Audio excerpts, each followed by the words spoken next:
Part 1. The incident. Animals need to learn their place. The words cut through car number 7 like a knife. Passengers froze. Phones came out. 6-year-old Caleb Jackson's scream pierced the air. 3 cars away. Dr. Olivia Jackson was buying juice boxes, completely unaware her world was about to shatter. The kick had come without warning.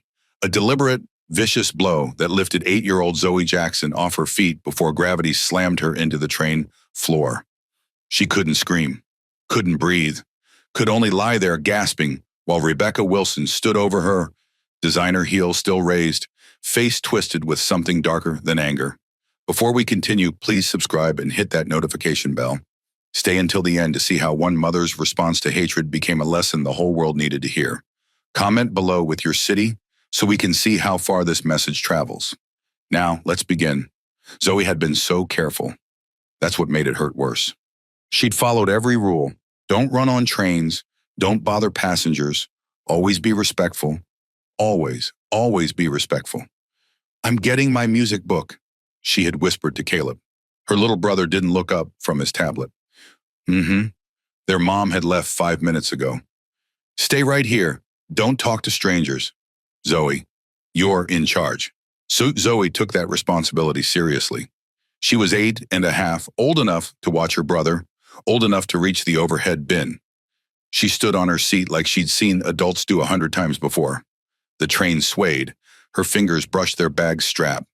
The train lurched, and Zoe's shoulder accidentally bumped the woman across the aisle. I'm so sorry, Zoe said immediately. I didn't mean... Rebecca Wilson's hand shot out, grabbed Zoe's arm hard, fingers digging into soft flesh until the child gasped.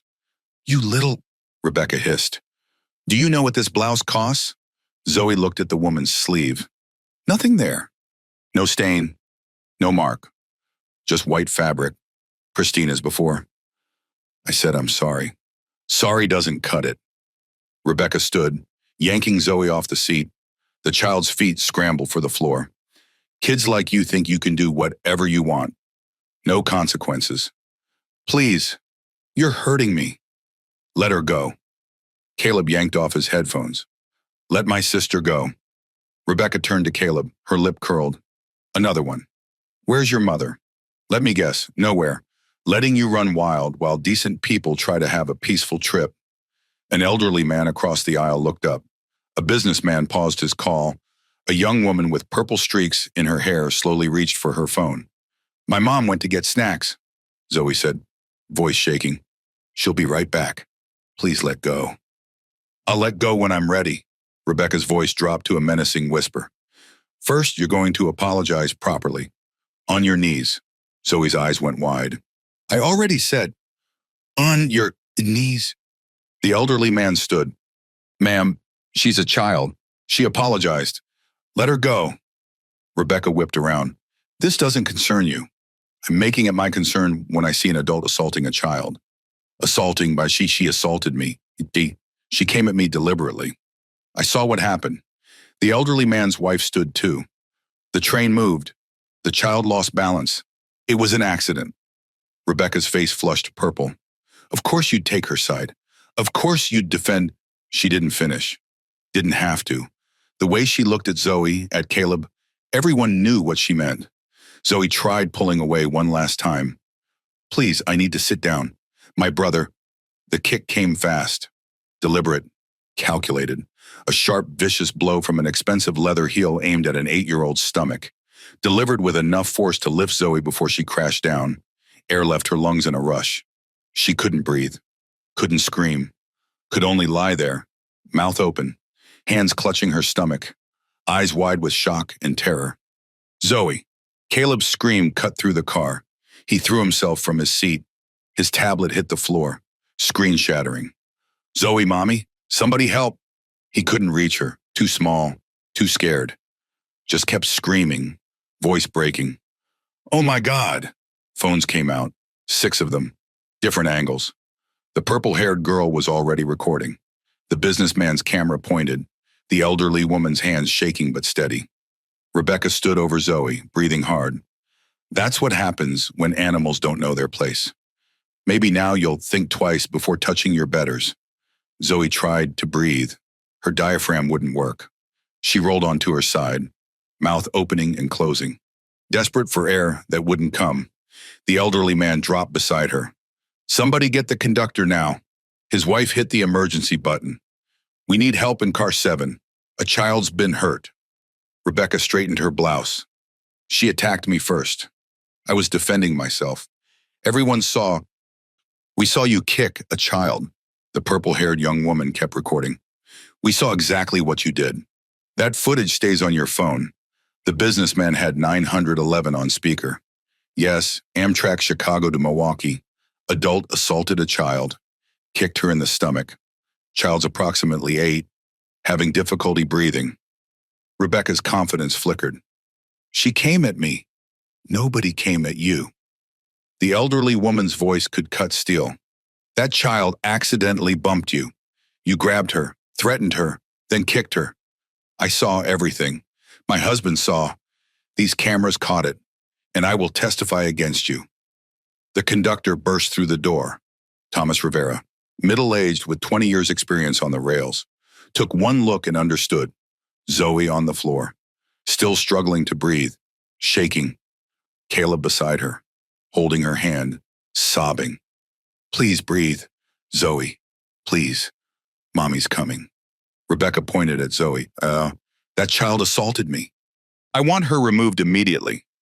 Thomas ignored her, kneeling beside Zoe. "Sweetheart, can you hear me? Try to slow your breathing." Zoe's eyes found his, desperate, terrified. She nodded, but her body wouldn't cooperate. "What's your name, Maya?" Caleb answered, voice breaking. "Her name is Zoe, and I'm Caleb, and our mom went to get juice, and this lady hurt her." "Where's your mom now?" Thomas asked. "Dining car," someone said. "Left maybe 6 minutes ago." "Someone get her now." The purple-haired young woman, Lucia Martinez, college sophomore, took off running. Thomas turned to Rebecca, his warmth vanishing. "Return to your seat. Stay there, Aya. I'm not going anywhere until—" "You kicked a child in self-defense. She bumped your arm in a moving train. That's physics, not assault." Thomas stood. Something in his posture made Rebecca step back.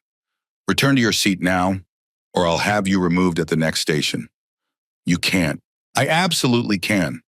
This is my train. Sit down." Rebecca looked around for support, found only disgust, anger, recording phones. She sat several rows back, as far from Zoe as possible while staying in the same car. "This is discrimination," she muttered. "Can't even defend yourself anymore." Thomas returned to Zoe, who was finally breathing again. Shallow, painful breaths. But breaths. "That's good, sweetheart. Keep breathing. Your mama's coming." "It hurts," Zoe whispered. First word since the kick. "It hurts so much." "I know, baby. Help's coming." Immediate aftermath. Then Olivia was there. She'd appeared at the far end of the car carrying juice boxes and cookies. Confusion on her face because a stranger had grabbed her arm and said her daughter needed her immediately. Olivia's eyes scanned the car, found Caleb first, crying on the floor. Then Zoe beside him, curled up. The juice boxes hit the floor. Olivia ran, not fast, the aisle was narrow. People in the way, but determined. Nothing in the universe mattered except reaching her child. She dodged the businessman, nearly knocked over the elderly couple, dropped to her knees hard. "Baby, I'm here. Mommy's here." Her hands moved with practiced efficiency. 15 years of emergency medicine taking over. "Where does it hurt? Show me." "My tummy," Zoe gasped. "She kicked me. Mommy, I didn't do anything bad. I promise." "Shh, I know. I know you didn't." Olivia's hands pressed gently on Zoe's abdomen, checking for rigidity, swelling, internal damage. "Does this hurt here? What about here?" Her doctor brain ran through possibilities: ruptured spleen, internal bleeding, broken ribs. The mother part of her brain was screaming, burning with rage, fighting to take over and rush across the car to the woman who'd hurt her baby. But Zoe needed the doctor now, not the mother. "Sweetheart, I need you to take slow breaths for me." "Can you do that?" Olivia demonstrated, exaggerated inhales and exhales. Zoe tried to copy her, wincing with each breath. "That's my girl. Good job." Thomas knelt beside them. Ma'am, we're making an emergency stop at Millbrook Station. It's 7 minutes away. EMTs will meet us there. Olivia nodded without looking up. Caleb, come here, baby. Her son crawled into her side, still sobbing. She wrapped one arm around him while continuing to examine Zoe with her other hand. I need you to be brave for your sister. Can you hold her hand? That's it. Just like that. Passengers had formed a protective semicircle around them. The elderly couple, Harold and Rose Goldstein, had moved their luggage to block Rebecca's view. Lucia was still recording, documenting everything. James Peterson, the businessman, was giving police their exact location, estimated arrival time. I'm calling ahead to Millbrook Memorial, Olivia said to Thomas. They need to prep for potential internal injuries, pediatric trauma. I want a CT scan ready when we arrive. Thomas blinked at the professional terminology. Are you a doctor, chief of pediatric trauma at Northwestern? She didn't look up from Zoe. My credentials are in my bag, but right now I'm just her mother. Rebecca's voice carried from the back of the car. This is ridiculous. I barely touched her. She's obviously faking for attention. Harold Goldstein turned, 78 years old and shaking with fury. That's enough from you. You assaulted a child. You're going to jail. Every person in this car saw what you did, and every one of us will testify. The train began slowing, emergency lights flashing through the windows. Zoe's breathing had stabilized, but pain radiated through her abdomen with each inhalation. Olivia's trained eyes noted the guarding position of her daughter's arms, the slight discoloration already forming on her skin where the kick had landed. Mommy, Zoe whispered. Why did she hurt me?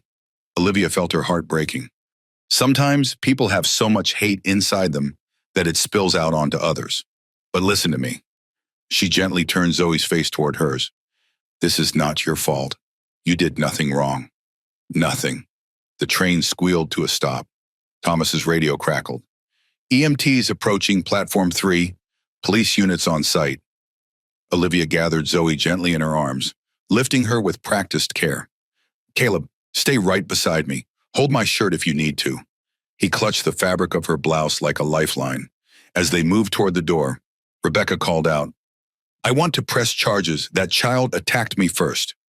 Lucia turned her camera directly at Rebecca. You're still talking. Did you forget we all recorded you, all of us, every word, every action? In 4K, lady. Do yourself a favor and shut up. Paramedics met them at the train door. 2 uniformed officers boarded, moving directly to car number 7 based on passenger directions. Olivia laid Zoe carefully on the stretcher, explaining her symptoms and concerns to the EMTs in rapid, precise medical terminology. Then she switched back to mother mode, stroking Zoe's hair. I'm right here, baby. Mommy's not leaving you. The lady, Zoe whispered. Is she in trouble? Olivia looked up as the officers emerged, Rebecca between them in handcuffs, her face a mask of indignation. Yes, baby, Olivia said, watching as the woman who had assaulted her child was led away. She's in a lot of trouble. Doctor, Olivia's return. Lucia Martinez had been heading to the dining car for a coffee when she heard the commotion, unlike many passengers who froze or just watched. Her instinct was to help. She'd pushed through the crowd, taken in the scene, a small black girl curled on the floor, gasping for breath, a white woman standing over her with a look Lucia recognized immediately. She'd seen that look before.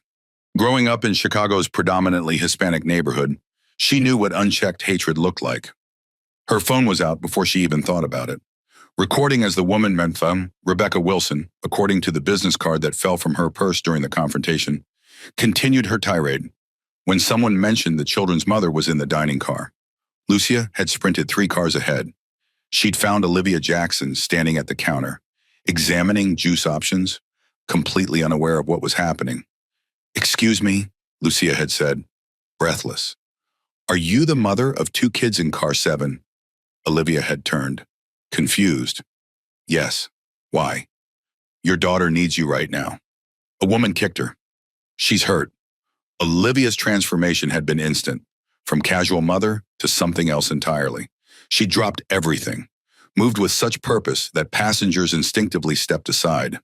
Lucia had followed, continuing to record, knowing instinctively this documentation might be important later. Now, as paramedics loaded Zoe into the ambulance, Lucia approached Olivia. I have everything on video. The bump was clearly accidental. Your daughter apologized immediately. The woman grabbed her, verbally abused her, then kicked her deliberately. Multiple witnesses saw everything. Olivia nodded, distracted by watching the EMTs start knife on Zoe's small arm. Thank you. Could you? She fumbled in her purse, handed Lucia a business card. Please send the footage to this email and give your contact information to the officers. They'll need your statement. Lucia nodded. Of course. I'm a pre-law student at Northwestern. I know how important witness testimony is. For the first time, Olivia really looked at her. Thank you for running to find me, for recording, for caring. Anyone would have. No. Olivia's voice carried the weight of lived experience. They wouldn't, but you did. As the ambulance doors closed, Olivia holding Zoe's hand while Caleb pressed against her side, Lucia turned to the growing crowd of passengers. News was already spreading, passengers from other cars filming the police escorting Rebecca Wilson onto the platform, her voice carrying, "This is a setup. I was defending myself from that aggressive child. This is reverse racism." Lucia stopped recording only when the ambulance pulled away, then immediately began uploading the footage to multiple platforms. Her hands shook as she typed the caption, "Woman assaults 8-year-old black girl on Amtrak train for accidentally bumping her arm. Mother is a doctor. Child hospitalized. Justice needed. Hashtag justice for Zoe." Within minutes, her phone began buzzing with notifications. Question hook for viewers. Have you ever witnessed someone's hatred transform into violence against a child? Have you seen how a single moment of unprovoked cruelty can shatter a family's sense of security? Or wondered what justice truly looks like when the victim is too young to understand why they were targeted because of her race? Today's story isn't just about an assault on a train. It's about what happens when racial hatred finds an innocent target, when a mother's worst nightmare unfolds in public, and when a community must decide, will they stand by or stand up? Before we continue this powerful true story, please subscribe to our channel and hit the notification bell to see more stories of justice, healing, and community response to hatred. Comment below with your city so we can see how far this message travels. Now, let's return to Millbrook Memorial Hospital, where 8-year-old Zoe Jackson is fighting through the physical and emotional trauma of being assaulted for simply existing in a public space. First medical response. The emergency department at Millbrook Memorial was small but efficient. Dr. Anthony Williams met the ambulance, already briefed on the incoming pediatric trauma case. What he hadn't expected was for the mother to start giving precise medical directives the moment the doors opened. "I want a fast exam immediately, followed by an abdominal CT with contrast," Olivia stated as they wheeled Zoe inside. "She's guarding her right upper quadrant and showing signs of possible splenic injury. Check for subcapsular hematoma and potential parenchymal laceration. Ma'am, we'll take good care of your daughter," Dr. Williams began. "I'm Dr. Olivia Jackson, Chief of Pediatric Trauma at Northwestern. This is my daughter, and I'm telling you she needs imaging now. Her pain is increasing, which could indicate internal bleeding." Dr. Williams reassessed the situation immediately. "Dr. Jackson, of course, we'll proceed with your recommendations." He turned to the nurse. "Prep for abdominal CT with contrast, and let's get ultrasound in here now." Olivia didn't leave Zoe's side as they transferred her to a trauma bay, Caleb still clutching his mother's blouse. A nurse approached gently. "Ma'am, would you like someone to stay with your son while we examine your daughter?" Olivia looked down at Caleb's terrified face. "Caleb, baby, would you be okay sitting with one of the nice nurses while the doctors help Zoe?" He shook his head violently, tears streaming. "No, I stay with Zoe. I protect her." "You've been so brave." Olivia knelt to his level. "So brave for your sister, but right now the doctors need space to help her. You can watch right through that window. I promise." "The lady might come back," he whispered, his voice cracking with fear. "The police took her away, so," Olivia assured him, her heart breaking at his terror. "She can't hurt Zoe or you anymore." Eventually, with promises that he could see Zoe immediately after the examination, Caleb agreed to sit with a kind-faced nurse who produced a tablet with games. But his eyes never left the trauma bay window where he could see his sister. Inside, Olivia fought to maintain her professional demeanor as doctors examined her daughter. The ultrasound showed a small amount of free fluid around Zoe's kidney, not immediately life-threatening, but concerning. Grade 2 renal laceration with subcapsular hematoma of the right kidney. Williams confirmed. We'll need that CT to assess the extent. She'll need admission for observation and serial hemoglobin checks every 6 hours. Olivia nodded. Medical terminology, a comfort in the chaos of emotion.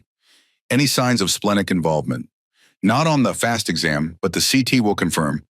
Her vital signs are stable, which is encouraging.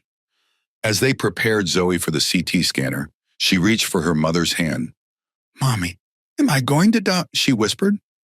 The question stabbed through Olivia's heart. "No, baby, absolutely not. You have a bruise on your kidney, like a really bad bruise, and the doctors need pictures to see exactly how to help you feel better." Why did she hate me? I said sorry. I didn't mean to touch her. Olivia struggled for words. How do you explain racial hatred to an 8-year-old? How do you tell your child that some people will hate her simply for existing in her skin? Some people have sickness in their hearts. Zoe, it makes them angry and mean. But that's about them, not about you. You did nothing wrong. She called us animals, Zoe whispered, tears welling in her eyes. Olivia closed her eyes briefly, pain and rage washing through her. She was wrong, and she's in trouble now. As they wheeled Zoe toward the CT scanner, Olivia's phone buzzed with a text from Marcus, her husband. Just landed. What hospital? On my way. The simple message broke something in her. The knowledge that she wouldn't face this alone, that her partner was coming, that her family would be whole again soon. She typed back the hospital information with shaking hands, then returned her attention to Zoe, who needed her strength now more than ever. Part 2, the immediate aftermath.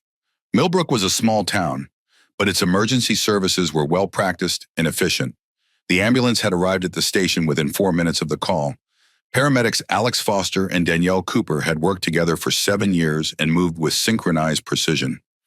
8-year-old female, possible internal injuries from assault. Alex reported as they transferred Zoe from the stretcher to the emergency department bed. Mother is a physician, reports a concern for splenic or renal involvement. Vitals stable but pain increasing. No loss of consciousness. The emergency department had mobilized quickly, alerted by the 911 dispatch that the victim was a child and the perpetrator was in police custody. What they hadn't expected was the media presence already gathering outside. Lucia Martinez's video had gone viral within 30 minutes. Local news had picked it up first, then regional affiliates. By the time the ambulance arrived at Millbrook Memorial, 2 news vans were already in the parking lot, inside the hospital. Olivia remained at Zoe's side as they performed the CT scan, speaking softly to her daughter through the intercom, explaining each sound, each movement. Caleb sat with the nurse in the waiting area, his small body tight with tension, eyes fixed on the doors where his sister had disappeared. "Can I get you anything, sweetheart?" the nurse asked. "Some juice or a snack?" Caleb shook his head. "Is the mean lady going to jail?" The nurse hesitated. "I think the police are talking to her now." "She should go to jail forever," he said with the absolute conviction of a 6-year-old.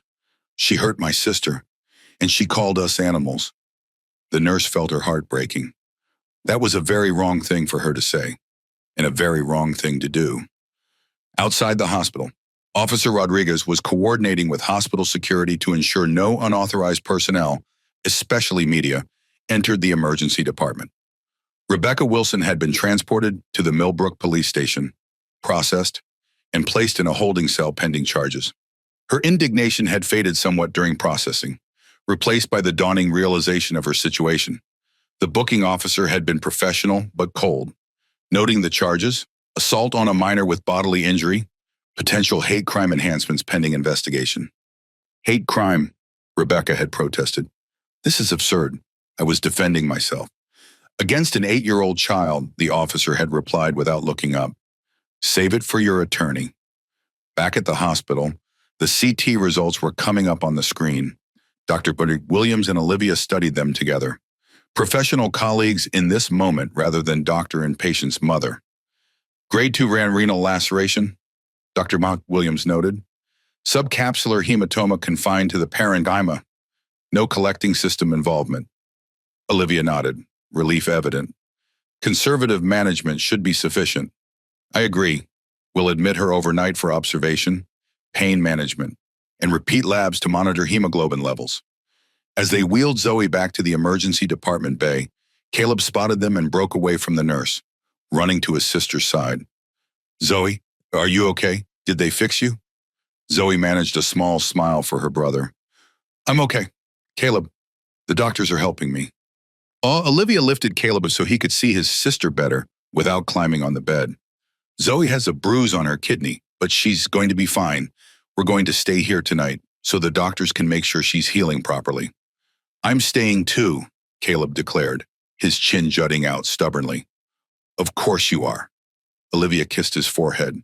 We stay together. The emergency department doors opened, and Marcus Jackson rushed in, his normally composed face tight with fear. He spotted his family and moved quickly to them, enveloping Olivia and Caleb in one arm while gently touching Zoe's hand with the other. Baby girl, he whispered, looking at his daughter's pale face. I'm here now. Daddy, Zoe's voice broke, and for the first time since the assault, she began to cry, not from pain, but from the relief of having her father there, of feeling safe again. Marcus looked at Olivia, his eyes asking the questions his voice couldn't. Grade 2 renal laceration, she explained quietly. She'll be okay, but they're admitting her overnight. Marcus nodded, his jaw tight. And the woman who did this? In custody, multiple witnesses, multiple videos. Something dark and protective flashed in Marcus's eyes.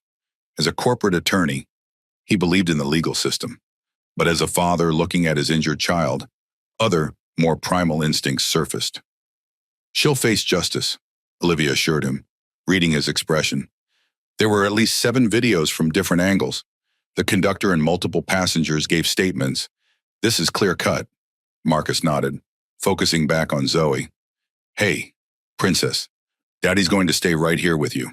Okay, everything's going to be all right now. As nurses prepared to transfer Zoe to a pediatric room, Officer Rodriguez appeared at the doorway. Dr. and Mr. Jackson, May, I have a moment of your time. I have your belongings from the train, and I need some additional information for our report. Marcus straightened. I'll handle this. You stay with the kids.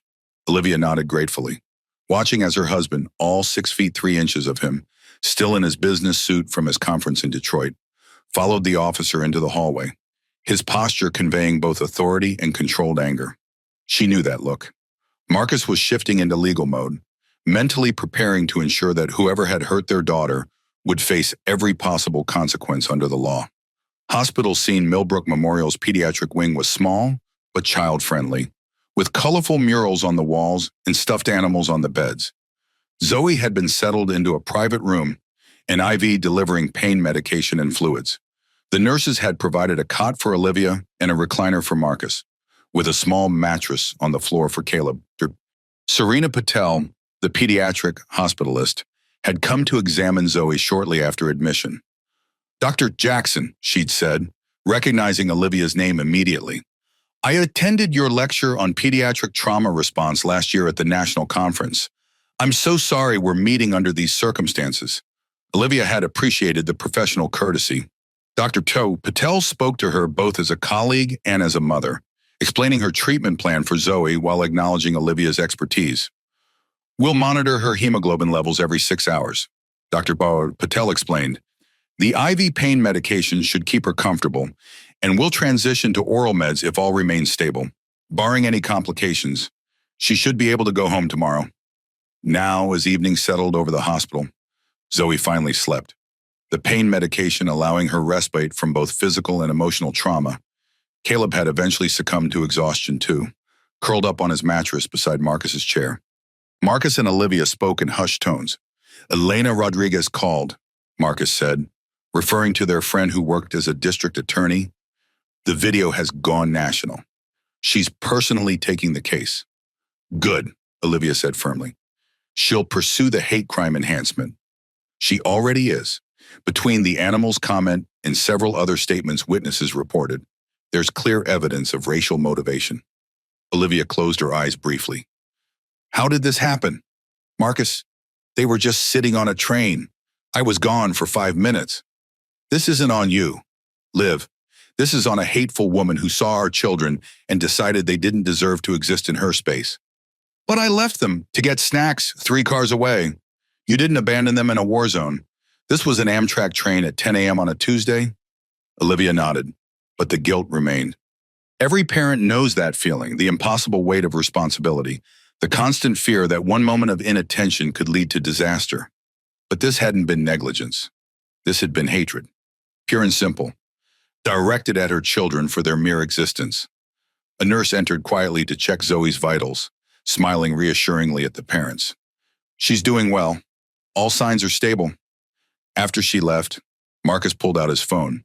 The video has over 2 million views already.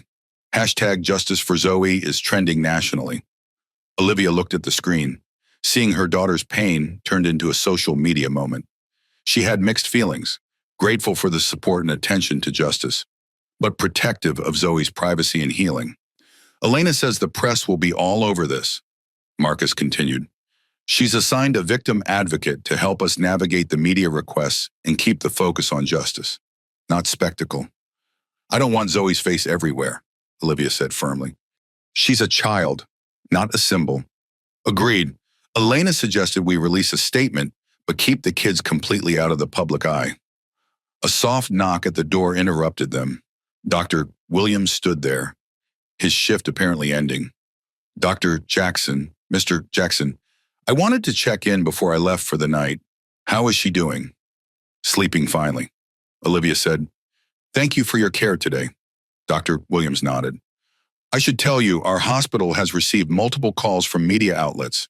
We're directing them all to our public relations department and assuring them no information will be released without your consent.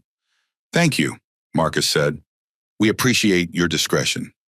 After Dr. Williams left, Olivia moved to sit on the edge of Zoe's bed, gently stroking her daughter's hair. The child's face in sleep looked peaceful, belying the trauma she'd experienced. But Olivia knew from both professional experience and maternal instinct that the emotional wounds would linger long after the physical ones healed. We should get her into therapy right away, she said quietly. Both of them, actually. Caleb witnessed everything. Marcus nodded. I'll call Dr. Mendez tomorrow. He specializes in childhood trauma, especially for Black children processing racial trauma. They fell silent, watching their children sleep, the hospital machines beeping softly, the weight of the day settling around them. Outside, news crews continued to gather. Social media continued to explode with outrage and calls for justice. And Rebecca Wilson sat in a jail cell facing the consequences of her actions. But in this room, for this moment, there was just a family trying to heal from a wound that should never have been inflicted. Media explosion. By morning, the media presence outside Millbrook Memorial had grown from 2 vans to 17. National news organizations had picked up the story, framing it in various ways: child assaulted on Amtrak, hate crime against 8-year-old, doctor's daughter attacked on train. Lucia Martinez's original video had been viewed 4.7 million times overnight. Her follow-up post, information about the Jackson family respectfully limited to Olivia's professional status and confirmation that Zoe was receiving medical care, had been shared 286,000 times. The hashtag Justice for Zoe had appeared in over 900,000 posts across platforms. Comments reflected the racial dynamics of the incident. If a Black woman had kicked a white child, they'd have called in the National Guard. This isn't just assault. It's about who gets to exist in public spaces. She called those children animals. How much clearer can the racial hatred be? Inside the hospital, the Jackson family remained insulated from the growing storm. Hospital security had been doubled, with strict instructions that no media personnel were to enter the pediatric wing. The hospital's public relations director, Michael Chen, had issued a brief statement. Millbrook Memorial Hospital is providing care to a minor who was the victim of an assault. We ask that the media respect the family's privacy during this difficult time, but the media spotlight was unrelenting. The story touched on too many raw nerves in American society: racial tension, violence against children, public safety. Commentators across the political spectrum weighed in, some focusing on the clear-cut nature of the assault, others attempting to contextualize or, in a few disturbing cases, justify Rebecca Wilson's actions. Rebecca's identity had been established quickly through social media. a 42-year-old financial advisor from Chicago's North Shore, employed by Wellington Investment Group. By 9 a.m., her employer had issued a statement. Wellington Investment Group is aware of the serious allegations against one of our employees. The individual has been placed on administrative leave pending investigation. The alleged behavior does not reflect our company values of respect and integrity. Inside Zoe's hospital room, Marcus scrolled through news updates on his tablet while Olivia helped their daughter eat a light breakfast. Caleb sat cross-legged on the cot, quietly playing a game on his father's phone. "How bad is it?" Olivia asked softly, nodding toward the tablet. "It's everywhere," Marcus replied. "Elena called again. She's coming here this afternoon to discuss the case with us." Olivia nodded. "Good. The sooner we get this moving, the better." A nurse entered with medication for Zoe. "Dr. Jackson, there's someone from your hospital here, a Dr. Richardson. He says he's the chief of surgery." Olivia looked surprised. "Robert is here." The nurse nodded. "He says he can come back later if you're not up for visitors." "No, it's fine. Please send him in." Moments later, Dr. Robert Richardson, a distinguished man in his 60s, entered the room. "Olivia," he said warmly. "Marcus, kids." He approached Zoe's bed with a gentle smile. "How's my favorite pediatric trauma chief doing?" "Robert." Olivia stood to greet her colleague and mentor. "What are you doing in Millbrook? When one of my department heads has a child injured in an assault, I come." He squeezed her shoulder. "Northwestern stands with you. Olivia, I've spoken with the board. Take all the time you need. Your position and team will be waiting." Tears filled Olivia's eyes at the unexpected support. "Thank you. I've also brought a security detail for when you're ready to leave the hospital. The media presence is significant." Marcus nodded appreciatively. "We've been avoiding the news. For the kids' sake." Dr. Richardson turned to Zoe with a warm smile. "And how are you feeling? Young lady, I hear you've been very brave." Zoe looked at him solemnly. "My kidney has a grade 2 laceration with a subcapsular hematoma." Dr. Richardson blinked, then laughed. "Well, I see you've inherited your mother's medical vocabulary. Mommy explained everything to me. She says doctors do better when they understand what's happening in their bodies. Your mother is very wise." He turned back to Olivia and Marcus. "The hospital has received over 100 media requests for interviews with you. Olivia, we're declining them all for now. But when you're ready to make a statement, our PR team is at your disposal." The conversation was interrupted by a text alert on Marcus's phone. He checked it, his expression darkening. "Rebecca Wilson's bail hearing is scheduled for noon." Dr. Richardson nodded. "I should go and let you handle these matters. Olivia, call me directly if you need anything at all." After he left, Marcus and Olivia exchanged a look that communicated volumes. The outside world was clamoring for their story, for justice, for commentary. But inside this room, their priority remained unchanged on healing their children, both physically and emotionally. "Daddy," Zoe said quietly, "is the lady who kicked me going to say sorry?" Marcus moved to sit beside her on the bed. "I don't know, Princess, but whether she says sorry or not, she's going to face consequences for hurting you. Like a timeout." Despite everything, Olivia and Marcus shared a small smile at their daughter's childlike understanding of punishment, a bit more serious than a timeout. Marcus explained, "When adults hurt children on purpose, they can go to jail." Zoe considered this. Will that fix her meanness? The question, so innocent, so profound, hung in the air. Would incarceration fix Rebecca Wilson's hatred? Would any punishment address the root cause of her violence toward a child she'd never met? "I don't know, Zoe," Olivia answered honestly. "But it will keep her from hurting other children while she thinks about what she did." Outside, a news helicopter circled overhead, its distant thrum a reminder that their private family trauma had become a public spectacle, a touch point in ongoing national conversations about race, justice, and safety. But for now, in this room, they remain simply a family, wounded but together, beginning the long journey toward healing, husband's arrival. Marcus Jackson had been in Detroit presenting a critical merger proposal when his phone buzzed with Olivia's text, "Emergency, Zoe hurt, call me now." He'd stepped out of the boardroom immediately, heart pounding. The call had been brief, Olivia's voice clinical in the way it only got when she was holding herself together through sheer professional will. Zoe was assaulted on the train. We're headed to Millbrook Memorial. She has internal injuries, likely renal contusion, possibly worse. Assaulted by whom? A woman? Adult white woman. She kicked Zoe in the abdomen for accidentally bumping her arm when the train moved. Police have her in custody. Marcus, it was... Her voice had broken then, the doctor giving way to the mother for just a moment. It was bad.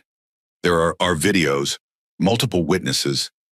He had ended the call with promises to get there as quickly as possible, then turned to the room full of executives waiting for his presentation. Family emergency. My daughter's been injured. I have to go. To their credit, his clients had been immediately supportive. The CEO had arranged for a private car to take him directly to the airport, while his assistant booked the next flight to Milwaukee with a connection that would get him close to Millbrook. During the agonizing 2-hour journey, Marcus had alternated between speaking with Olivia for updates on Zoe's condition and making calls to set legal wheels in motion. As both a father and an attorney, he understood the system they were about to navigate. Now, in the quiet hospital room, Marcus sat beside Zoe's bed while she slept. Caleb curled against him in the large recliner. Olivia had stepped out briefly to speak with Dr. Patel about discharge plans for the morning. His daughter looked so small in the hospital bed, her skin a shade paler than usual, an IV taped to the back of her hand. Marcus felt the rage he'd been suppressing rise again, raw, paternal fury at anyone who would hurt his child. In his 15 years practicing corporate law, he'd maintained professional detachment, even in contentious cases. But this was different. This was Zoe. Caleb stirred against him. Daddy, I'm here, buddy. The lady who hurt Zoe was really mean. Marcus stroked his son's hair. Yes, she said we were animals. His voice was small, confused. But we're not animals. We're people. Marcus felt his throat tighten. How do you explain racism to a 6-year-old? How do you help them understand something so irrational, so destructive? Some people have wrong ideas about others based on how they look, he said carefully. Those ideas make them say and do hurtful things, but those ideas are wrong, Caleb. They're wrong about you, wrong about Zoe, wrong about all of us.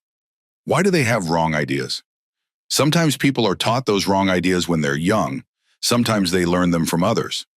But having wrong ideas is no excuse for hurting anyone, especially children. Caleb was quiet for a moment. Is Zoe going to be okay? Yes, buddy. She's going to be just fine. Her body needs rest to heal, but she'll be back to her normal self soon. Will she still want to play chess with me and do science experiments? Marcus smiled despite everything. Absolutely. Nothing's going to change that. Olivia returned, closing the door softly behind her. Dr. Patel says if her labs look good in the morning, we can take her home tomorrow. Good. Marcus nodded. Elena texted, she'll be here in about an hour. Olivia sat on the edge of Zoe's bed, automatically checking the IV site and the monitors. I spoke with Robert about getting Dr. Mendez to see the kids as soon as possible. He's making the arrangements. Marcus reached for her hand. We're going to get through this. Live, all of us, together. She squeezed his hand, her eyes on their sleeping daughter. I know. But Zoe and Caleb, this changes things for them. Their sense of safety, their understanding of the world. They're so young to learn this lesson. We'll help them process it. We'll make sure they know that most people are good, that what happened is the exception, not the rule. Olivia nodded, but they both knew the reality was more complicated. This incident would leave marks, not just the physical bruise healing on Zoe's kidney, but deeper, invisible marks on both children's sense of security and belonging in the world. As Black children, they'd eventually have to learn about racism, but neither parent had wanted that education to come so brutally, so early. Marcus, Olivia said quietly, I want to pursue this as far as it can go. Every charge, every enhancement, every consequence available under the law. Already on it, he assured her. Elena says with the video evidence and witness statements, the case is strong. And with the clear racial component to Wilson's comments, the hate crime enhancement is likely to stick. Good. Olivia's voice was firm. I want this woman to understand exactly what she did, not just to Zoe's body, but to both our children's sense of safety. I want her to face the fullest consequences possible. Marcus nodded, his eyes moving between his sleeping children. In the corporate world, he often advocated for compromise, for finding middle ground. But here, in this hospital room, looking at his injured daughter and traumatized son, he felt no inclination toward leniency.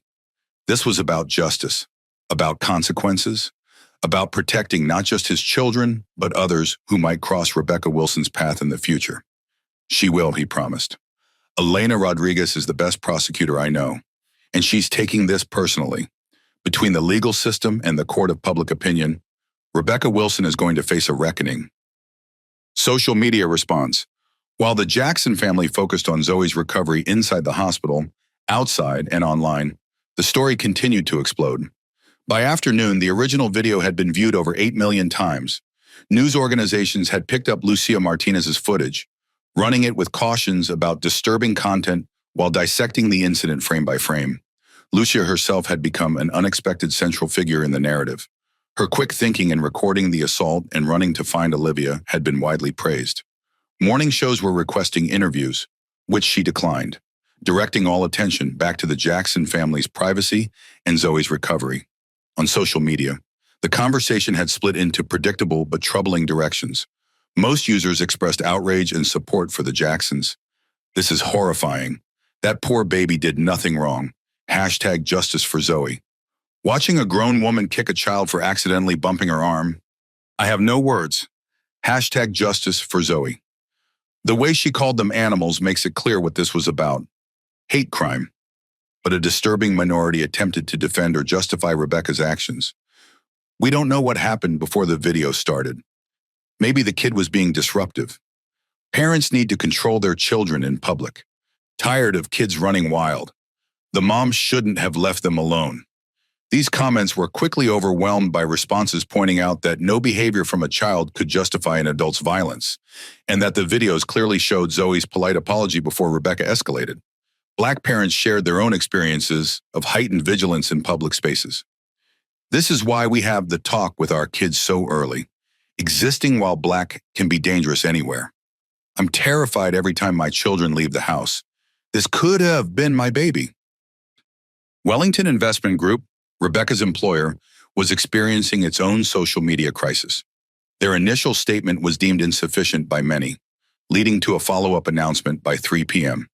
After reviewing evidence of the incident involving our employee Rebecca Wilson, Wellington Investment Group has terminated her employment effective immediately. We condemn violence and bigotry in all forms. Twitter and TikTok users had begun investigating Rebecca's background, uncovering concerning patterns, complaints against her at previous workplaces, neighbors reporting hostile interactions, a history of racially charged comments on private social media accounts that were now being screenshotted and shared widely.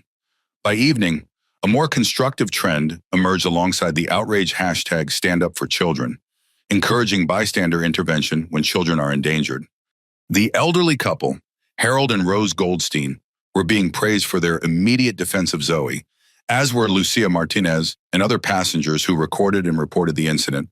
At Northwestern Hospital in Chicago, Olivia's colleagues had organized a show of support, posting a group photo of the pediatric trauma team holding signs reading, "We stand with Dr. Jackson and Brighton, healing for Zoe." The image had been shared thousands of times, with medical professionals across the country adding their own messages of solidarity. Inside Zoe's hospital room, the family remained largely insulated from this virtual storm, focusing instead on the immediate reality of Zoe's recovery and both children's emotional needs. Marcus monitored the situation on his tablet, filtering what information to share with Olivia, knowing she needed to concentrate on their children rather than the public narrative forming around them. When Elena Rodriguez arrived at the hospital that afternoon, she brought not only legal expertise but a clear understanding of how the media landscape would affect the case. "The public support is overwhelming," she told Marcus and Olivia while the children napped. "But it also creates pressure to handle this perfectly. Every step will be scrutinized." "What's our next move?" Marcus asked. Wilson's bail hearing was this afternoon. The judge set bail at $250,000, but her attorney has indicated she's unlikely to post it immediately. She'll remain in custody at least through the weekend. Good, Olivia said firmly. I've filed charges for assault on a minor with bodily injury, a felony that carries up to 7 years. I've also added the hate crime enhancement, which could add another 3 to 5 years if convicted. What about her defense? Marcus asked, thinking strategically. Her attorney is claiming momentary loss of control, not premeditated malice. He'll try to paint it as an overreaction rather than hatred, but the video evidence is damning, especially with her animal's comment clearly audible. Elena paused, looking at both parents. There's something else you should know. The FBI has contacted our office. Because this occurred on interstate transportation and involves potential civil rights violations, they're opening a parallel investigation. This could potentially lead to federal charges as well. Marcus and Olivia exchanged a look. The involvement of federal authorities elevated the case further, ensuring that Rebecca Wilson's actions would have consequences beyond what the state could impose. What do we need to do? Olivia asked. For now, focus on Zoe and Caleb. I'll handle the legal side, but you should prepare for increasing media attention. This story isn't going away. As if to emphasize her point, Elena's phone buzzed with a news alert. Breaking White House press secretary comments on Zoe Jackson case.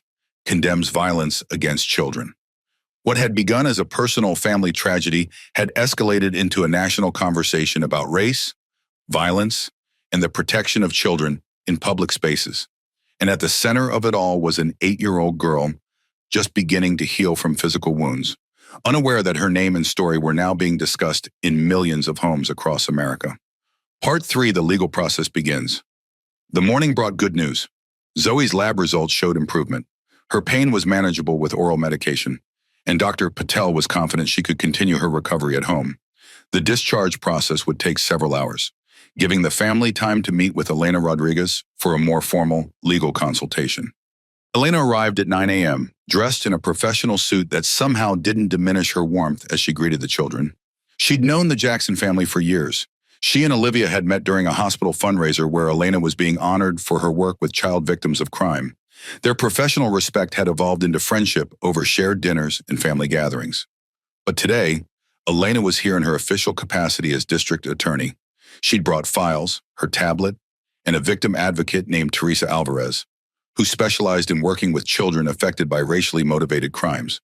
While Teresa introduced herself to Zoe and Caleb, showing them a tablet with games designed to help children process traumatic events, Elena, Marcus, and Olivia stepped into a small consultation room the hospital had provided.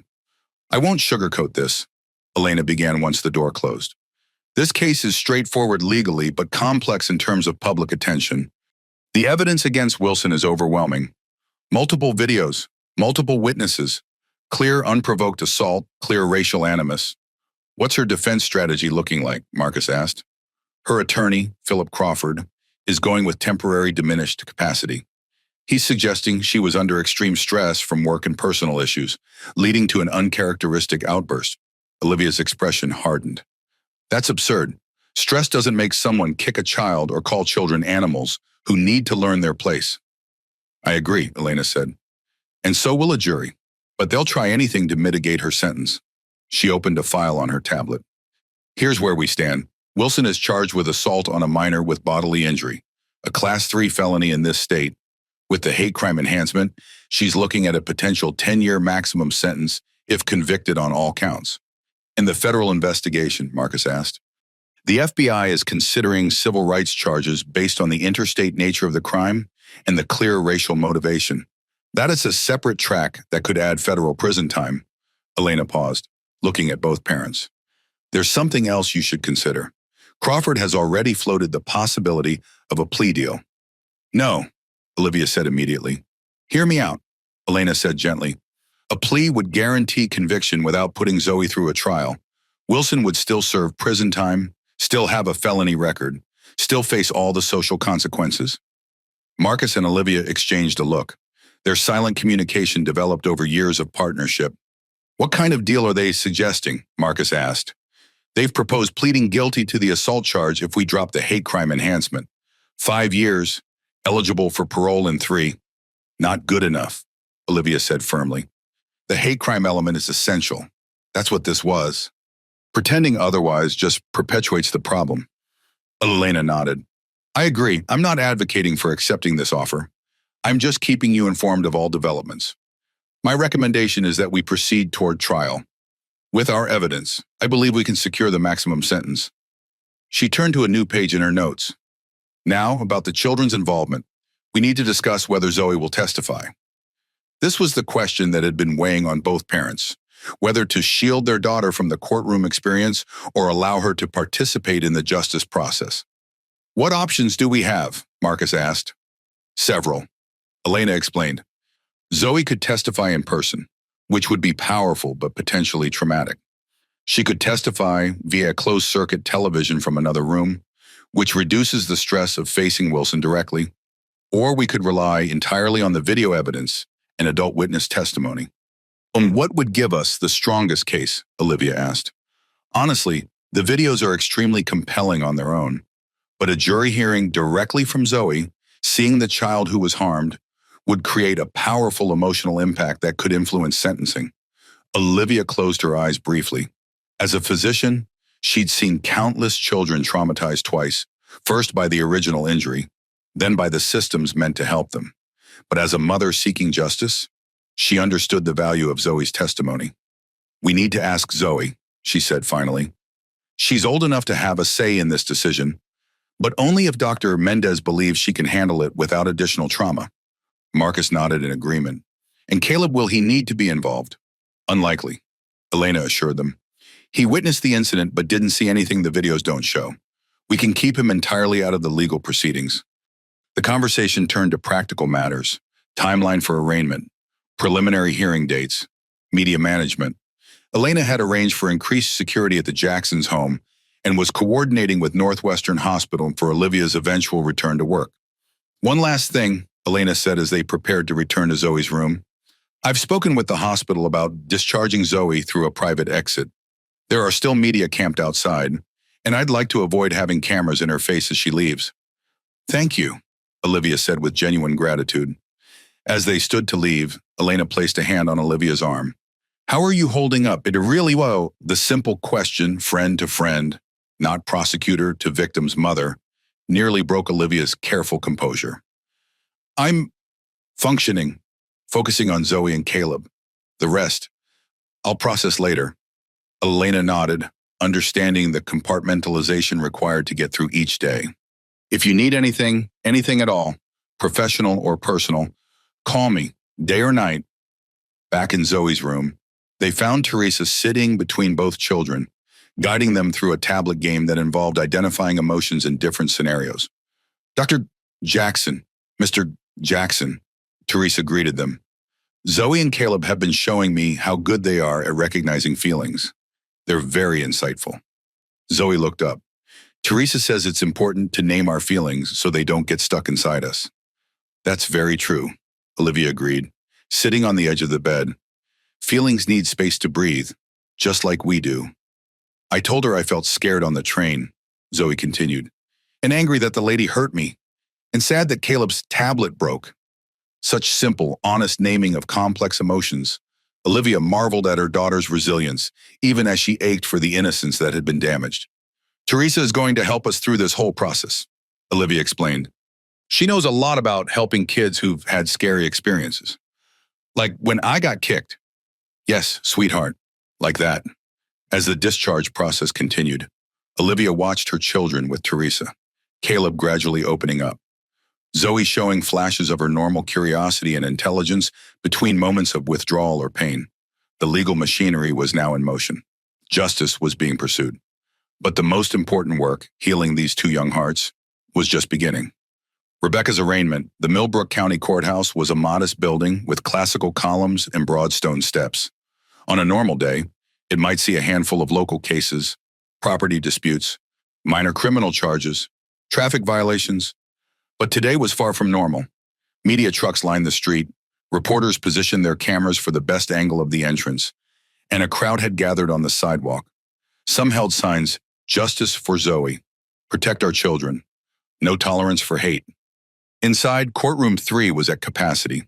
Judge Michael Rosenberg, a 30-year veteran of the bench with a reputation for no-nonsense proceedings, surveyed the room with a critical eye. The gallery was filled with reporters, local citizens, and a contingent from Black community organizations. The Jackson family was not present. Elena had advised them to stay away from this initial appearance to avoid additional media attention. At precisely 9:00 a.m., the bailiff called the court to order. All rise, the Circuit Court of Millbrook County is now in session. The Honorable Judge Michael Rosenberg presiding. Judge Rosenberg nodded to the bailiff. You may be seated. First case. The State versus Rebecca Wilson. Case number CR 2025-7842. The side door opened, and Rebecca Wilson entered, escorted by a court officer. She looked markedly different from the confident, aggressive woman in the viral videos.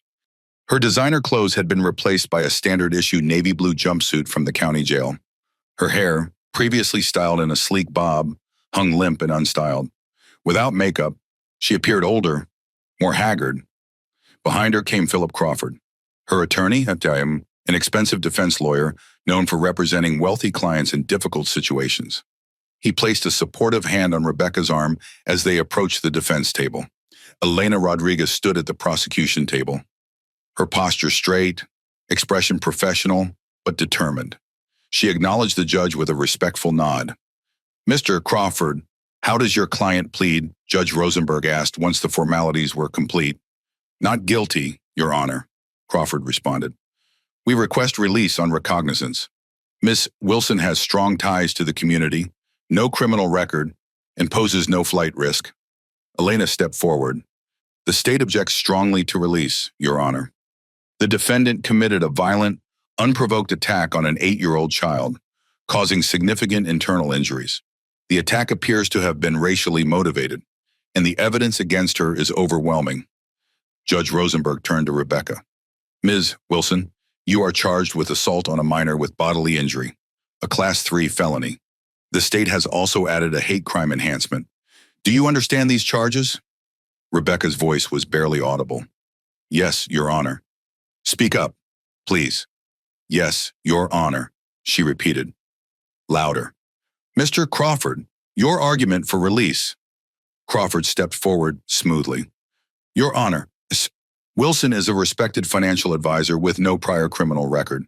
She has lived in Chicago for 15 years, owns her home, and has significant professional ties to the community.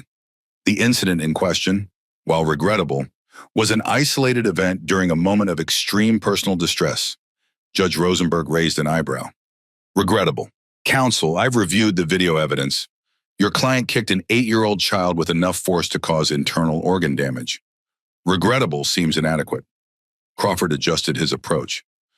Your Honor, we don't dispute that Miss Wilson's actions were wrong and that consequences are appropriate. We simply argue that she poses no flight risk or danger to the community if released pending trial, Elena countered. Your Honor, the nature of this crime demonstrates precisely that Miss Wilson does pose a danger.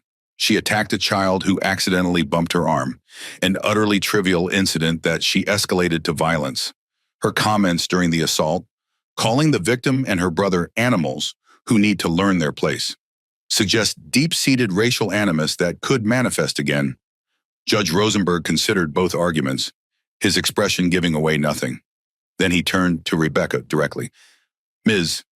Wilson, I rarely address defendants directly at arraignment, but I want to be very clear. I have reviewed the video evidence in this case. I have read the medical reports concerning the child victim. I have reviewed witness statements. In my 30 years on the bench, I have rarely seen such clear evidence of unprovoked violence against a child. Rebecca stared at the table, unable to meet his gaze. Bail is set at $250,000, cash or bond.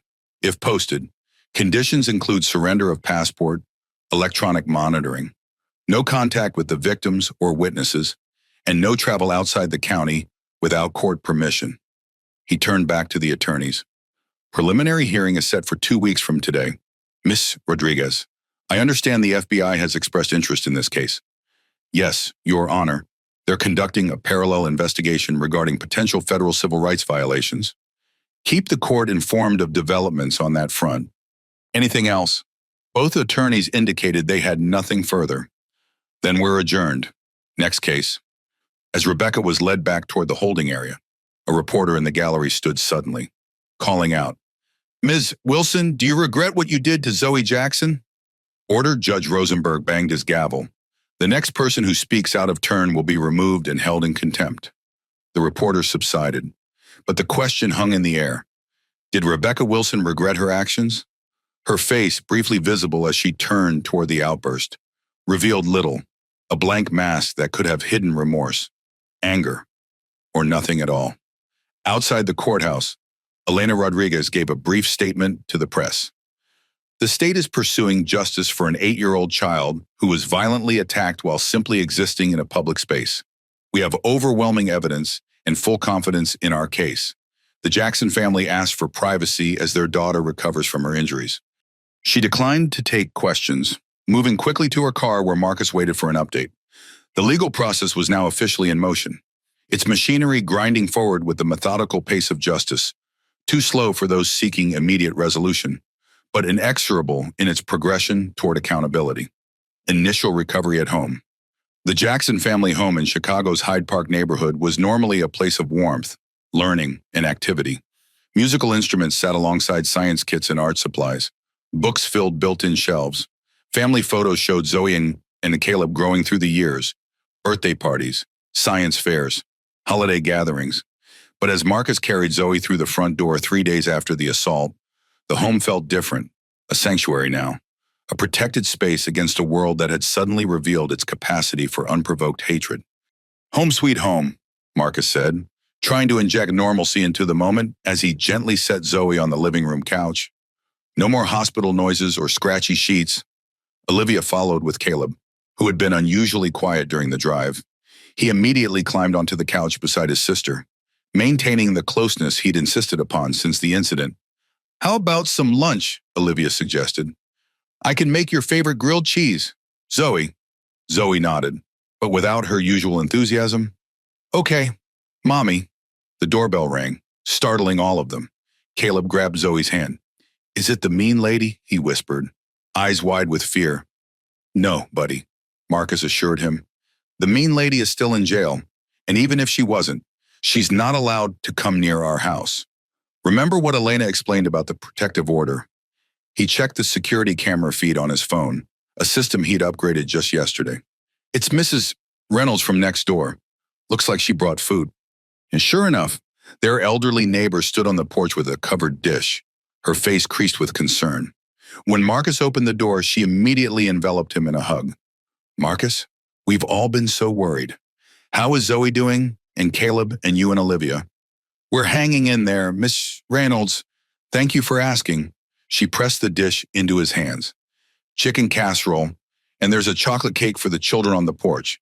The neighborhood has organized a meal train. Someone will bring dinner every night this week so Olivia doesn't have to cook." The simple kindness brought unexpected emotion to Marcus's throat. "That's incredibly thoughtful. Thank you. We take care of our own around here," Mrs. Reynolds said firmly. "And if you see any reporters or strange cars lingering, you call me. My Herbert will be out there with his cane giving them a piece of his mind." The image of 80-year-old Herbert Reynolds confronting media with his cane actually brought a smile to Marcus's face. "I appreciate that." After Mrs. Reynolds left, Marcus brought the food to the kitchen where Olivia was preparing lunch. "Neighborhood meal train," he explained, setting down the casserole. Olivia paused in slicing cheese. "That's so kind. There's more kindness than hatred out there. Liv, we have to remember that." "I know. It's just hard to hold on to that when—" She glanced toward the living room, lowering her voice. "When our 8-year-old is taking pain medication for internal injuries inflicted by a stranger who hated her for existing." Marcus put his arms around his wife, holding her as she finally allowed herself a moment of the emotion she'd been controlling for days. They stood like that in the kitchen, supporting each other while being careful not to let the children see their parents' distress. The afternoon passed quietly. Zoe rested on the couch, her movements still careful due to pain. Dr. Patel had prescribed pain medication and outlined activity restrictions. No sports, no heavy lifting, no strenuous play for at least 2 weeks. Caleb sat beside her, reading books or playing gentle games that didn't require his sister to move much. Marcus worked from his home office, fielding calls and emails related both to his corporate work and to the case. Olivia had taken a 2-week leave from the hospital, though she remained in contact with her department, reviewing critical cases remotely. At 3:00 p.m., the doorbell rang again. This time it was Dr. Rafael Mendez.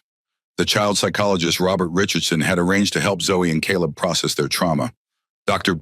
Mendez was a warm, grandfatherly man in his 50s with a gentle manner that immediately put children at ease.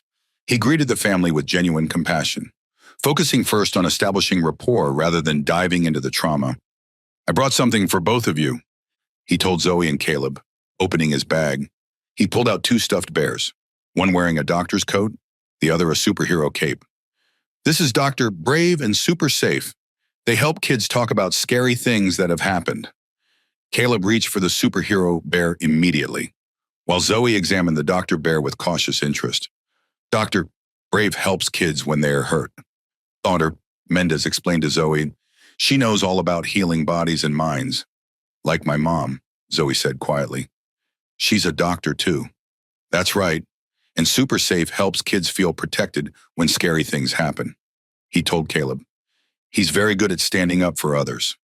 For the next hour, Dr. Mendez used the bears to help the children begin expressing their feelings about the incident.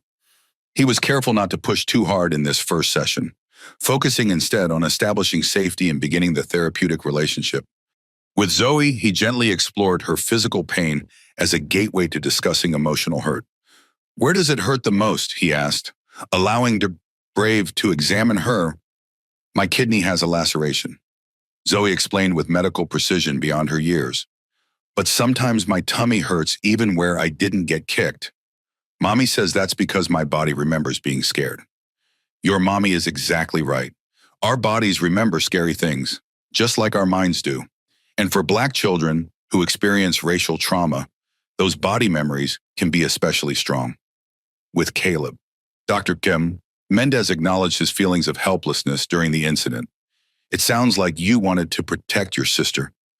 Caleb nodded, clutching Super Safe tightly. "I tried to make the lady stop, but I was too little, and then Zoe couldn't breathe, and I was really scared." "That would be scary for anyone, even grown-ups. You were very brave to try to help your sister." Before leaving, Mendez spoke privately with Marcus and Olivia. They're both experiencing trauma responses, which is completely normal. Zoe's combining her physical and emotional pain, while Caleb's showing protective behaviors and separation anxiety. "Will they be okay?" Olivia asked, the mother temporarily overriding the medical professional who knew the complex nature of psychological recovery. "With support, absolutely," Dr. Mendez assured them. "Children are remarkably resilient, especially with attentive parents and appropriate therapeutic intervention. I'd like to see them individually twice weekly for the next few weeks, then reevaluate." "Do we need to talk with them specifically about the racial component?" Marcus asked. "They've both mentioned the animals comment." "Yes, but carefully," Dr. Mendez advised. "They need to understand that the woman's behavior reflected her prejudice, not any truth about them." For Black children, processing racial trauma requires naming it explicitly while providing constant reassurance of their inherent worth and dignity. He left them with strategies for supporting the children between sessions, maintaining routines, allowing expression of all emotions without judgment, providing physical comfort and reassurance about safety. That evening, as Olivia helped Zoe get ready for bed, her daughter asked a question that broke her heart anew. "Mommy, will the lady come to our house and hurt me again?" "No, baby," Olivia said firmly, sitting on the edge of the bed. "She can't come anywhere near us. There are lots of people making sure of that. The police, the judges, even our friends and neighbors. But why did she want to hurt me? I didn't do anything to her." Olivia chose her words carefully. Sometimes people have a lot of anger inside them, and they direct that anger at others for unfair reasons, like how someone looks or where they come from. That's what happened with this woman. She was angry and hateful, and she chose to hurt you. But that was about her badness, not about anything you did. Zoe considered this. Dr. Mendez says it's not my fault. Dr. Mendez is absolutely right. None of this is your fault. Not one tiny bit. Is it your fault for going to get snacks? The question cut straight to Olivia's deepest guilt. I've been asking myself that, she admitted. But Dr. Mendez would probably say it's not my fault either. Bad people do bad things sometimes, and we can't always prevent that, even when we try our hardest to keep the people we love safe. Zoe reached up to touch her mother's face. It's not your fault. Mommy, you didn't know the mean lady was there. From the mouth of her 8-year-old child, absolution Olivia hadn't realized she was desperately seeking. She gathered Zoe carefully in her arms, mindful of her injuries. I love you so much, Zoe. So much. I love you too, Mommy. Zoe yawned. Can you leave the nightlight on and the door open? Of course, baby. And I'll be right down the hall all night. As Olivia left Zoe's room, she found Marcus in the hallway with Caleb, who had insisted on sleeping in their room tonight. The physical and emotional exhaustion of the past days showed on all their faces. But they were home. They were together. And slowly, day by day, they would find their way back to a sense of safety and normalcy, different, perhaps, from before, but solid ground nonetheless. Meeting with child psychologist Dr. Rafael Mendez arrived at the Jackson home precisely at 10 o'clock a.m., 3 days after their phone consultation. He carried his usual bag of therapeutic tools, the stuffed bears that Zoe and Caleb had connected with, art supplies, and child-friendly explanation cards for today's difficult task. Elena Rodriguez had come as well, though she waited in the kitchen with Marcus while Olivia sat with Dr. Mendez and Zoe in the living room. The recording equipment, a simple, unobtrusive camera on a small tripod, had been set up earlier and positioned to capture Zoe's phone while remaining largely out of her direct line of sight. Caleb was spending the morning with his grandmother at the Science Museum, a special outing designed to give Zoe private time for the recording while providing Caleb with positive experiences to counter the disruption of recent days. Zoe, Dr. Mendez began once they were settled comfortably. Do you remember how we talked about telling your story about what happened on the train? Zoe nodded, holding Dr. Brave the stuffed bear on her lap. Her physical recovery was progressing well. She moved with less obvious pain now, though she still tired easily. Today, we're going to record your story, he explained gently. That means this little camera will save your words in your face, like taking a video on your mom's phone. This will help the judges and other grown-ups understand exactly what happened, so they can make sure the right things happen next. Will the mean lady see the video? Zoe asked, her voice small. Her lawyer might show it to her. Yes, but you won't have to be in the same room with her. You're safe here with your family. Dr. Mendez spent several minutes explaining how the process would work. Using simple language and checking frequently for Zoe's understanding, he showed her how the camera worked, let her see what it captured, and assured her she could take breaks whenever needed. If you start feeling scared or too sad or just need a minute, you can say pause and we'll stop right away. Or you can squeeze Dr. Brave, and I'll know you need a break. Okay. Okay. Olivia sat nearby, close enough for Zoe to see and feel her presence, but positioned so she wouldn't be in the camera frame. Her heart ached watching her daughter prepare to recount the traumatic experience, but she took comfort in Dr. Mendez's gentle, child-centered approach.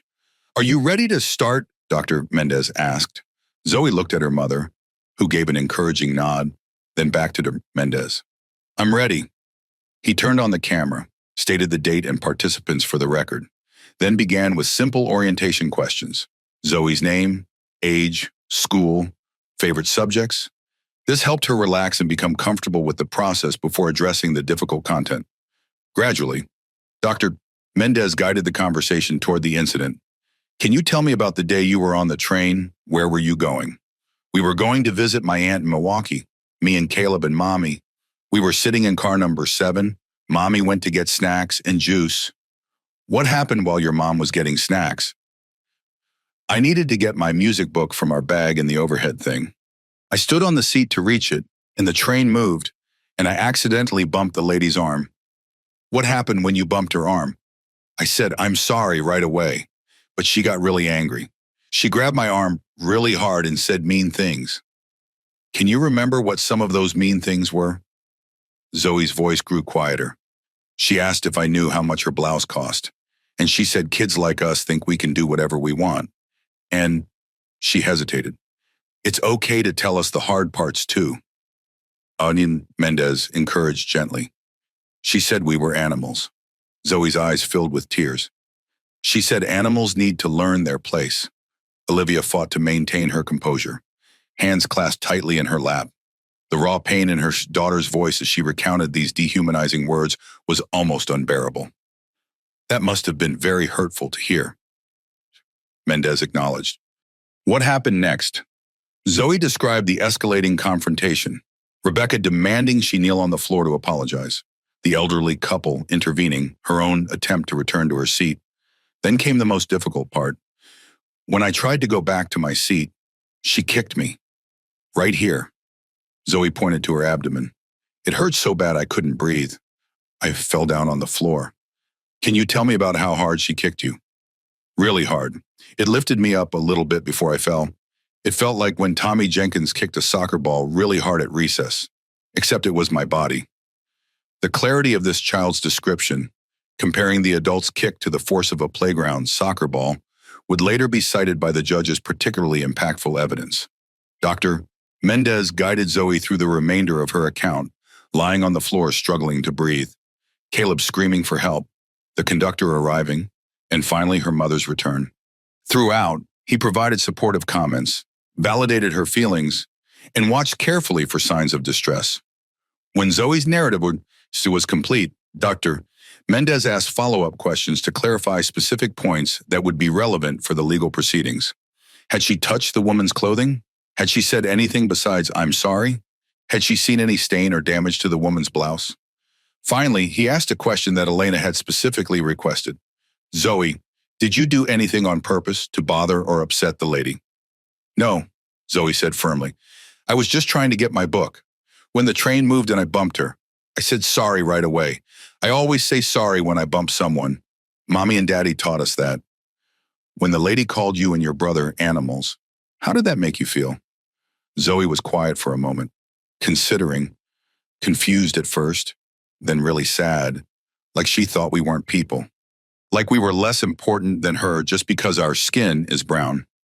This additional insight into the racial component of the trauma, articulated in an 8-year-old's terms but devastatingly clear, would prove crucial in establishing the hate crime element. Thank you for answering all these questions, Zoe. You've been very brave and very clear. Is there anything else you want to tell us about what happened that day? Zoe thought for a moment. I wish the lady wasn't so angry and mean. I didn't do anything to make her so mad. And now my kidney got hurt, and Caleb has bad dreams. And Mommy had to stay home from helping sick kids at her hospital. The simplicity and truth of this statement, recognizing the ripple effects of violence beyond her own physical injury, would later move even seasoned court personnel to tears when the video was played. Mendez turned off the camera and immediately shifted into therapeutic mode, helping Zoe process the emotions that had surfaced during her testimony. They spent 20 minutes doing calming activities, deep breathing, drawing positive images, holding ice cubes to create physical sensations that helped ground her in the present moment. In the kitchen, Elena watched the recording on her tablet, making notes. This is powerful, she told Marcus quietly. Zoe's account is clear, consistent with the video evidence and adult witness statements, and delivered with the unmistakable authenticity of a child. Will she have to do this again for the trial? Marcus asked. I'm hoping this recording will be sufficient. We can argue that requiring her to testify in person would create unnecessary trauma when this recording covers all relevant points. When Dr. Mendez and Olivia joined them in the kitchen, Zoe had gone upstairs to rest in her room, emotionally drained but stable after the debriefing activities. She did remarkably well, Dr. Zoe Mendez told them. She provided clear, detailed information without becoming overwhelmed. I'll want to see her tomorrow for a follow-up session to process any delayed reactions, but I believe this was handled as trauma-sensitively as possible. Olivia nodded, grateful for his expertise but still troubled by the necessity of having her child recount such a painful experience. Thank you. Raphael, your approach made all the difference. What happens with the recording now? Marcus asked Elena. It will be entered as evidence and shown at the preliminary hearing. Only essential court personnel will view it.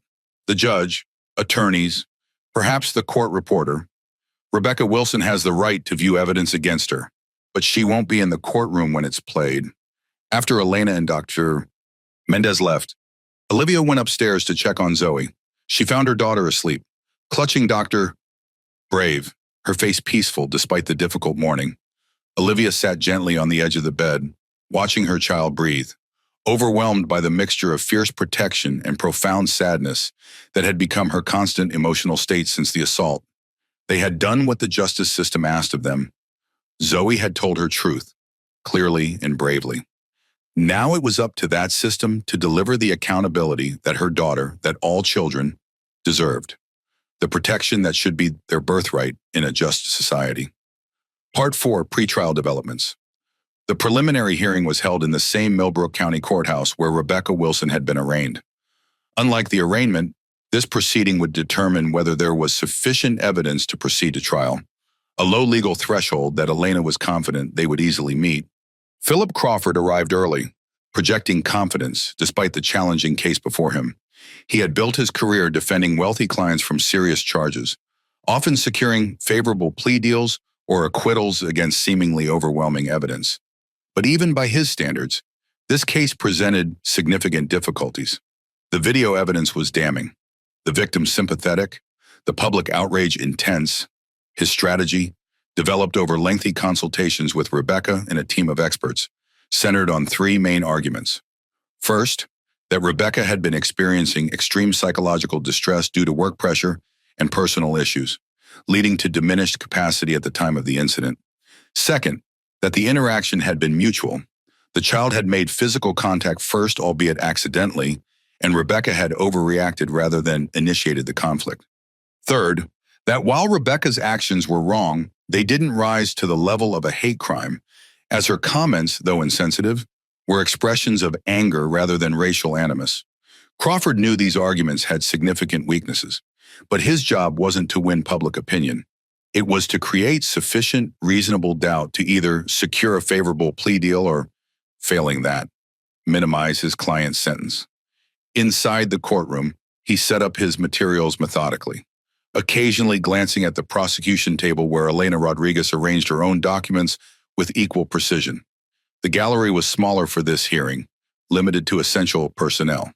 A few media representatives selected by lottery, and court officers. Rebecca Wilson was brought in from the holding area. She had lost weight during her 3 weeks in county jail. Her designer aesthetic replaced by institutional plainness. Crawford noted with approval that she had followed his advice regarding appearance. Hair pulled back simply, minimal makeup, modest clothing provided by his office rather than her usual luxury brands. The goal was to present her as an ordinary woman who had made a terrible mistake, not a wealthy elitist with contempt for those she considered beneath her. Judge Rosenberg entered and the hearing began with formal identification of all parties. Elena presented the state's evidence efficiently, the multiple videos showing the assault from different angles, medical records documenting Zoe's injuries, and witness statements from trained passengers and staff. Then she introduced the video of Zoe's testimony, which was played on monitors visible to the judge, attorneys, and court reporter, but not to the gallery. Crawford watched carefully, assessing the impact of the child's account. Her clear, straightforward description of events, delivered with the unmistakable authenticity of an 8-year-old, would be devastating to a jury. He made notes about potential challenges to admissibility, though he knew such efforts would likely fail. When Elena concluded the state's presentation, Judge Rosenberg turned to Crawford. "Counsel, do you wish to present evidence at this stage?" "Yes, Your Honor. The defense requests consideration of a psychiatric evaluation of Miss Wilson prior to proceeding to trial. We have reason to believe she experienced a dissociative episode triggered by work-related stress and undiagnosed mental health conditions." Elena was on her feet immediately. "Your Honor, this is procedurally inappropriate. The preliminary hearing is to determine probable cause, which has been amply demonstrated. Mental health claims are trial matters, not grounds to delay finding probable cause." "I agree with the state," Judge Rosenberg said. "Mr. Crawford, your client can certainly pursue psychiatric evaluation as part of her defense strategy, but that has no bearing on the question before us today. Whether there is probable cause to believe says Wilson committed the offenses charged." Crawford pivoted smoothly. "In that case, Your Honor, We would like to challenge the hate crime enhancement. Nothing in the evidence presented establishes racial motivation beyond reasonable doubt. Again, Mr. Crawford, reasonable doubt is the trial standard. For this hearing, the question is whether there is probable cause to believe the enhancement applies. Ms. Rodriguez, would you address this point? Elena approached the bench. Your Honor, the evidence clearly supports probable cause for the enhancement. Ms. Wilson referred to the victim and her brother as animals who need to learn their place. She specifically targeted these children after seeing them without adult supervision. Multiple witnesses reported her using racially charged language both before and after the physical assault. Judge Rosenberg considered briefly. I find the state has established probable cause on all charges, including the hate crime enhancement. This case will proceed to trial. Arraignment in Superior Court is scheduled for 2 weeks from today, July 15th, at 10 o'clock a.m. The defendant will remain in custody unless bail is posted. The court will order a pre-sentence investigation report. Does either side have matters to address before we adjourn? Elena stood. Your Honor, the state requests that victim impact statements be permitted at sentencing. So ordered. Mr. Crawford, defense requests that Dr. Simmons be permitted to provide additional information regarding appropriate mental health interventions as part of sentencing considerations. That request is granted as well. Anything further? When both attorneys indicated they had nothing additional, Judge Rosenberg concluded, court is adjourned until July 15th. As Rebecca was led away by court officers, she glanced back toward the gallery where her sister sat, tears streaming down Karen's face. The brief eye contact conveyed volumes: regret, fear, resignation, before Rebecca disappeared through the side door leading back to holding. Outside the courthouse, Crawford gave a brief statement to the press. While we acknowledge that an unfortunate incident occurred, we believe the state has overcharged this case. Ms. Wilson has no history of racial animus or violence. We will be exploring all appropriate defenses, including the role of mental health factors in this isolated event. Elena, speaking after him, was equally measured but firm. The evidence in this case is clear and compelling. A child was violently assaulted for simply existing in a public space. The state will pursue justice for Zoe Jackson and send a message that such behavior has no place in our society. Back at the jail, Crawford met with Rebecca to discuss next steps. Her initial shock and indignation had given way to a more subdued demeanor as the reality of her situation settled in. They're not dropping the hate crime enhancement, he told her. That significantly increases our exposure at trial. But I'm not racist, Rebecca insisted, a refrain he'd heard repeatedly in their meetings. I was just angry. I said things I didn't mean, Crawford sighed. Rebecca, the problem is that those specific words came to you so readily in a moment of anger. That suggests they represent thoughts you actually hold, even if you don't consciously acknowledge them. So what do? I've contacted Dr. Harriet Simmons, a forensic psychiatrist. She'll evaluate you to determine if there are mental health factors we can introduce at trial. Additionally, I'm reaching out to character witnesses who can testify to your general behavior and values. What about a plea? Rebecca asked, the word clearly difficult for her to voice. The DA is still insisting on the hate crime enhancement, which would mean at least 5 years, possibly more. I'm continuing negotiations, but given the public attention, they're not inclined to show leniency. Rebecca stared at her hands. I can't go to prison for 5 years. I'd lose everything, my career, my home. You need to prepare for that possibility, Crawford said, his tone gentle but honest. The evidence against you is overwhelming, even with mental health considerations. A conviction on at least the basic assault charge is highly likely. As he gathered his materials to leave, Rebecca asked a question that surprised him. The little girl, Zoe, how is she doing? It was the first time she had expressed any interest in her victim's well-being. Crawford studied his client, wondering if this represented genuine remorse or strategic concern about how she might be perceived.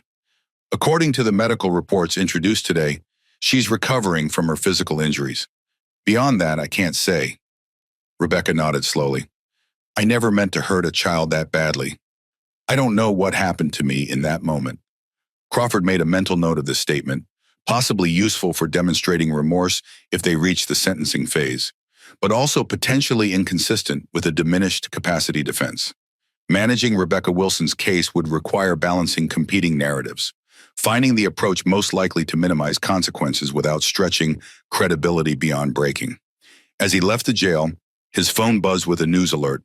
FBI completes investigation in Zoe Jackson case, refers findings to U.S. Attorney's Office. The federal dimension was developing, adding another layer of complexity and potential consequences for his client. The legal chess game was fully underway, with Rebecca Wilson's freedom hanging in the balance.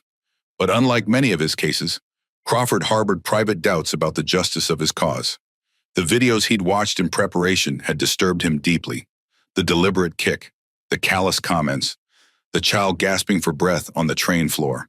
Part of him, the part he rarely acknowledged in his professional life, wondered if perhaps this time, the system should work exactly as designed. Prosecution preparation. Elena Rodriguez's office in the district attorney's building is organized chaos, case files stacked in precise order, legal references tabbed and highlighted, notes arranged in her meticulous system. On the wall hung her diplomas from Stanford and Harvard Law, alongside photos of her family and a framed newspaper clipping about her first major conviction. Today, her focus was entirely on the state Wilson case. The preliminary hearing had gone as expected, Judge Rosenberg finding probable cause on all charges. Now the real work began, building an airtight case for trial. Her assistant knocked softly on the open door. Dr. Patel is here to discuss the medical evidence. Send her in, please. Dr. Serena Patel entered, carrying a tablet and several folders. As the pediatric hospitalist who had treated Zoe at Millbrook Memorial, her testimony would be crucial in establishing the severity of the injuries. Thanks for coming, Serena. Elena greeted her.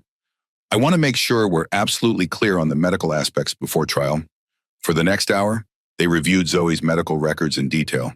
The initial emergency department assessment, CT scan results, lab values, treatment protocols, and follow-up evaluations. Dr. Patel explained the significance of each finding in terms a jury could understand.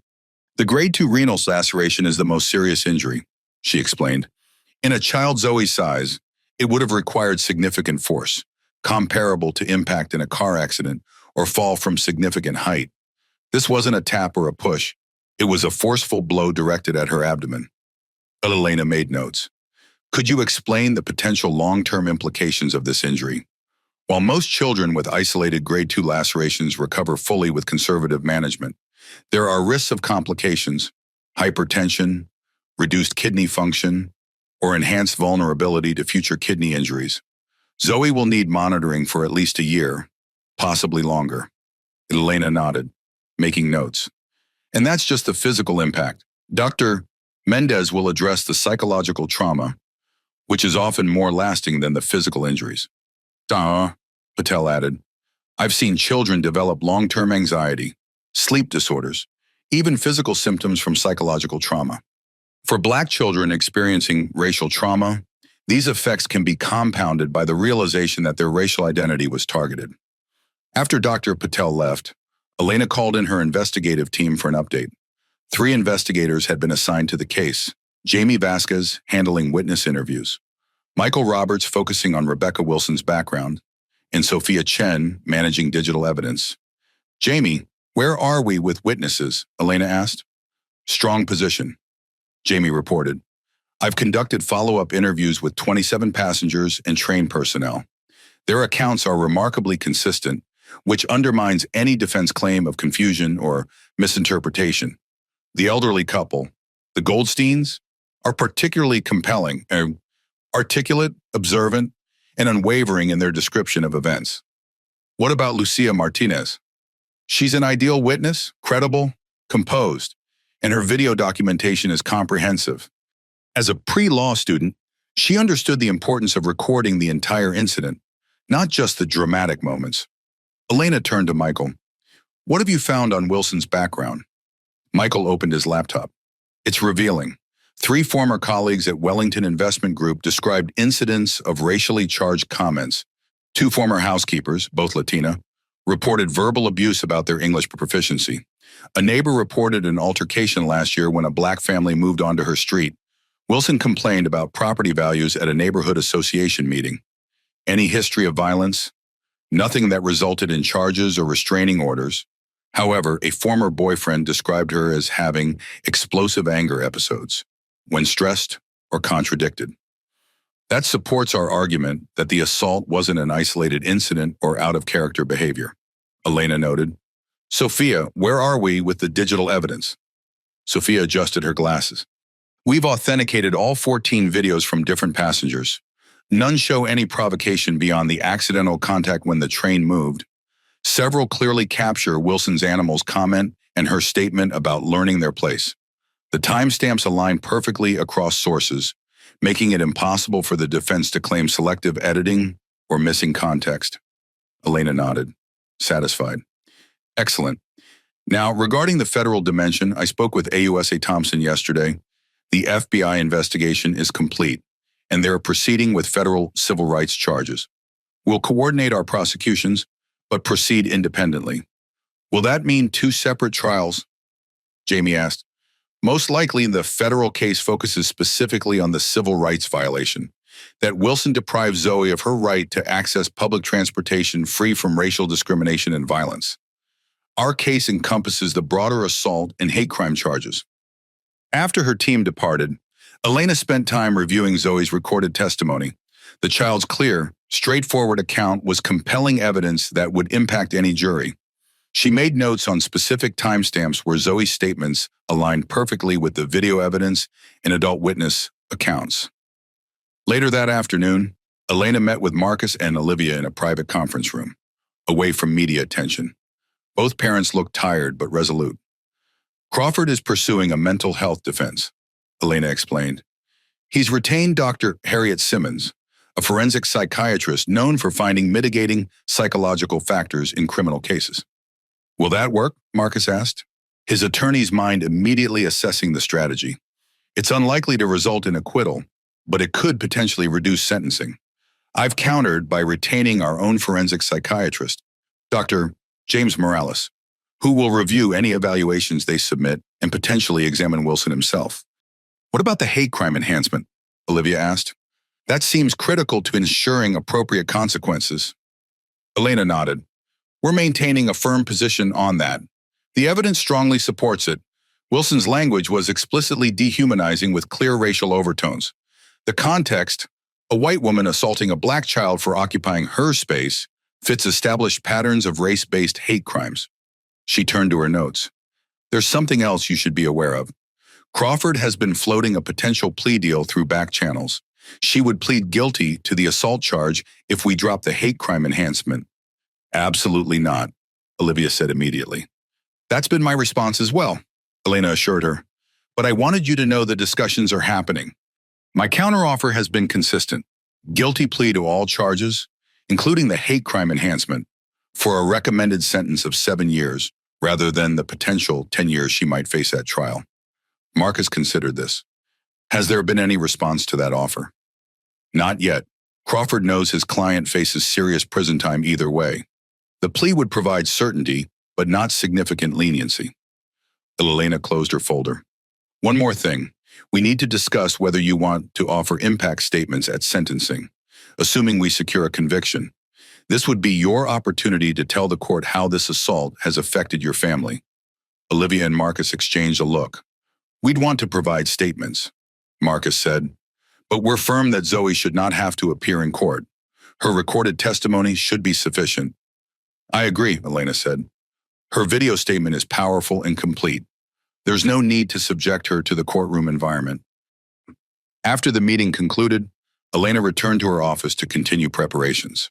The Wilson case had become her highest priority, not just because of the media attention, but because it represented a fundamental principle of justice. Children deserve to exist in public spaces without fear of violence. Racial hatred should bring serious consequences. And those entrusted with enforcing these principles, prosecutors like her, needed to do so with unwavering commitment to both legal precision and moral clarity. As she reviewed her trial outline, Elena recalled Zoe's simple statement from her recorded testimony. I wish the lady wasn't so angry and mean. I didn't do anything to make her so mad. The clarity of a child's perspective recognizing the fundamental injustice that an adult had failed to grasp. That ultimately was what this case was about: family coping strategies. 3 weeks after the assault, the Jackson family was developing a new normal. Physical recovery was well underway. Zoe's follow-up scans showed good healing of her kidney laceration, and she had been cleared for light physical activity. The emotional recovery, however, remained a work in progress for the entire family. Dr. Mendez had established a consistent therapeutic schedule, individual sessions twice weekly for both children, plus weekly family sessions that included Marcus and Olivia. This structured approach provided regular opportunities to process feelings and develop coping strategies. For Zoe, music therapy had emerged as a particularly effective outlet. Her violin lessons, temporarily paused after the assault, had resumed with a focus on emotional expression rather than technical perfection. Her instructor, Celie, had adapted her teaching approach after consulting with Dr. Mendez. Music gives her control, Dr. Mendez had explained to Olivia during a parent consultation. When the world feels unpredictable and frightening, creating something beautiful provides a sense of mastery and order. This particular Thursday afternoon, Olivia sat in the living room, reviewing medical journals while Zoe practiced violin nearby. The simple melody of Ode to Joy filled the room. Not perfect, but played with focused intention. Olivia watched her daughter, noting the slight furrow of concentration between her brows, the careful positioning of her small fingers on the strings. These ordinary moments had taken on profound significance. Each time Zoe engaged in a normal childhood activity, playing violin, reading a book, laughing at her brother's jokes, it felt like a victory, a reclaiming of what Rebecca Wilson had threatened to take from her. Caleb had found his own therapeutic path through art. Currently, he sat at the dining room table surrounded by colored pencils and paper, meticulously drawing what Dr. Mendez called safety pictures, images that represented security and protection in his 8-year-old understanding. Today's drawing featured a castle with their family inside, surrounded by a moat filled with what appeared to be friendly sharks. "That's a good fortress, buddy," Marcus commented as he entered from his home office. "Are those sharks protecting us?" "Yeah," Caleb nodded seriously. "They only eat bad people who try to hurt us, and they have laser eyes." "Laser-eyed protection sharks. Excellent security feature." Marcus ruffled his son's hair, meeting Olivia's eyes across the room with a small smile of relief. These moments of typical childhood imagination were precious indicators of healing. The family's evening routine had been carefully structured on Dr. Mendez's recommendation, consistency providing security for children whose sense of safety had been shattered. Dinner together at 6 o'clock, followed by family activity time, then a calming bedtime routine that included Marcus reading stories while Olivia sat nearby. Present and protective, new elements had been incorporated to address specific trauma responses. Night lights installed in both children's rooms, doors left partly open, a sound machine in the hallway creating white noise that masked street sounds which might trigger anxiety, new stuffed animals, including Dr. Brave and Super Safe from therapy sessions that served as comfort objects. For Caleb, separation anxiety remained the most persistent challenge. He still resisted going to school, though they had gradually reintroduced half-days with frequent check-in calls. He had developed a habit of checking doors and windows before bed, a ritual Marcus and Olivia allowed as it seemed to provide comfort without escalating into compulsion.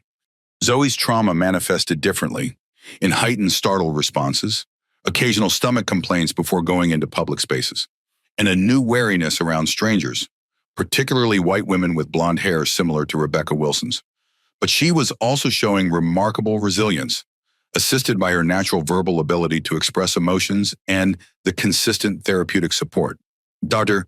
Mendez had helped her understand the racial component of what happened, using age-appropriate language. "Some people have unfair and wrong ideas about others based on skin color," he'd explained. "But their wrong ideas tell us about them, not about you." Dr. Mendez suggested we try a short train ride next weekend, Olivia mentioned quietly to Marcus as they prepared dinner together. "Just to the next station and back. He says controlled exposure can help prevent the development of long-term phobias." Marcus considered this as he chopped vegetables. "How do you feel about it?" "Terrified," Olivia admitted. "But I understand the therapeutic reasoning, and I'd rather address it now, with support, then have them develop lifelong fears of public transportation. We should discuss it with the kids first, Marcus suggested. See how they react to the idea. If there's strong resistance, we might need more preparation. As they set the table for dinner, Olivia's mother, Diane, arrived for her regular Thursday evening visit. Since the incident, both sets of grandparents had become even more present in the children's lives, providing additional support in helping maintain routines when Marcus and Olivia needed to attend legal meetings or simply take moments for their own emotional processing. Grandma Caleb ran to her, receiving a warm embrace. "There's my favorite artist," Diane said, admiring his drawing. "And I hear a musician too." She smiled at Zoe, who had set aside her violin to greet her grandmother. Over dinner, the conversation remained deliberately light. School projects, a funny incident from Diane's garden club, plans for an upcoming science museum exhibit. The adults had become adept at creating spaces of normalcy amid the ongoing legal processes and recovery work. After the children went upstairs to prepare for bed, the adults spoke more candidly. "How was Zoe's session with Dr. Mendez today?" Diane asked. "Positive progress," Olivia reported. "He says she's developing good language to express her feelings about what happened. The worry is that she's sometimes being strong for our benefit, trying not to show when she's struggling because she sees how it affects us." Marcus nodded. "That's our Zoe, always the responsible one. But Dr. Mendez is helping her understand that her feelings are valid and she doesn't need to protect us from them. And you two," Diane looked between them with maternal concern, "are you getting support too?" The question addressed what they sometimes overlooked, their own trauma as parents. While focusing intensely on their children's needs, their personal processing had often been relegated to late-night conversations after the kids were asleep. "We've started seeing Dr. Levine together," Olivia acknowledged. "Just once a week, but it helps to have a space to express things we dare not want to say in front of the kids. Like the fact that I sometimes fantasize about 5 minutes alone with Rebecca Wilson," Marcus admitted quietly. "Not thoughts I'm proud of, but they're there." Diane reached across the table, squeezing her son-in-law's hand. "You're human and someone hurt your child. Those feelings are natural, even if you'd never act on them. Dr. Levine says the same thing," Olivia added. "The key is acknowledging them without letting them consume us. Our energy needs to go toward healing, not vengeance." Later that night, after bedtime stories and goodnight hugs, with both children finally to sleep, Marcus and Olivia sat together on their bedroom balcony. These quiet moments had become essential. Space to breathe, to speak honestly, to be partners rather than just co-parents in crisis. "Elena called today," Marcus said. "Crawford is still pushing for psychiatric evaluations. The trial date might be delayed." Olivia sighed, leaning against his shoulder. "Part of me just wants it over with, but another part dreads the media circus a trial will create. Elena says the evidence is so strong, Wilson might eventually accept a plea rather than face a jury, especially with the federal charges pending too." They sat in comfortable silence for a moment, watching the neighborhood lights. Their home had always been their sanctuary, and they were gradually reclaiming that feeling of safety, one day at a time. "I'm proud of us," Olivia said finally. "The kids, you, me, how we're handling this. It's not perfect, but we're facing it together." Marcus kissed the top of her head. "We'll get through it, and when we do, we'll be stronger. Different, but stronger." Inside the house, the sound machine hummed steadily, filling the hallway with gentle white noise. Night lights cast soft glows from the children's rooms. Dr. Brave and Super Safe stood guard from their places on pillows, small comforts creating a cocoon of security around a family learning to heal, to hope, and to believe again in the possibility of safety in an unpredictable world. Public support networks. As the Wilson case gained national attention, something remarkable began happening around the Jackson family. Concentric circles of support forming, from intimate family connections outward to strangers across the country who had been moved by Zoe's story. The innermost circle consisted of immediate family and close friends who provided daily practical support. Olivia's mother, Diane, came 3 times weekly to help with childcare and cooking. Marcus's parents drove in from Detroit every other weekend. Colleagues from Northwestern Hospital organized a meal delivery rotation. Close friends stepped in to drive Caleb to school when Olivia needed to take Zoe to therapy. Beyond this intimate circle, the Jacksons' neighborhood in Hyde Park mobilized in unexpected ways. Mrs. Reynolds, their elderly neighbor, appointed herself unofficial security monitor, keeping watch for unfamiliar vehicles or media attempting to photograph the family. The local Parents Association organized a support fund that covered therapy copays and transportation costs. The children's schools implemented enhanced emotional support programs, with teachers receiving special training on helping classmates understand trauma without overwhelming or ostracizing the affected child. Particularly meaningful was the response from Chicago's Black community organizations, which quickly mobilized resources specifically addressing racial trauma. The Community Healing Collective arranged for cultural affirmation activities for Zoe and Caleb, ensuring they had positive experiences with their racial identity to counterbalance the negative one they had endured. The community response has been incredible, Olivia told Dr. Levine during a therapy session. People we barely knew before are showing up with such genuine support. Trauma can reveal the strength of community bonds, Dr. Levine observed. People often want to help but don't know how. Your situation presents clear ways for them to contribute. This phenomenon extended far beyond their immediate community. 3 weeks after the incident, the Jackson family received an unexpected call from Congresswoman Patrice Adams, who had been following the case closely. Dr. and Mr. Jackson, she began after introductions. I'm calling because Zoe's experience has highlighted gaps in our transportation safety laws. I'm introducing legislation to require enhanced security training for all interstate transportation personnel, with specific protocols for protecting vulnerable passengers. Marcus put the call on speaker so Olivia could join from the kitchen. We appreciate that, Congresswoman. Would you be comfortable with us calling it Zoe's Law? We believe personalizing legislation helps build bipartisan support and keeps the focus on the human impact rather than abstract policy. Olivia and Marcus exchanged looks, having a silent conversation with raised eyebrows and slight nods. We'd need to think about that, Olivia responded carefully. Our priority has been protecting Zoe's privacy while still seeking justice. Of course, Congresswoman Adams responded immediately. Take whatever time you need, the legislation will move forward either way. I just wanted you to know that Zoe's experience is creating positive change, regardless of what happens in the criminal case. After promising to consider the request and ending the call, Marcus turned to Olivia. What do you think about the Zoe's Law idea? Olivia leaned against the counter, thoughtful. Part of me appreciates that her suffering might help protect other children. Another part worries about defining her by this traumatic experience. We should discuss it with Dr. Mendez, too, Marcus suggested. He might have insights about how being associated with legislation could affect her healing process. The ripple effects continued to spread. Amtrak announced a comprehensive review of their security procedures and passenger protection protocols.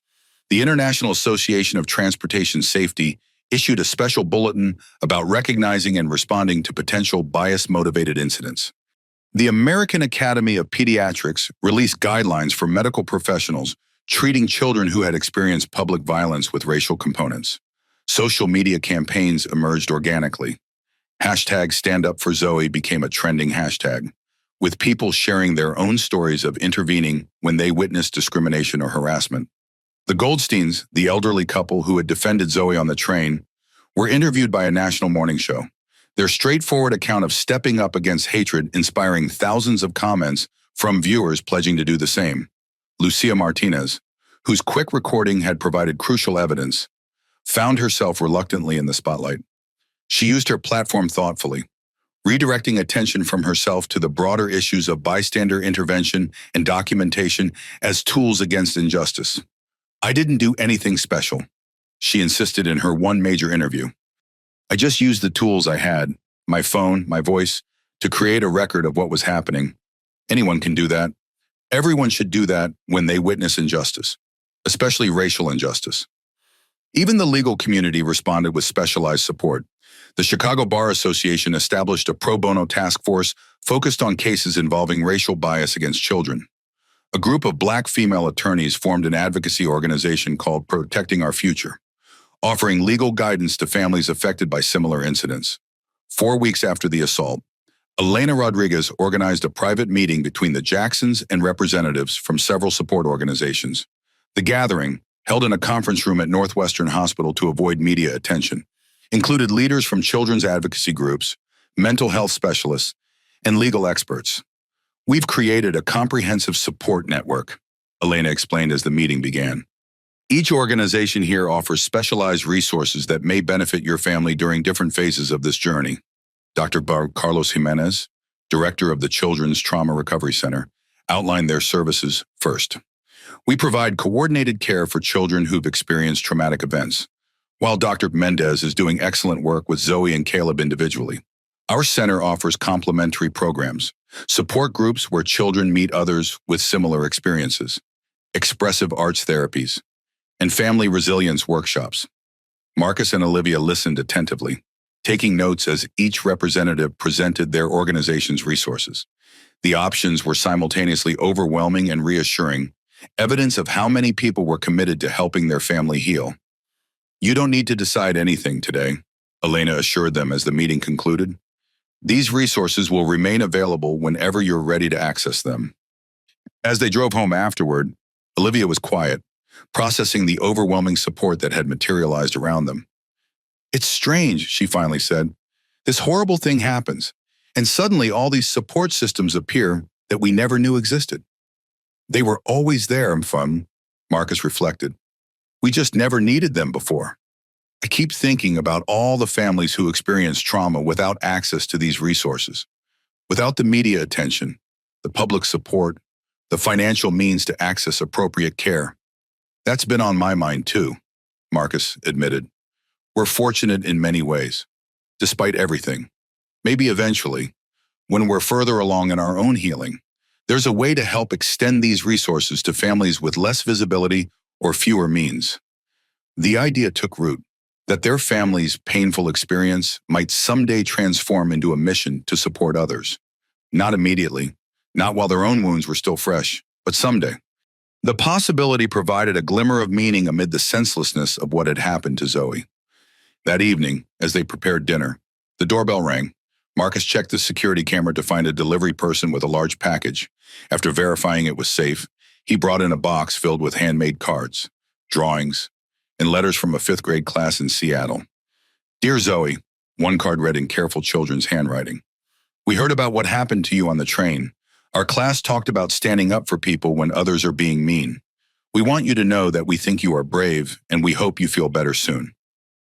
As they showed the cards to Zoe and Caleb after dinner, watching their children's faces light up at the colorful messages of support, both parents felt the same thing: gratitude for the vast network of caring that had emerged, and determination that their family would not be defined by one woman's hatred, but by the love and support that had answered it. Part 5, the trial. The Millbrook County Courthouse had been transformed in preparation for the state verdict.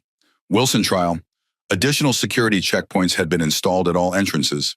A designated media area had been established on the lawn, with strict rules about where cameras could operate.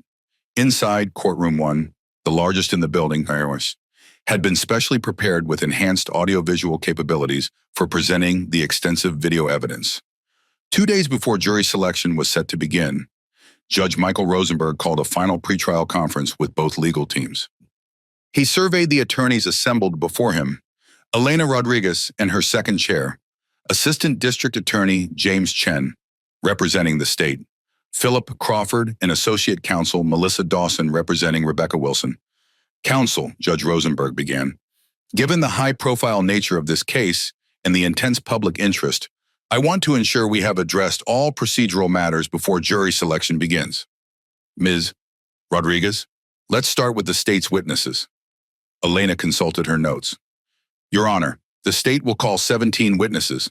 These include medical professionals who treated Zoe Jackson, trained personnel present during the incident, passengers who witnessed and recorded the events, and expert testimony regarding the hate crime enhancement, and the defense." Judge Rosenberg turned to Crawford.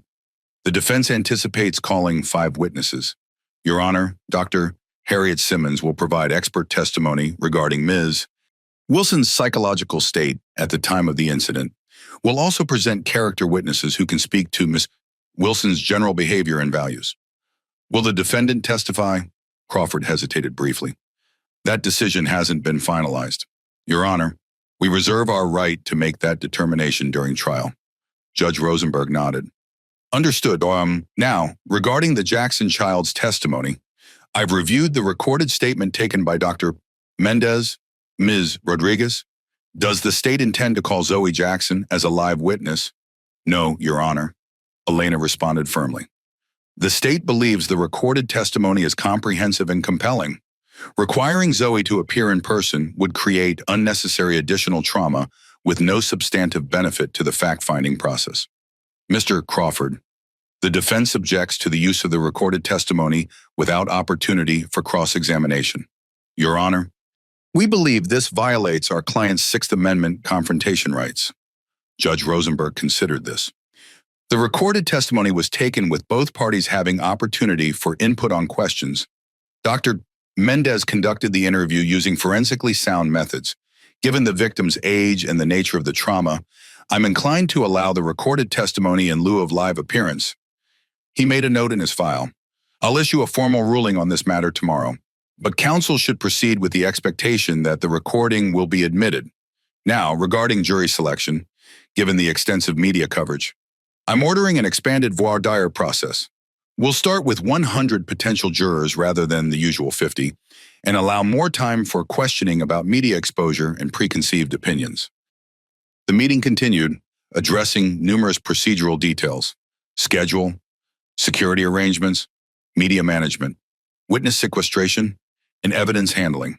When they adjourned 2 hours later, both legal teams departed with final preparations to complete before the high-stakes proceedings began. Elena returned to her office to meet with the Jackson family. Marcus and Olivia arrived without the children, who were staying with Diane for the afternoon.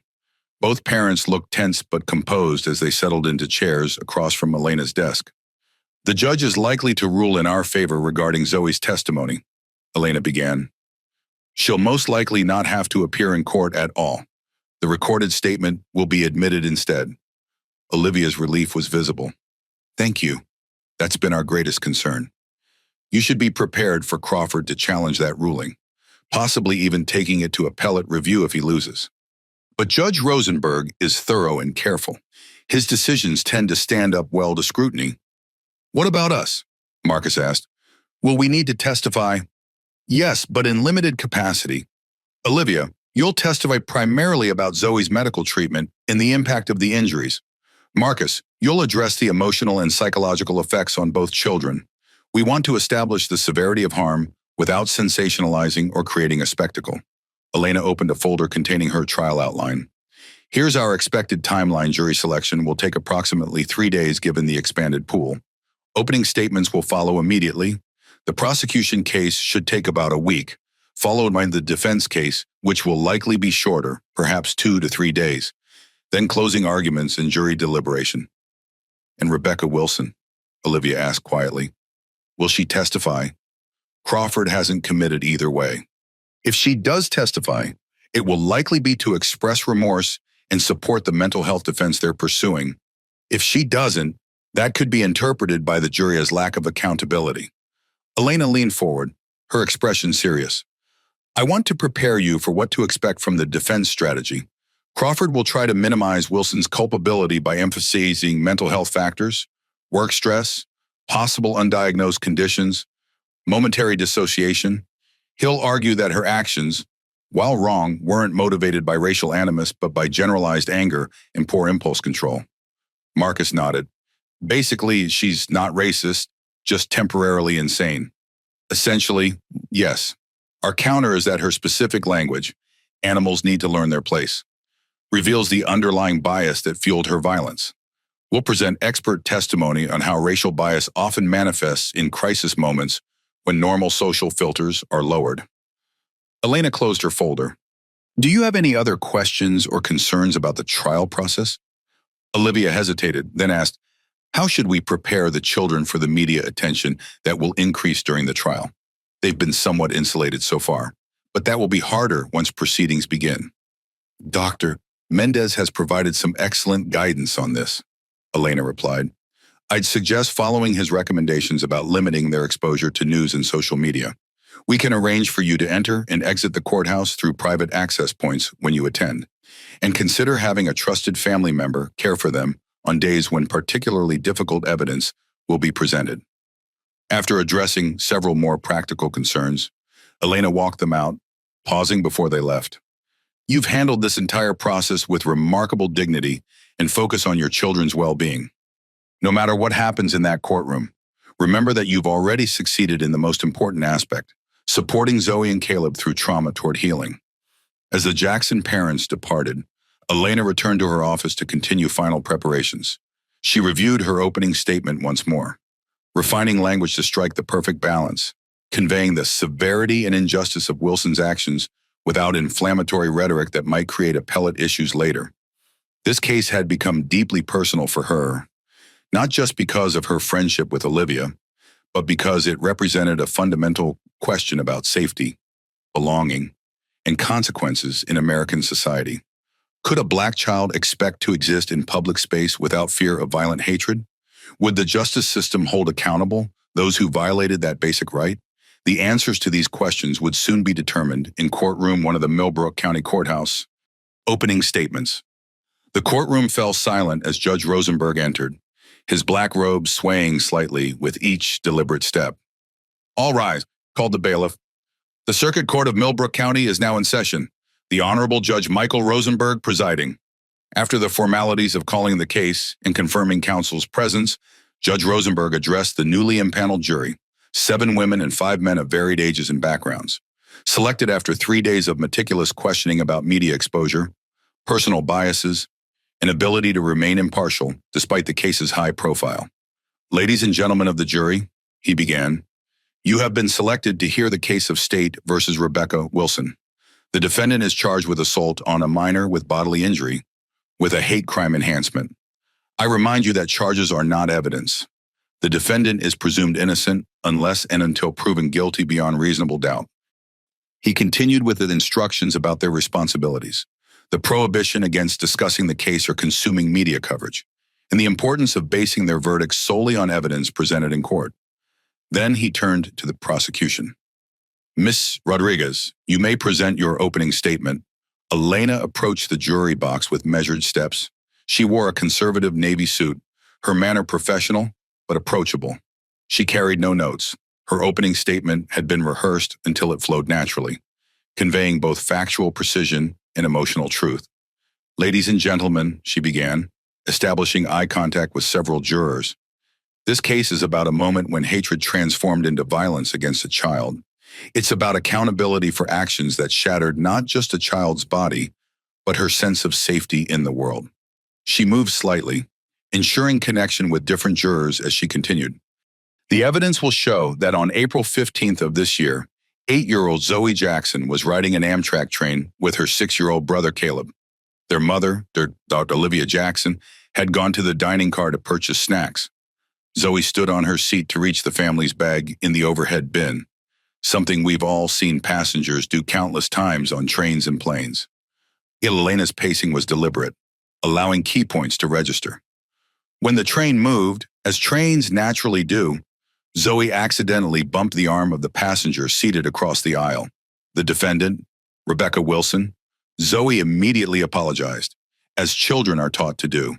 But rather than accepting this sincere apology for a minor accidental contact, Rebecca Wilson responded with escalating aggression. She walked to the evidence table, indicating the video screen position for the jury's view. You will see video evidence recorded by multiple passengers showing exactly what happened next. You'll see Rebecca Wilson grab Zoe's arm hard enough to leave marks. You'll hear Wilson demand that this child kneel on the floor to apologize. You'll hear Wilson call Zoe and her brother animals who need to learn their place. Elena paused, allowing the weight of these words to settle. And then, most disturbingly, you will see Rebecca Wilson deliberately kick 8-year-old Zoe in the abdomen with enough force to lift her off her feet before she fell to the floor, unable to breathe. She moved closer to the jury.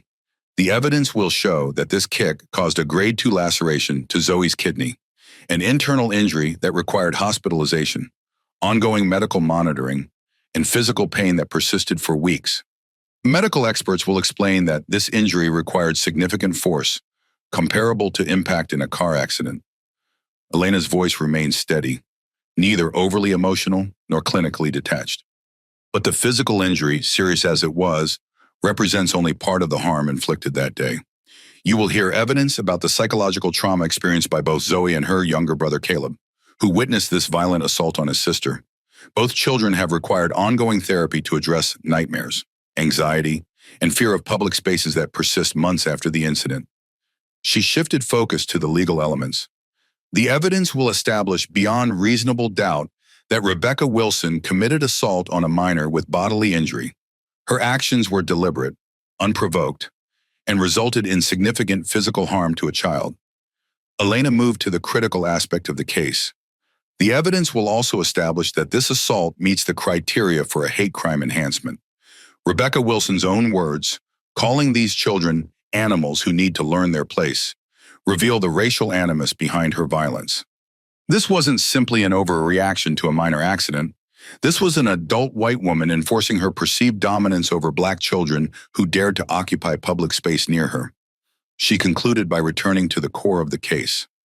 Ladies and gentlemen, at the conclusion of this trial, after you have seen all the evidence and heard all the testimony, we will ask you to return a verdict of guilty on the charge of assault on a minor with bodily injury. With the hate crime enhancement, we will ask you to affirm that in our society, children of all races deserve to exist in public spaces without fear of violence. We will ask you to hold Rebecca Wilson accountable for her actions and the harm she caused to Zoe Jackson. Thank you. Elena returned to her seat, exchanging a brief glance with Marcus and Olivia in the gallery before focusing her attention on Philip Crawford, who now approached the jury for the defense's opening argument. Crawford moved with measured confidence, his manner thoughtful rather than combative. Unlike Elena, he carried a small note card, though he referenced it minimally. "Ladies and gentlemen," he began, his deep voice resonating through the courtroom, "there is no dispute about the core events that occurred on April 15th. Rebecca Wilson did react inappropriately to an accidental contact. She did cause injury to Zoe Jackson. These facts are not in question, and Rebecca herself has acknowledged them and expressed genuine remorse." He moved closer to the jury. "What is in question, what you must determine, is what motivated these actions and whether the state has proven beyond reasonable doubt that racial animus was a substantial factor in that motivation." Crawford gestured toward his client, who sat at the defense table in a simple gray dress, her expression solemn. "You will hear expert testimony from Dr. Harriet Simmons, a respected forensic psychiatrist, who evaluated Rebecca Wilson extensively. Dr. Simmons will explain that at the time of this incident, Ms. Wilson was experiencing symptoms consistent with anxiety disorder and depression, exacerbated by extreme workplace pressure and personal difficulties." He paced slowly before the jury box. "The prosecution wants you to focus on words spoken in a moment of psychological crisis as definitive evidence of deep-seated racial hatred. But Dr. Simmons will explain how individuals in acute stress states often revert to language they've been exposed to culturally but don't consciously endorse."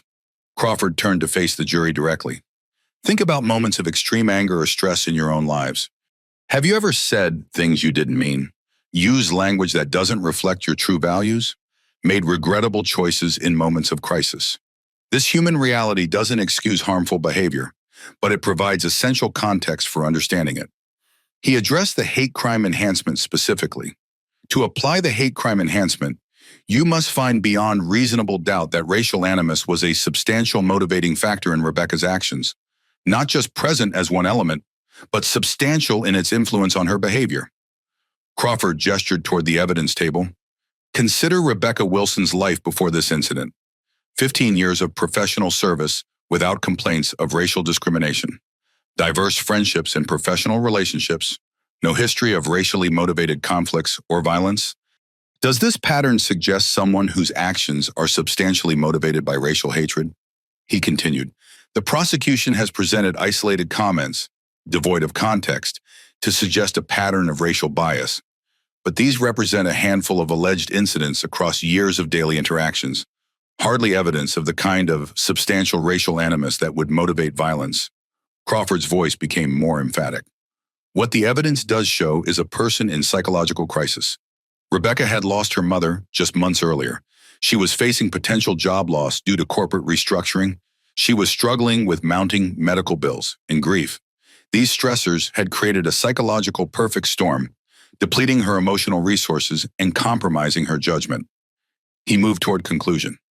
Ladies and gentlemen, what happened on that train was wrong. Zoe Jackson deserved better. Rebecca Wilson has acknowledged that reality and will face consequences for her actions. But those consequences should reflect what actually motivated her behavior, a psychological breakdown, not racial hatred. Crawford returned to the defense table, resting his hand briefly on Rebecca's shoulder. The state has not met its burden of proving beyond reasonable doubt that racial animus was a substantial motivating factor in this incident. Justice requires acknowledging the wrong that occurred while accurately understanding why it occurred. I ask you to return a verdict of guilty on the basic assault charge, but not guilty on the hate crime enhancement. Thank you. After Crawford concluded, Elena rose for a brief rebuttal argument, addressing key points raised by the defense. Ladies and gentlemen, the defense has suggested that words spoken in crisis shouldn't be given substantial weight. But when those words specifically dehumanize children based on their race, when they explicitly reference place and hierarchy, they reveal underlying attitudes that existed before the crisis moment. She continued, the defense has emphasized Rebecca Wilson's professional history without addressing the documented complaints from employees and colleagues about racially charged comments. These patterns matter. They provide context for understanding the words and actions captured on video. Elena concluded, when determining motivation, look to the evidence, not speculation about internal states, but documented words and actions. That evidence clearly establishes racial animus as a substantial motivating factor. I ask you to apply the law to that evidence and return a verdict that fully acknowledges the nature of this crime. Thank you. Judge Rosenberg then delivered detailed instructions to the jury about the applicable law, the elements of each charge, the standard of proof, and their duties during deliberation. He emphasized that for the hate crime enhancement to apply, they must find beyond reasonable doubt that racial animus was a substantial motivating factor in the assault, though it need not be the only factor. As the jury filed out to begin deliberations, the courtroom remained tense with anticipation. Rebecca Wilson sat motionless at the defense table, her future hanging in the balance. Marcus and Olivia Jackson exchanged whispered words in the gallery, their long journey through the legal system approaching its conclusion. And throughout the courthouse, media representatives prepared to report the verdict that would not only determine consequences for Rebecca Wilson, but send a message about accountability for racial violence against children in America. Witness testimony. Day 1. Thomas Rivera settled into the witness stand, his Amtrak uniform crisp and professional. After being sworn in, he responded to Elena's preliminary questions establishing his identity, occupation, and presence on the train during the incident. Mr. Rivera, how long have you been employed as an Amtrak conductor? Elena asked. 17 years next month, he replied, his voice clear and steady. And were you the conductor on the Chicago to Milwaukee route on April 15th of this year? Yes, ma'am. I was the lead conductor on that train. Elena established the basic timeline of the journey before addressing the incident directly. Can you describe how you first became aware of a situation in car number 7? Rivera shifted slightly in his seat. I received an urgent call over my radio from the dining car attendant. She said a passenger had come running in, very upset, saying a child had been hurt in car 7. Almost simultaneously, the emergency call button in car 7 was activated. What did you do in response? I immediately proceeded to car 7. As I entered, I saw a small girl lying on the floor, struggling to breathe. A little boy, her brother, I learned later, was crying beside her. Several passengers were gathered around, and a woman, he pointed toward Rebecca Wilson at the defense table, was standing several feet away. Elena guided him through his observations and actions, establishing the condition in which he found Zoe and the immediate statements made by witnesses. Did you speak with the defendant, Rebecca Wilson? Yes, she claimed the child had assaulted her first and that she was defending herself. What was your response to that claim, courtroom? I told her to return to her seat while I assessed the situation. Based on what multiple witnesses were saying and the child's obvious distress, I didn't find her claim credible. Elena displayed a diagram of the train car on the courtroom screen. Can you indicate where you found Zoe Jackson when you arrived? Rivera pointed to a location in the aisle, approximately here between rows 12 and 13. And where was the defendant? Initially standing about here, he indicated a spot nearby, but I directed her to return to her assigned seat, which was here in row 11. Elena continued systematically establishing the scene and Rivera's observations before turning to specific witness statements. Mr. Rivera, did passengers inform you about what had occurred? Yes. Several passengers immediately told me that the woman had kicked the child after the child accidentally bumped her when the train moved. Crawford stood. Objection, Your Honor, hearsay. Your Honor, Elena countered. These statements are being offered to explain the witness's subsequent actions, not for the truth of the matters asserted. Judge Rosenberg considered briefly. I'll allow it for that limited purpose. The jury is instructed that statements made to Mr. Rivera by passengers are not offered to prove what actually happened, only to explain why Mr. Rivera took certain actions. Elena continued. Based on what you observed and what you were told, what actions did you take? I radioed for an emergency stop at Millbrook Station, requested medical assistance to meet us there, and notified my supervisor of a potential assault situation requiring police response. After establishing the remainder of Rivera's involvement, including his communication with Olivia when she arrived and coordination with emergency services at Millbrook Station, Elena concluded her direct examination. No further questions. Your Honor. Judge Rosenberg turned to the defense table. Mr. Crawford, cross-examination. Crawford approached the witness stand with measured confidence. Mr. Rivera, you testified that when you arrived in car 7, the situation was already in progress. Correct. Yes, sir. So you did not personally witness the alleged kick or the events leading up to it? That's correct. I arrived after those events occurred. Crawford established that Rivera's understanding of what happened came entirely from passenger statements rather than direct observation. He then shifted focus to Rebecca's demeanor. You spoke directly with Ms. Wilson after arriving, correct? Yes. How would you characterize her emotional state at that time? Rivera considered this. She appeared agitated, defensive. Did she appear confused or disoriented to you? Objection. Elena interrupted. Calls for speculation about mental state. Sustained, Judge Rosenberg ruled. Rephrase, Ms. Crawford. What specific behaviors did you observe from Ms. Wilson? She was speaking rapidly, gesturing with her hands. Her face was flushed. She kept insisting that the child had come at her first. Did these behaviors seem consistent with someone in distress or under extreme stress? Objection. Same issue, Your Honor. I'll allow the witness to answer if he can do so based on his observations rather than the speculation about mental state. Rivera nodded. Based solely on my observations. Yes, she appeared to be under significant stress. Crawford continued this line of questioning, establishing that Rebecca's behavior could be interpreted as consistent with emotional distress rather than calculated malice. After a few more questions about Rivera's actions upon reaching Millbrook Station, he concluded his cross-examination. Following Rivera's testimony, Elena called Harold and Rose Goldstein, the elderly couple who had intervened during the incident. Their testimony was particularly powerful due to their clear recall, consistent accounts, and lack of any apparent bias. Mrs.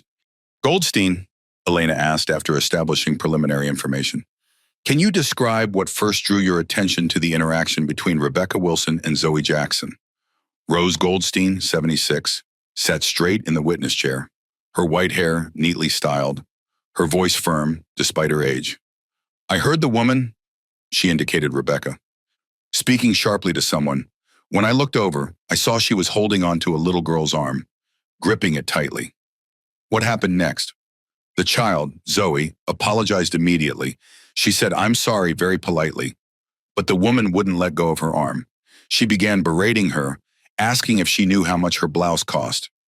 Did you observe anything about the woman's blouse at that time? Yes, I looked specifically because of her comment, and I saw nothing wrong with it. No stain, no tear, nothing.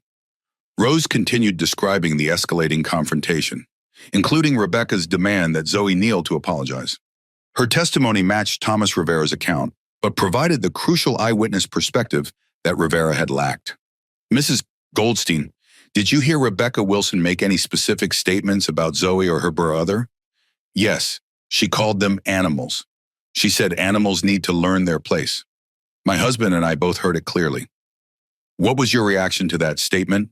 Objection, Crawford interjected. Relevance, Your Honor, Elena responded. Mrs. Goldstein's immediate reaction to the statement speaks to how it was understood in context, which is relevant to establishing intent. Overruled. The witness may answer. Rose's expression hardened slightly. I was shocked and appalled. The meaning seemed very clear to me. She was referring to these children as less than human because of their race, as someone who lived through the civil rights era. I recognized that language immediately for what it was. Elena proceeded carefully through the rest of Rose's observations, including the critical moment when Rebecca kicked Zoe. Rose's testimony was unwavering, her recall precise despite her age. When Crawford cross-examined her, he focused primarily on potential limitations in her perception, distance from the incident, hearing ability, view of the precise moment of contact, but gained little ground against her clear, consistent account. Harold Goldstein's testimony largely corroborated his wife's. At 78, he presented as slightly frailer physically but equally sharp mentally. His description of standing up to intervene, directly challenging Rebecca's behavior, added a powerful element to the narrative. I couldn't just sit there, he explained when Elena asked why he had spoken up. In my 78 years, I've seen what happens when people stay silent in the face of cruelty. I wasn't going to let that child be abused without saying something. The final witness of the day was Lucia Martinez, whose video evidence had been crucial in the case. At 20, she was the youngest witness thus far, but her composure and clarity matched the older witnesses. After establishing her presence on the train and initial observations similar to the Goldsteins, Elena focused on Lucia's decision to record the incident. Ms. Martinez, at what point did you begin recording the interaction between Rebecca Wilson and Zoe Jackson? Almost immediately after I realized something serious was happening, I saw the woman grab Zoe's arm and start yelling at her. I took out my phone and started recording because it seemed wrong, so an adult treating a child that way. Growing up Latina in Chicago, I've seen how certain people are targeted, and I wanted to make sure there was evidence. Elena had Lucia authenticate the video recording, which would be shown in full the following day. After you began recording, did you take any other actions? Yes. When Zoe was kicked and fell to the floor, I continued recording but also helped look for her mother. When someone said her mother was in the dining car, I ran there to find her. Why did you feel it was important to record what was happening? Lucia's expression was serious. Because I've seen situations where people's accounts are questioned later, where the truth gets distorted. I wanted there to be a clear record of exactly what happened. Crawford's cross-examination of Lucia was particularly careful. Given her sympathetic presence and the significance of her video evidence, he focused primarily on establishing that she had not witnessed the very beginning of the interaction and that her recording started after initial contact between Zoe and Rebecca had occurred. As the first day of testimony concluded, Judge Rosenberg instructed the jury about their continuing obligations to avoid media coverage and discussions about the case. The courtroom emptied gradually. With Rebecca Wilson being escorted back to custody, she remained unable to post the $250,000 bail. Outside the courthouse, Elena briefly joined Marcus and Olivia as they walked to their car, protected from media by court officers. I think it went well today, Elena told them quietly. The witness testimony was clear and consistent. Tomorrow will be challenging when we show the videos, but the foundation has been laid effectively. Olivia nodded, her expression determined despite the emotional toll of hearing the incident described repeatedly. One day down, she said simply. Marcus squeezed her hand as they reached their vehicle. One day closer to justice, he added. Medical evidence. Day 2, the second day of trial, began with the courtroom at capacity once again. Judge Rosenberg had issued strict instructions about decorum, particularly regarding reaction to the video evidence that would be presented. Before proceedings began, he reminded everyone present, emotional displays from the gallery will not be tolerated. Anyone unable to maintain appropriate courtroom behavior will be removed immediately. Elena Rodriguez called her first witness of the day. The state calls Dr. Serena Patel. Dr. Patel, the pediatric hospitalist who had treated Zoe at Millbrook Memorial, took the stand. She presented as highly professional in a conservative suit, her manner both authoritative and accessible as she responded to Elena's preliminary questions establishing her credentials. Dr. Patel, can you explain your role in Zoe Jackson's treatment? I was the attending pediatric hospitalist responsible for her care from admission through discharge at Millbrook Memorial Hospital. And what was your initial assessment of Zoe's condition when she arrived at the emergency department? Zoe presented with severe abdominal pain following blunt force trauma. The emergency department physician had already ordered appropriate imaging studies, which I reviewed. She had a grade 2 renal laceration, a tear in the kidney tissue, with a subcapsular hematoma, which is a collection of blood around the kidney. Elena displayed anatomical diagrams on the courtroom screen to help the jury understand the nature of the injury. Dr. Patel, could you explain what we're seeing in these images? Using a laser pointer, Dr. Patel indicated the relevant areas on the diagram, then on the actual CT scan images from Zoe's case, with identifying information redacted for privacy. This dark area here shows bleeding within the kidney tissue. This line indicates the laceration, or tear, in the renal parenchyma, the functional tissue of the kidney. How serious is a grade 2 renal laceration in a child Zoe's age and size? It's a significant injury that requires careful monitoring and management. In children, the kidneys are less protected by surrounding tissue than in adults, making them more vulnerable to injury. A grade 2 laceration indicates that the damage extended into the actual kidney tissue, not just the outer covering. Elena guided Dr. Patel through a detailed explanation of the treatment Zoe received, the potential complications that had been monitored for, and the follow-up care required. In your professional opinion, Dr. Patel, what kind of force would be required to cause this type of injury in an 8-year-old child? Objection, Crawford interjected. Calls for speculation beyond the witness's expertise. Your Honor, Elena responded. Dr. Patel routinely assesses pediatric trauma cases and has specific training in the mechanisms of injury. This is squarely within her professional expertise. I'll allow it, Judge Rosenberg ruled. The witness may answer, Dr. Patel continued. In pediatric medicine, we regularly assess the mechanisms of injury to determine whether they're consistent with the clinical presentation. A grade 2 renal laceration in a child would typically require significant force, comparable to what we see in automobile accidents, falls from significant heights, or direct blows from adult strength impacts. It's not the type of injury that would result from minor contact or accidental bumping. Could this injury have resulted from Zoe falling to the floor after being kicked? No. The pattern and location of the injury are consistent with direct impact to the upper abdomen, not secondary impact from falling. Elena moved to the long-term implications. What is the prognosis for Zoe's recovery? While most children with isolated grade 2 renal lacerations recover without permanent physical damage, there are potential long-term concerns.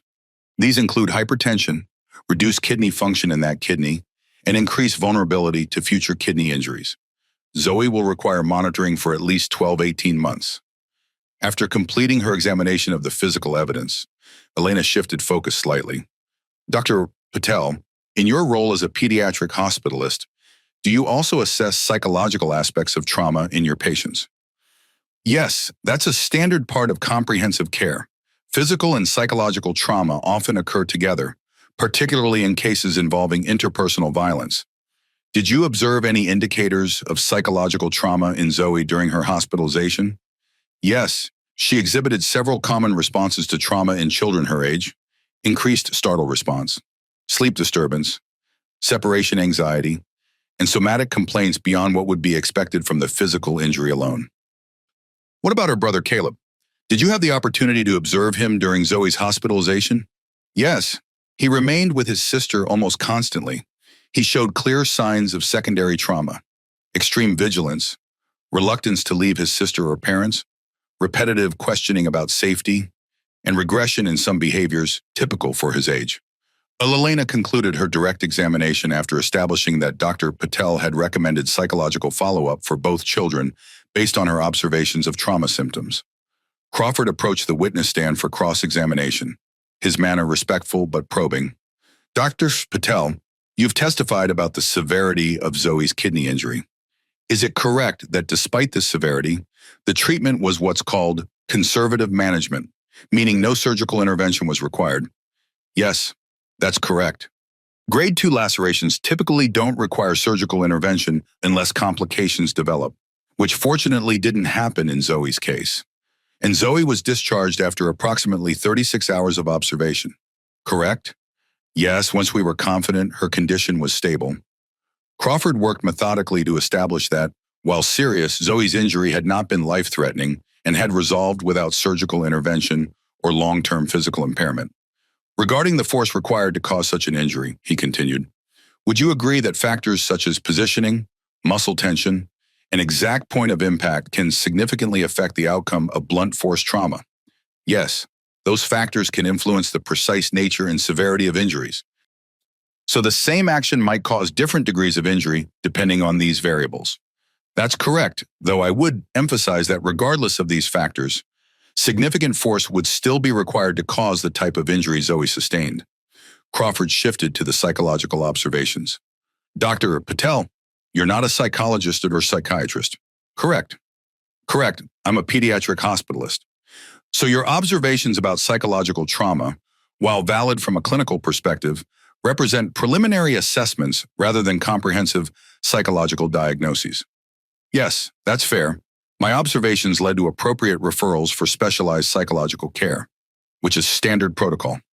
After a few more questions establishing the limitations of Dr. Zoe Patel's psychological assessments, Crawford concluded his cross-examination.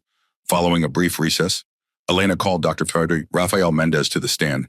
As the child psychologist who had been treating Zoe and Caleb since shortly after the incident, his testimony would address the psychological impact in greater detail. After establishing Dr. Mendez's impressive credentials, including specialized training in childhood trauma and over 20 years of clinical experience, Elena guided him through his involvement with the Jackson family. Dr. Mendez, how many sessions have you conducted with Zoe and Caleb Jackson since the incident on April 15th? I've had 17 individual sessions with Zoe, 15 with Caleb, and 8 family sessions, including their parents. Based on your professional assessment, what psychological impact did this incident have on Zoe? Zoe has exhibited clear symptoms of post-traumatic stress disorder, or PTSD.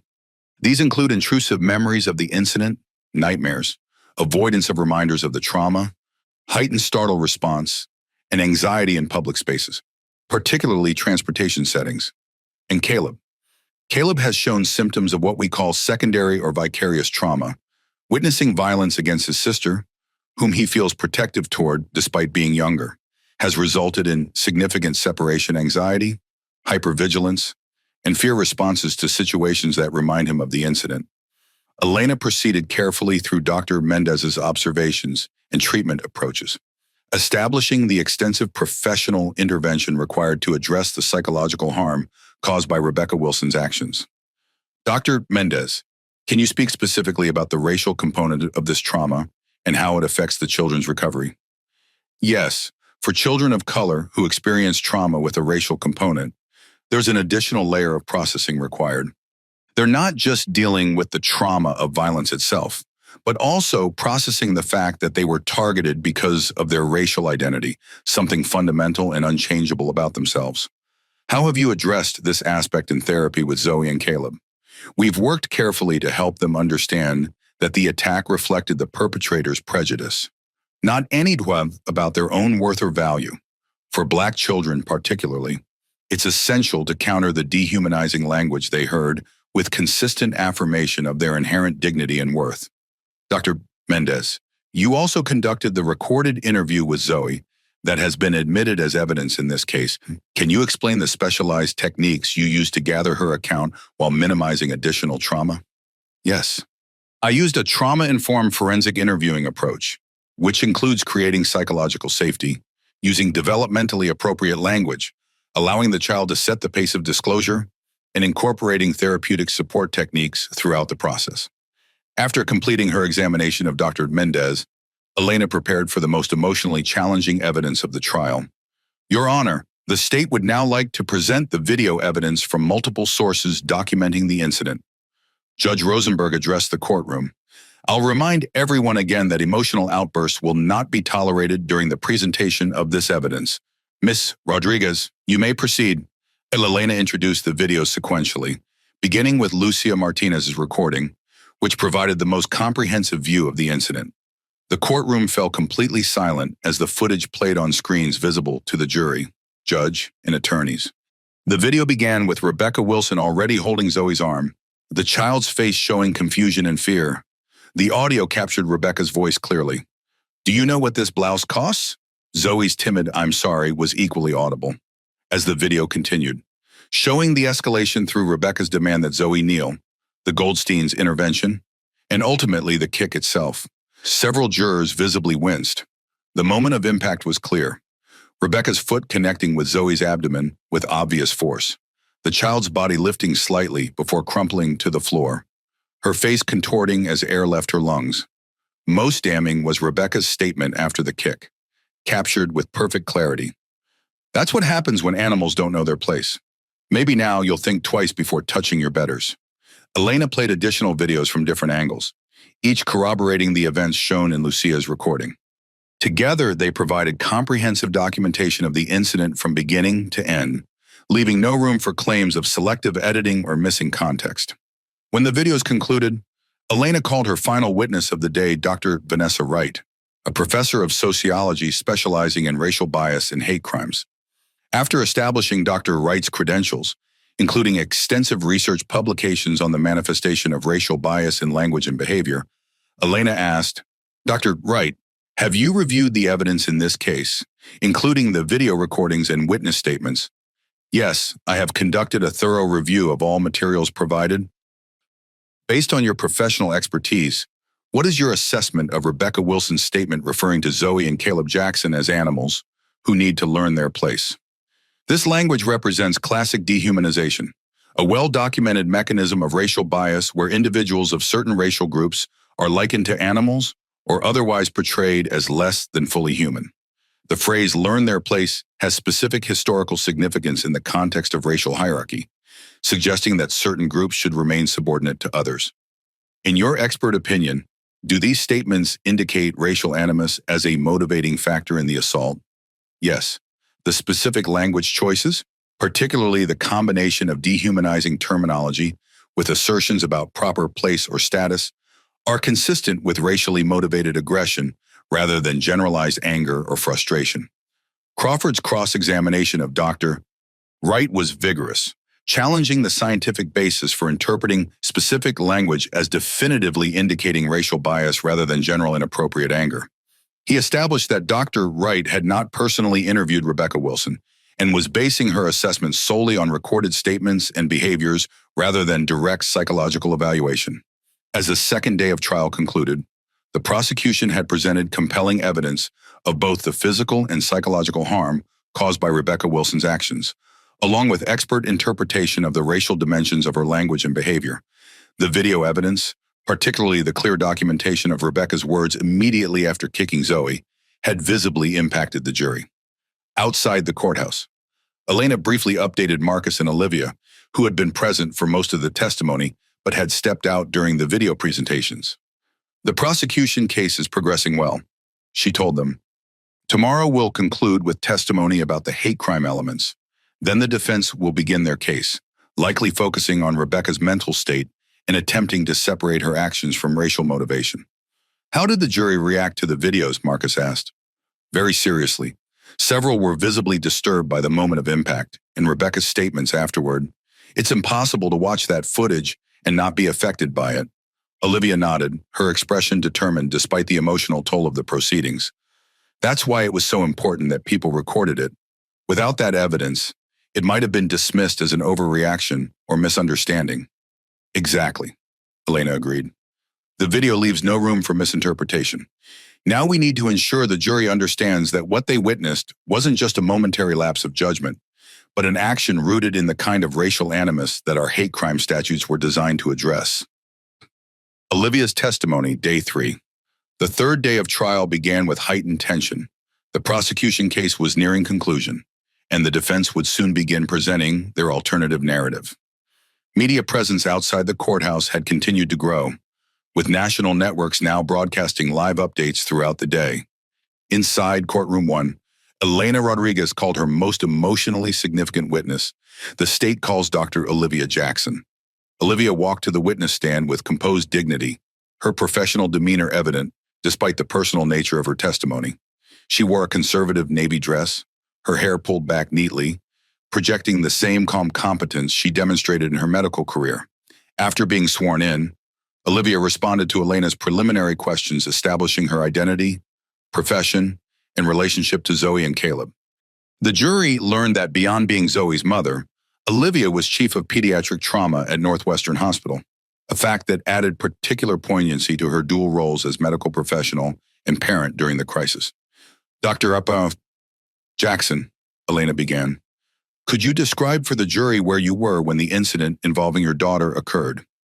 I had gone to the dining car to purchase snacks and drinks for the children. We were about 3 hours into our journey to Milwaukee, where we were going to visit my sister. And what was your understanding of where the children would be while you were gone? They were seated in our assigned seats in car 7. Zoe is very responsible for her age.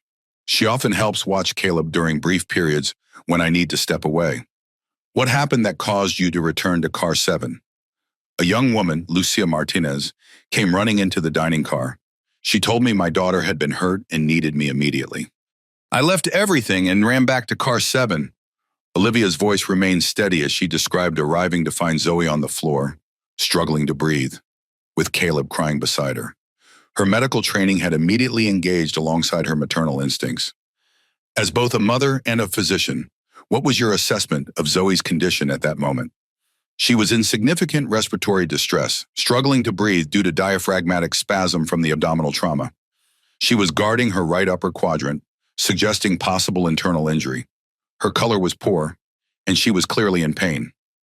Elena guided Olivia through the subsequent medical response, the emergency stop at Millbrook Station, the ambulance transport, the diagnostic procedures at the hospital. Throughout, Olivia maintained remarkable composure, though the jury could see the emotional weight behind her professional descriptions. Dr. Jackson, as a pediatric trauma specialist, can you explain your understanding of the injury Zoe sustained? Zoe suffered a grade 2 renal laceration, a tear in the kidney tissue with a subcapsular hematoma, which is bleeding contained within the kidney. This type of injury requires significant force, particularly in a child Zoe's size. In your professional experience, is this the type of injury that could result from an accidental bump or minor contact? No, this injury is consistent with substantial blunt force trauma, the kind we typically see in car accidents, falls from significant heights, or deliberate strikes with considerable force. Elena moved from the physical injuries to the emotional impact. Dr. Jackson, can you describe the changes you've observed in Zoe since this incident? Olivia's professional demeanor wavered slightly for the first time. Zoe was always a confident, outgoing child, curious about the world, comfortable in new environments. Since the incident, she's become more withdrawn, more anxious. She has difficulty sleeping, experiences nightmares, and becomes visibly tense in public spaces, particularly around strangers. And your son, Caleb. Caleb has developed significant separation anxiety. He doesn't want to let Zoe or me or his father out of his sight. He checks doors and windows before bed to make sure they're locked. He asks repeatedly whether the mean lady can find us or hurt us again. How has this affected your children's understanding of their racial identity? This has been particularly difficult, Olivia said, her voice softening. Both children have asked why the woman called them animals. We've had to have conversations about racism much earlier than we had planned. Zoe has become more conscious of how others perceive her based on her skin color, which no 8-year-old should have to worry about. How has this incident affected your family's daily life? It's transformed everything. Both children required a period of absence from school. We've had multiple therapy appointments each week. We've had to adjust our schedules to ensure the children are never alone or with unfamiliar caregivers. Simple activities like taking public transportation or visiting crowded places have become complex endeavors requiring extensive preparation and support. Elena proceeded carefully through these impacts, establishing the extensive disruption to the family's functioning and the ongoing psychological effects that continued months after the physical injuries had healed. Dr. Jackson, as chief of pediatric trauma at Northwestern, You have extensive experience with childhood injuries. How does this incident compare to other trauma cases you've encountered professionally? What makes this case different is the intentional nature of the harm and its racial component. In my professional work, I treat children injured in accidents, natural disasters, even instances of abuse. But there's a particular psychological wound that comes from being deliberately harmed by a stranger in a public space simply for existing in one's skin. It challenges a child's fundamental sense of safety in the world and their understanding of their place in society. Elena concluded her direct examination by addressing Olivia's hopes for the legal proceedings. Dr. Jackson, what outcome are you seeking from this trial? Justice for my daughter, acknowledgement that what happened to her was wrong and should carry appropriate consequences. But beyond that, I want affirmation that all children deserve to exist in public spaces without fear of violence or hatred based on their race. Philip Crawford approached for cross-examination, his manner respectful but focused. Dr. Jackson, first let me say how sorry I am for what your family has experienced.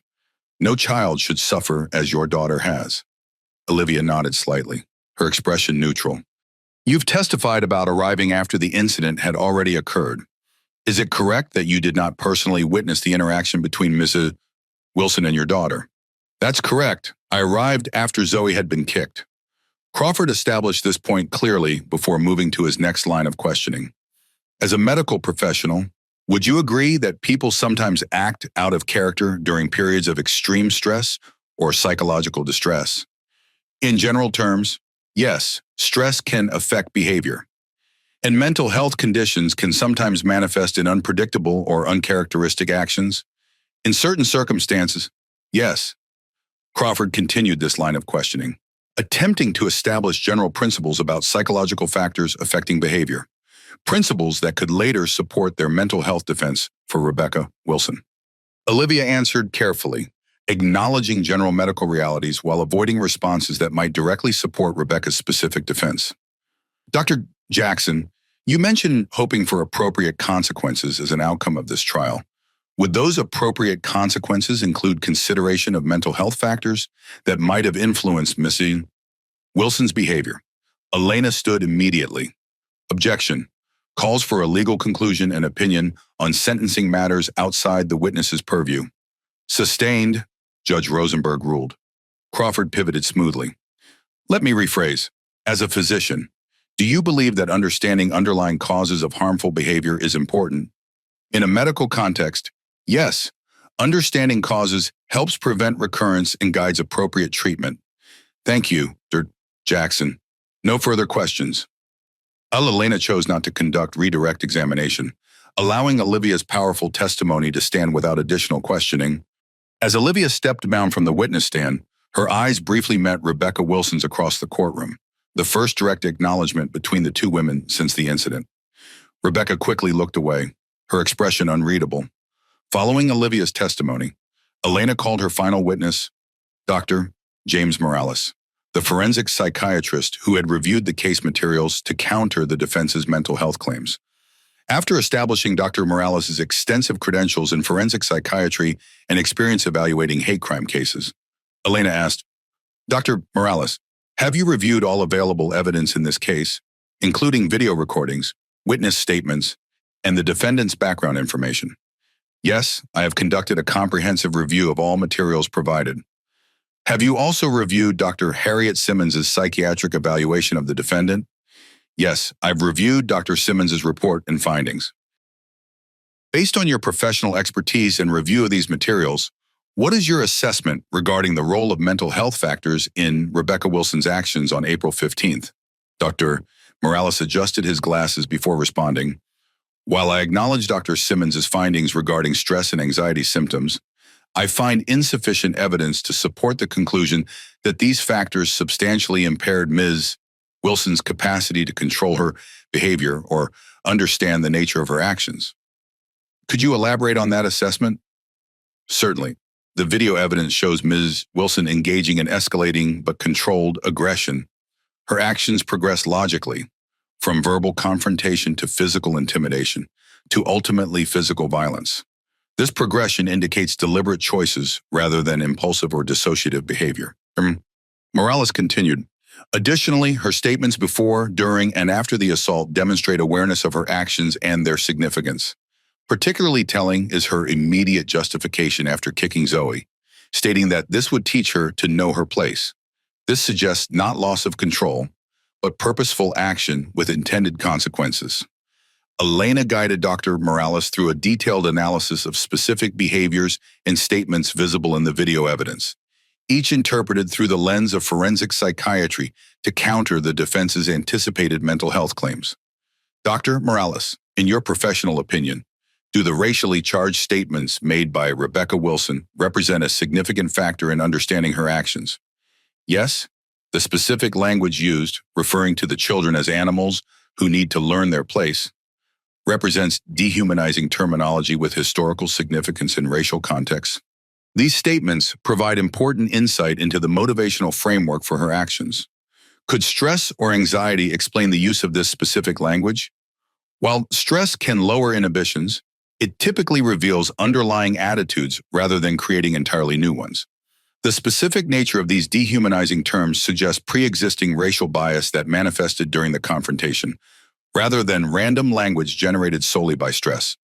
Crawford's cross-examination of Dr. Morales was particularly vigorous, challenging his ability to assess Rebecca's mental state without personally examining her and questioning the scientific basis for distinguishing between stress-induced behavior and racially motivated actions. Dr. Morales, would you agree that a complete psychiatric evaluation requires direct clinical examination of the individual in question? A direct examination provides additional data points. Certainly. However, forensic psychiatrists routinely make assessments based on comprehensive review of behavioral evidence, particularly when that evidence is as extensive as in this case. But you would acknowledge that your assessment is necessarily limited by the lack of direct examination. It has different limitations than an assessment with direct examination. However, the video evidence in this case provides unusually comprehensive documentation of the behavior in question, which mitigates some of those limitations. Crawford continued challenging Dr. Morales' methodology and conclusions throughout cross-examination, establishing points that would support Dr. Simmons's contrary findings when she testified for the defense. When Dr. Morales was finally excused, Elena addressed the court. Your Honor, the state rests its case. Judge Rosenberg turned to the defense table. Mr. Crawford, is the defense ready to proceed with its case? Yes, Your Honor. However, given the hour, we would prefer to begin fresh tomorrow morning. Very well. Court is adjourned until 9 o'clock tomorrow. As the courtroom cleared, the prosecution team exchanged quiet congratulations on a case well presented. The evidence had been comprehensive, the witnesses credible, and the narrative clear.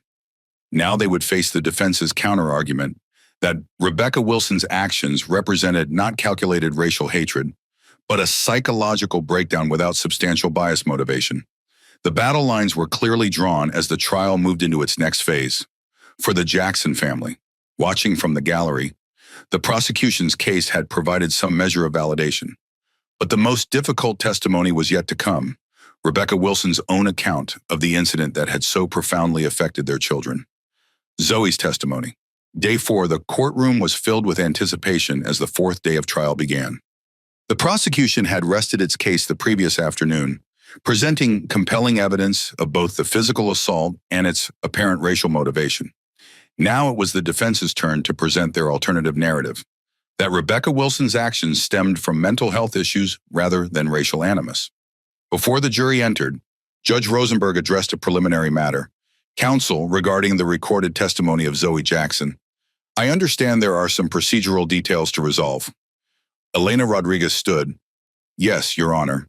The state proposes that the recording be played without the jury present first, allowing Your Honor to rule on any objections before the jury views it. We believe this approach best protects the child's interests while ensuring both parties can raise appropriate legal concerns. Mr. Crawford, Judge Rosenberg inquired. Defense agrees with this procedure, Your Honor. We maintain our objection to the use of recorded testimony without opportunity for direct cross-examination, but understand the court has ruled on that matter. Very well. Judge Rosenberg nodded.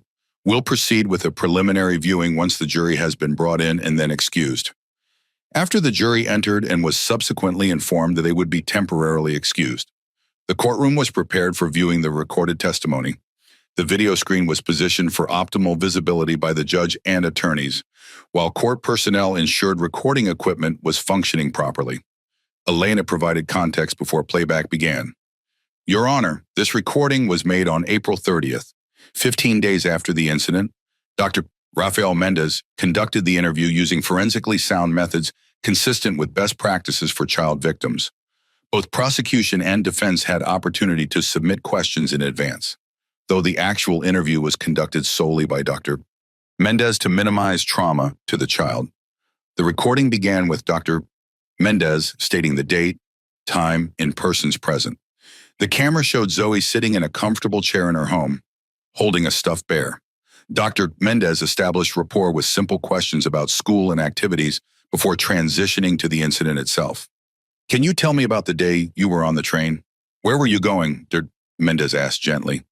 We were going to visit my aunt in Milwaukee, me and Caleb and Mommy. We were sitting in car number 7. Mommy went to get snacks and juice. What happened while your mom was getting snacks? I needed to get my music book from our bag in the overhead thing. I stood on the seat to reach it, and the train moved, and I accidentally bumped the lady's arm. Zoe's account continued, matching the events shown in the video evidence, but providing the child's perspective on the escalating confrontation. Her description of Rebecca's grip on her arm, the demand that she kneel to apologize, and ultimately the kick itself was delivered with the straightforward clarity characteristic of children, unembellished yet powerfully authentic. Most compelling was her description of the moment of impact. It felt like when Tommy Jenkins kicked a soccer ball really hard at recess, except it was my body. When Dr. Mendez asked if she had done anything on purpose to bother Rebecca, Zoe's response was unequivocal. No, I was just trying to get my book. When the train moved and I bumped her, I said sorry right away. I always say sorry when I bump someone. Mommy and Daddy taught us that. When Dr. Mendez asked about how she felt when Rebecca called her and her brother animals, Zoe's response was particularly moving. Confused at first, then really sighed, like she thought we weren't people, like we were less important than her just because our skin is brown. As the recording neared conclusion, Zoe made a statement that would later be quoted in the judge's instructions to the jury. I wish the lady wasn't so angry and mean. I didn't do anything to make her so mad. And now my kidney got hurt, and Caleb has bad dreams, and Mommy had to stay home from helping sick kids at her hospital. When the recording ended, Judge Rosenberg turned to counsel. Are there specific objections to portions of this testimony? Crawford stood. Your Honor, the defense maintains its general objection to the recorded testimony format, but does not have specific content objections. The child's account appears factually consistent with the video evidence, though obviously from her perspective. Ms. Rodriguez, no objections. Your Honor, the recording speaks for itself. Judge Rosenberg nodded. The recording will be shown to the jury in its entirety. Let's bring them back in. Once the jury returned, Elena provided brief context before playing the recording again. The jurors watched with obvious emotional engagement, several wiping tears at points, others taking notes, all maintaining complete focus on Zoe's account. When the recording concluded, there was a moment of heavy silence in the courtroom before Judge Rosenberg spoke. Ms. Rodriguez, does the state have further evidence to present? No, Your Honor. As stated yesterday, the state rests its case. Mr. Crawford, you may call your first witness. Crawford stood. The defense calls Dr. Harriet Simmons. Dr. Simmons, a distinguished forensic psychiatrist in her early 60s, took the stand with professional confidence. After establishing her impressive credentials, including over 30 years of practice, numerous publications, and expert testimony in over 200 trials, Crawford moved to her evaluation of Rebecca Wilson. Dr. Simmons, did you conduct a comprehensive psychiatric evaluation of Rebecca Wilson? Yes, I conducted 5 extended clinical interviews, reviewed her complete medical and personal history, administered standard psychological assessment instruments, and examined all evidence related to the incident, including the video recordings. Based on your evaluation, what is your professional assessment of Ms. Wilson's psychological state at the time of the incident? Dr. Simmons leaned slightly toward the microphone. Ms. Wilson was experiencing an acute stress reaction superimposed on undiagnosed generalized anxiety disorder and major depressive disorder. In layman's terms, she was in a state of psychological crisis that significantly impaired her judgment and impulse control. Crawford guided Dr. Simmons through a detailed explanation of these findings, establishing specific stressors in Rebecca's life, including a pending corporate reorganization threatening her position, recent death of her mother, and ongoing financial pressures related to her mother's medical bills. Dr. Simmons, in your professional opinion, how did these factors contribute to Ms. Wilson's behavior on April 15th? The combination of chronic stressors and acute situational pressure created what we call a perfect storm psychologically. Ms. Wilson was already operating with depleted emotional resources and compromised coping mechanisms. In this vulnerable state, even minor additional stressors could trigger disproportionate reactions. Would you characterize her actions as premeditated or impulsive? Decidedly impulsive. The videos show a rapid escalation that's consistent with stress-induced impulsivity rather than calculated action. Ms. Wilson herself reports limited recall of her thought process during those moments, a phenomenon consistent with acute stress response. Crawford then addressed the critical question of racial motivation. Dr. Simmons, based on your evaluation, do you believe racial animus was a substantial motivating factor in Ms. Wilson's actions? While Ms. Wilson used racially charged language, my assessment does not support the conclusion that racial animus was the primary motivating factor. Rather, her behavior appears driven primarily by psychological decompensation, a breakdown of normal functioning under extreme stress. Could you elaborate on the significance of the specific language she used? When individuals experience acute stress reactions, they often revert to language they've been exposed to culturally but wouldn't consciously endorse. Ms. Wilson grew up in an environment where racially insensitive terminology was common, though she reports actively rejecting such views as an adult. Under extreme stress, this language resurfaced, despite being inconsistent with her conscious values. Elena's cross-examination was methodical and pointed. Dr. Simmons, you've testified that Mrs. Wilson was experiencing a psychological crisis that impaired her judgment. Yet the video shows her engaged in coherent conversation before, during, and after physically assaulting Zoe Jackson. Correct. Yes, though coherent speech doesn't necessarily indicate intact judgment or impulse control. The video also shows a progression of escalating behaviors, first grabbing Zoe's arm, then demanding she kneel, then ultimately kicking her. This progression occurred over several minutes. Correct. Yes, approximately 2 to 3 minutes. Does that timeline support your characterization of impulsive action? Wouldn't truly impulsive behavior occur without this extended buildup? Dr. Simmons shifted slightly. Impulsivity exists on a spectrum. What we see here is progressive deterioration of impulse control rather than a single impulsive moment. Elena continued pressing on the racial elements. Dr. Simmons, you suggested Ms. Wilson used racially charged language due to cultural exposure rather than personal belief. Yet in your evaluation, did you review complaints from Mrs. Wilson's former Latino housekeepers regarding racially insensitive comments, or reports from former colleagues about racially charged statements in professional settings? I was not provided with those specific materials. So your assessment of whether racial bias played a role in this incident did not include consideration of this pattern of prior behavior. I considered the materials provided to me, which did not include those specific items.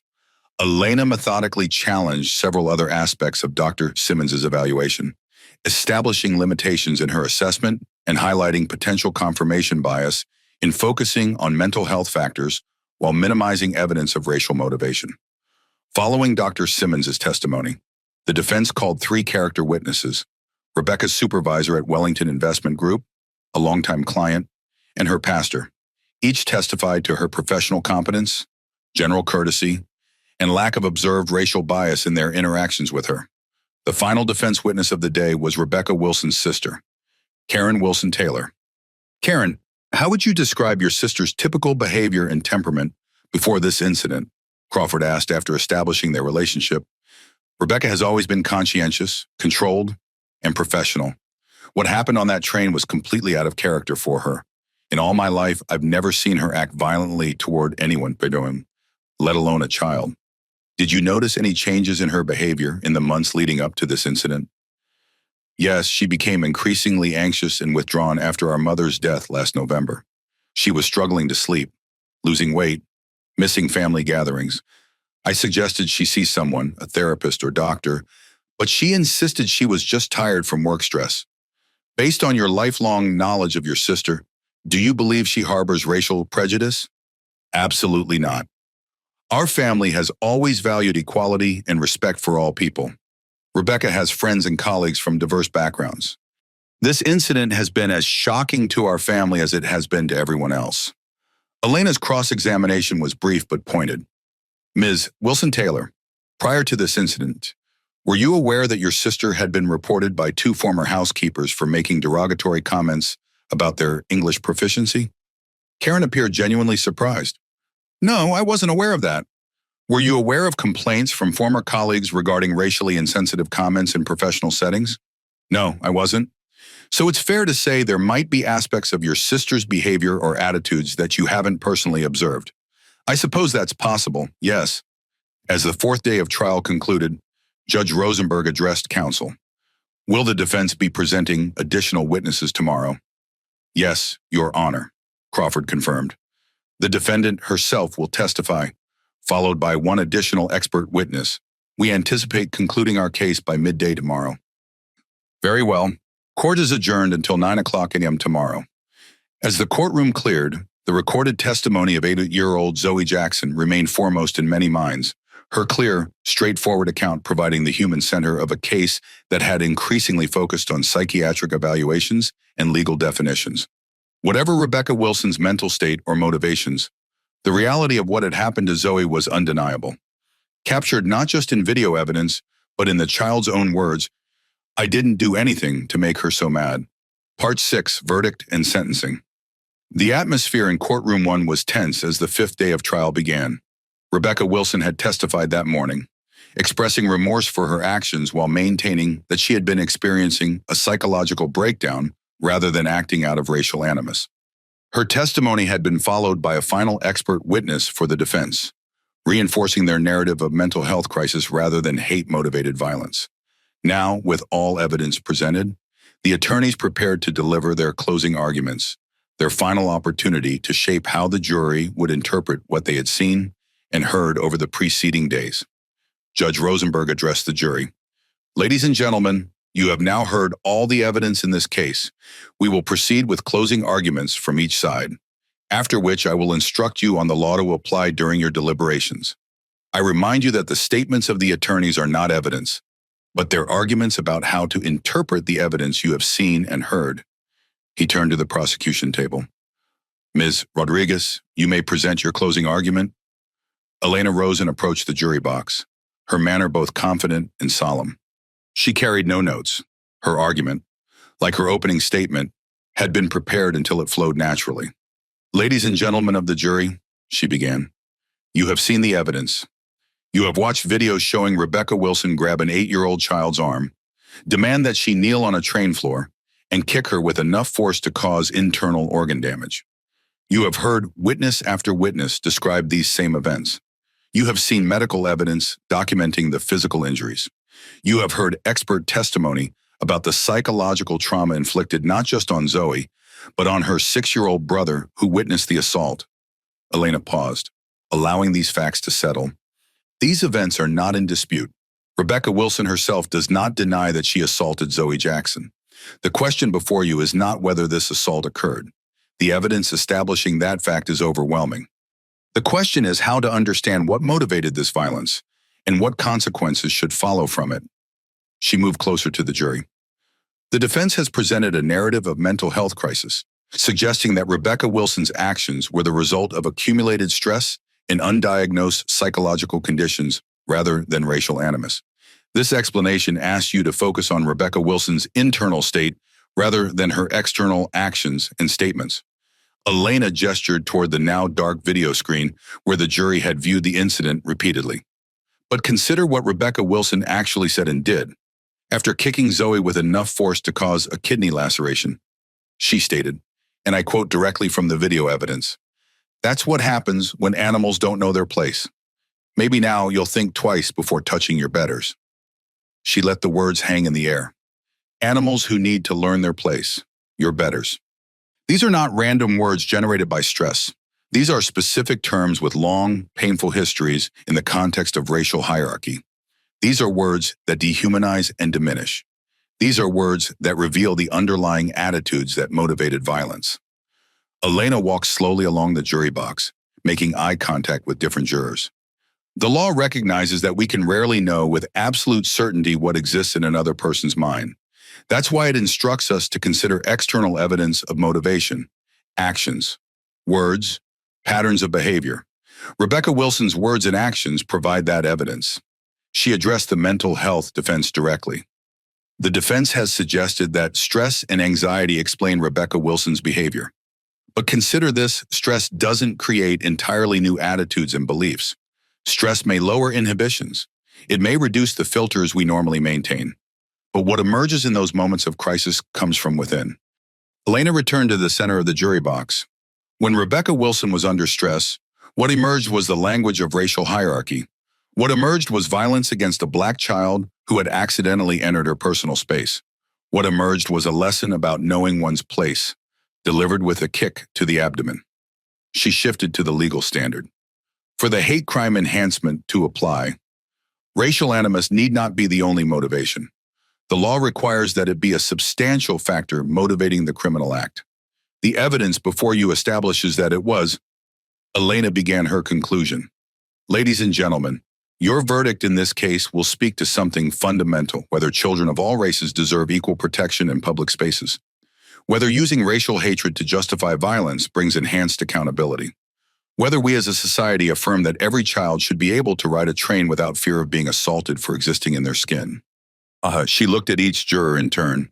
The evidence is clear. Rebecca Wilson assaulted an 8-year-old child, causing serious bodily injury. She did so substantially motivated by racial animus. As evidenced by her own words and actions, justice requires a verdict of guilty on the charge of assault on a minor with bodily injury, with the hate crime enhancement. Thank you. Elena returned to her seat, exchanging a brief glance with Marcus and Olivia in the gallery before focusing her attention on Philip Crawford, who now approached the jury for the defense's closing argument. Crawford moved with measured confidence, his manner thoughtful rather than combative. Like Elena, he understood that this case would turn on how the jury interpreted motivation rather than on establishing basic facts. Ladies and gentlemen, he began, there is no dispute about the core events that occurred on April 15th. Rebecca Wilson did react inappropriately to an accidental contact. She did cause injury to Zoe Jackson. These facts are not in question, and Rebecca herself has acknowledged them and expressed genuine remorse. He moved closer to the jury. What is in question, what you must determine, is what motivated these actions and whether the state has proven beyond reasonable doubt that racial animus was a substantial factor in that motivation. Crawford gestured toward his client, who sat at the defense table in a simple gray dress, her expression solemn. You have heard expert testimony about Rebecca Wilson's psychological state at the time of this incident. Dr. Simmons, with 30 years of forensic psychiatric experience, conducted 5 extended clinical evaluations and determined that Rebecca was experiencing an acute stress reaction superimposed on undiagnosed anxiety and depression. He paced slowly, his tone thoughtful. The prosecution wanted you to focus on words spoken in a moment of psychological crisis as definitive evidence of deep-seated racial hatred, but Dr. Simmons explained how individuals in acute stress states often revert to language they've been exposed to culturally but don't consciously endorse. Crawford turned to face the jury directly. Think about moments of extreme anger or stress in your own lives. Have you ever said things you didn't mean? Used language that doesn't reflect your true values? Made regrettable choices in moments of crisis? This human reality doesn't excuse harmful behavior, but it provides essential context for understanding it. He addressed the hate crime enhancement specifically. To apply the hate crime enhancement, you must find beyond reasonable doubt that racial animus was a substantial motivating factor in Rebecca's actions, not just present as one element, but substantial in its influence on her behavior. Crawford gestured toward the evidence table. Consider Rebecca Wilson's life before this incident. 15 years of professional service without complaints of racial discrimination. diverse friendships and professional relationships. No history of racially motivated conflicts or violence. Does this pattern suggest someone whose actions are substantially motivated by racial hatred? He continued, the prosecution has presented isolated comments, devoid of context, to suggest a pattern of racial bias, but these represent a handful of alleged incidents across years of daily interactions, hardly evidence of the kind of substantial racial animus that would motivate violence. Crawford's voice became more emphatic. What the evidence does show is a person in psychological crisis. Rebecca had lost her mother just months earlier. She was facing potential job loss due to corporate restructuring. She was struggling with mounting medical bills and grief.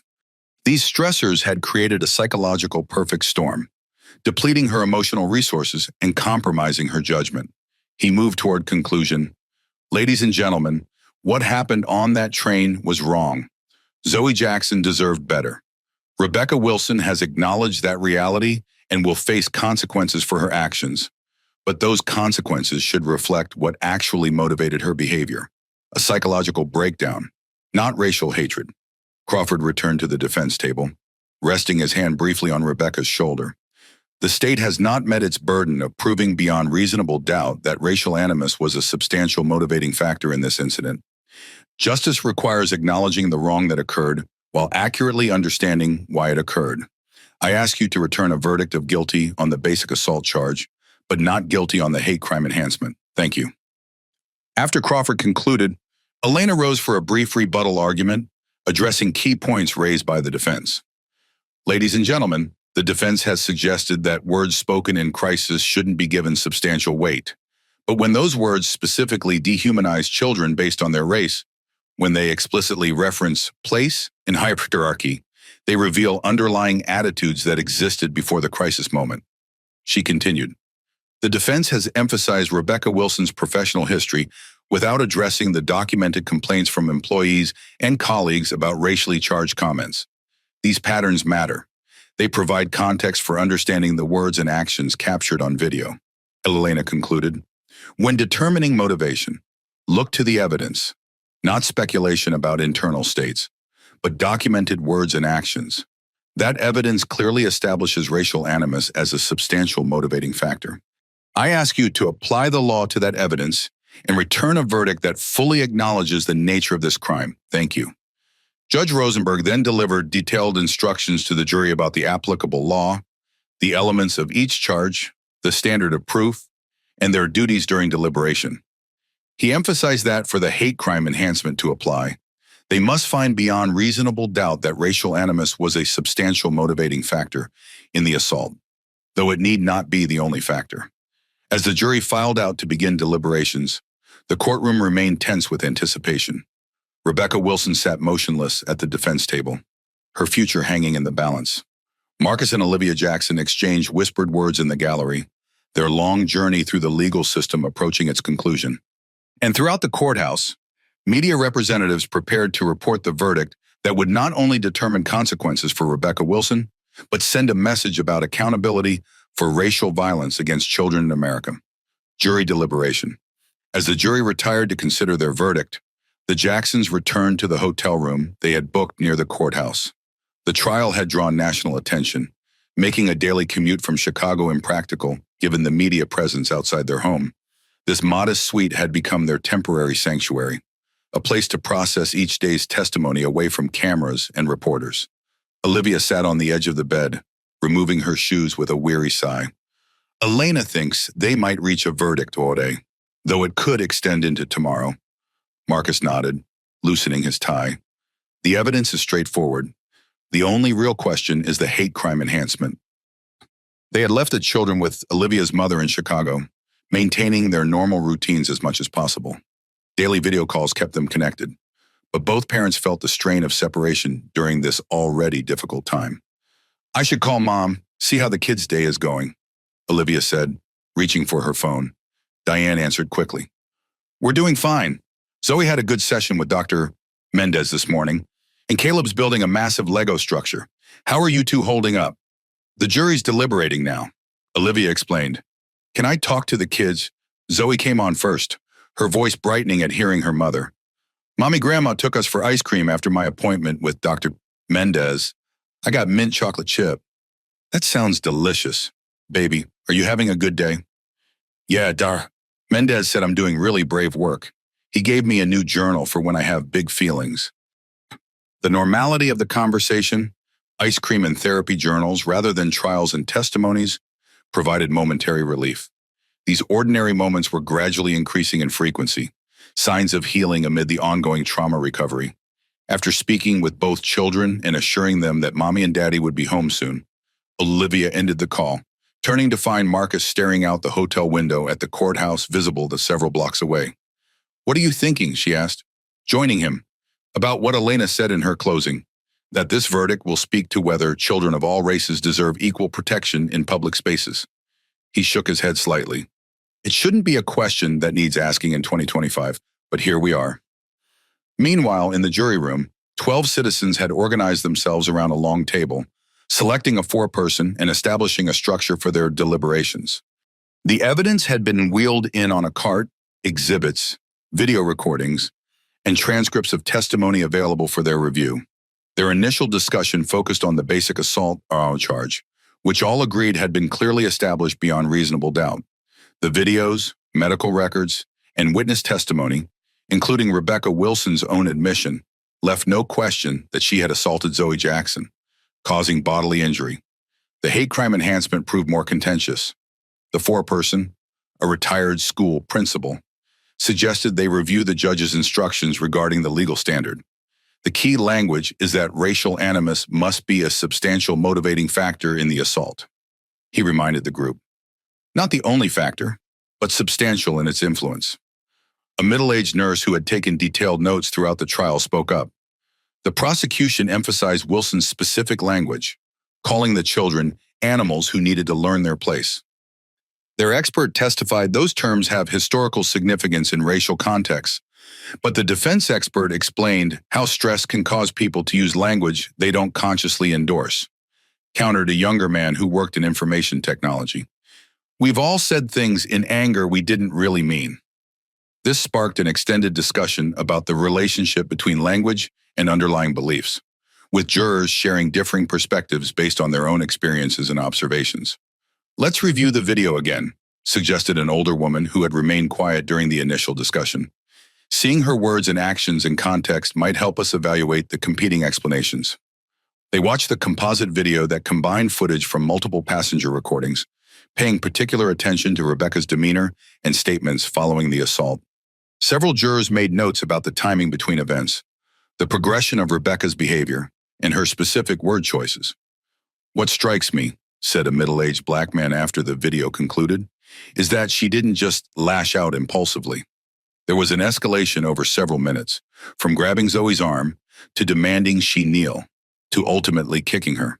That suggests a progression of choices rather than a single moment of stress-induced impulsivity.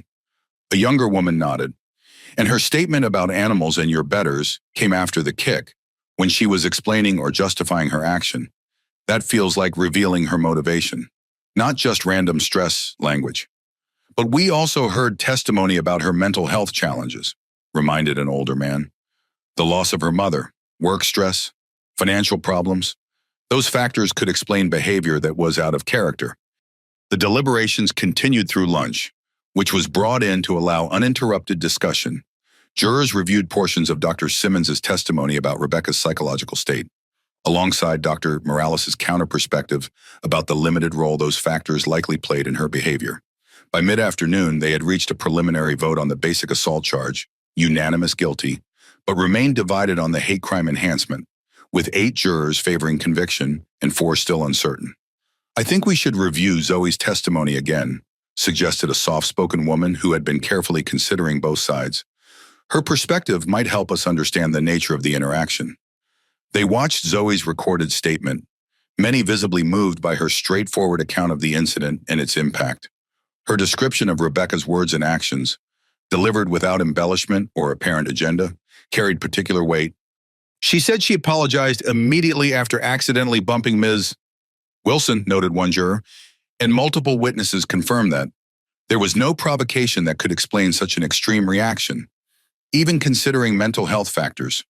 The discussion turned to patterns of behavior, with jurors revisiting testimony about previous incidents suggesting racial bias in Rebecca's interactions with others. They weighed these against the character witnesses who had described positive professional relationships with diverse colleagues. People can compartmentalize, observed the retired principal. Behaving professionally in structured situations doesn't necessarily reflect how someone responds when their filters are down. By late afternoon, they had moved closer to consensus, with 10 now favoring conviction on the hate crime enhancement and 2 remaining uncertain. Rather than push for an immediate final vote, they agreed to sleep on their thoughts and resume deliberations the following morning. Back at the hotel, Marcus and Olivia received an update from Elena that the jury would continue deliberations the next day. "Is that good or bad for us?" Marcus asked. "It's neutral," Elena replied. "This isn't unusual for a case involving nuanced determinations about motivation. The core assault charge is straightforward, but the enhancement requires more discussion." That evening, as they prepared for bed, Olivia voiced the concern that had been building throughout the trial. Even if she's convicted on all counts and serves the maximum sentence, someday Rebecca Wilson will be released. Someday our paths could cross again. Marcus sat beside her, taking her hand. "By then, our children will be older, stronger, surrounded by years of love and support that will outweigh this single traumatic event. By then, we'll have helped them build resilience that can face whatever comes." Olivia leaned against him, drawing strength from his steady presence. "That's what I keep reminding myself. This trial is important, but it's not the most important thing we're doing for Zoe and Caleb. The healing we're supporting at home matters more than whatever verdict comes tomorrow." The next morning, the jury reconvened at 9 a.m., their discussions more focused after a night of reflection. The 2 uncertain jurors had specific questions they wanted to address, primarily regarding the legal threshold for substantial motivating factor and how to weigh competing expert testimony about Rebecca's mental state. After reviewing relevant portions of Judge Rosenberg's instructions and re-examining specific segments of testimony, they moved toward resolution. A final vote was called shortly before noon, with all 12 jurors now in agreement on both the basic assault charge and the hate crime enhancement. The foreperson notified the court officer that they had reached a verdict. Throughout the courthouse, word spread quickly. Attorneys were contacted. The Jacksons returned from their hotel. Rebecca Wilson was brought from holding. Media representatives positioned themselves for the announcement that would soon make headlines nationwide. Verdict: the courtroom fell silent as the jury filed in, their expressions carefully neutral as they took their seats. Rebecca Wilson sat rigid at the defense table, hands clasped tightly before her. Across the aisle, Marcus and Olivia Jackson maintained composed expressions despite the tension evident in their posture. Judge Rosenberg addressed the jury. "Ladies and gentlemen, I understand you have reached a verdict. Is that correct?" The foreperson stood. "Yes, Your Honor." "Please hand your verdict form to the bailiff." The bailiff collected the document and delivered it to Judge Rosenberg, who reviewed it briefly before returning it. "The defendant will please rise." Rebecca Wilson stood, flanked by Philip Crawford and Melissa Dawson. Her face was pale, her breathing visibly controlled. "Members of the jury, have you reached a unanimous verdict?" "We have, Your Honor," the foreperson confirmed. "On the charge of assault on a minor with bodily injury, how do you find Owaktun?" "We find the defendant guilty." A soft murmur passed through the gallery before subsiding under Judge Rosenberg's stern gaze. "On the hate crime enhancement, how do you find—" The foreperson's voice remained steady. "We find this enhancement proven beyond reasonable doubt." Rebecca's shoulders sagged slightly, the only visible reaction to the verdict that could potentially double her sentence. Behind her, several supporters in the gallery exchanged dismayed glances. Judge Rosenberg continued with procedural matters. "The verdict will be recorded. Ladies and gentlemen of the jury, I thank you for your service. You have fulfilled one of the most important civic duties our society asks of its citizens, and you have done so with evident care and attention to the evidence and the law." After dismissing the jury, he addressed the attorneys. "Sentencing will be scheduled for 2 weeks from today, July 15th, at 10 a.m. The defendant will remain in custody pending sentencing. The court will order a pre-sentence investigation report. Does either side have matters to address before we adjourn?" Elena stood by. "Your Honor, The state requests that victim impact statements be permitted at sentencing. So ordered, Mr. Crawford. Defense requests that Dr. Simmons be permitted to provide additional information regarding appropriate mental health interventions as part of sentencing considerations. That request is granted as well. Anything further? When both attorneys indicated they had nothing additional, Judge Rosenberg concluded, court is adjourned until July 15th. As Rebecca was led away by court officers, she glanced back toward the gallery where her sister sat, tears streaming down Karen's face. The brief eye contact conveyed volumes: regret, fear, resignation, before Rebecca disappeared through the side door leading back to holding.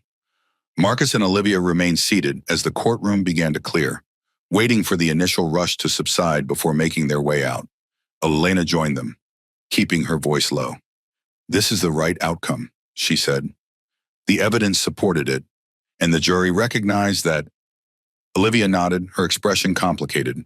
Relief mingled with the awareness that a verdict, however just, couldn't undo the harm to her children. "What happens now? We prepare for sentencing," Elena explained. "The pre-sentence investigation will provide a comprehensive assessment for Judge Rosenberg to consider.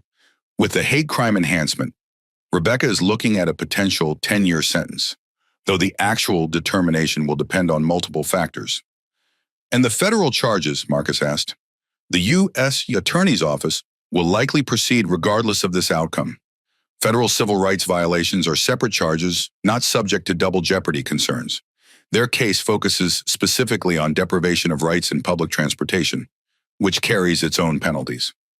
Outside the courthouse, media had gathered in anticipation of the verdict. Court officers created a path for the Jacksons to reach their car without being surrounded by cameras and questions. Elena had advised them to make no public statements until after sentencing, allowing the legal process to complete before addressing the broader implications of the case. As their car pulled away from the courthouse, Olivia leaned back against the seat, exhaling slowly. "I keep thinking about what we'll tell the children." Marcus considered this as he navigated through traffic.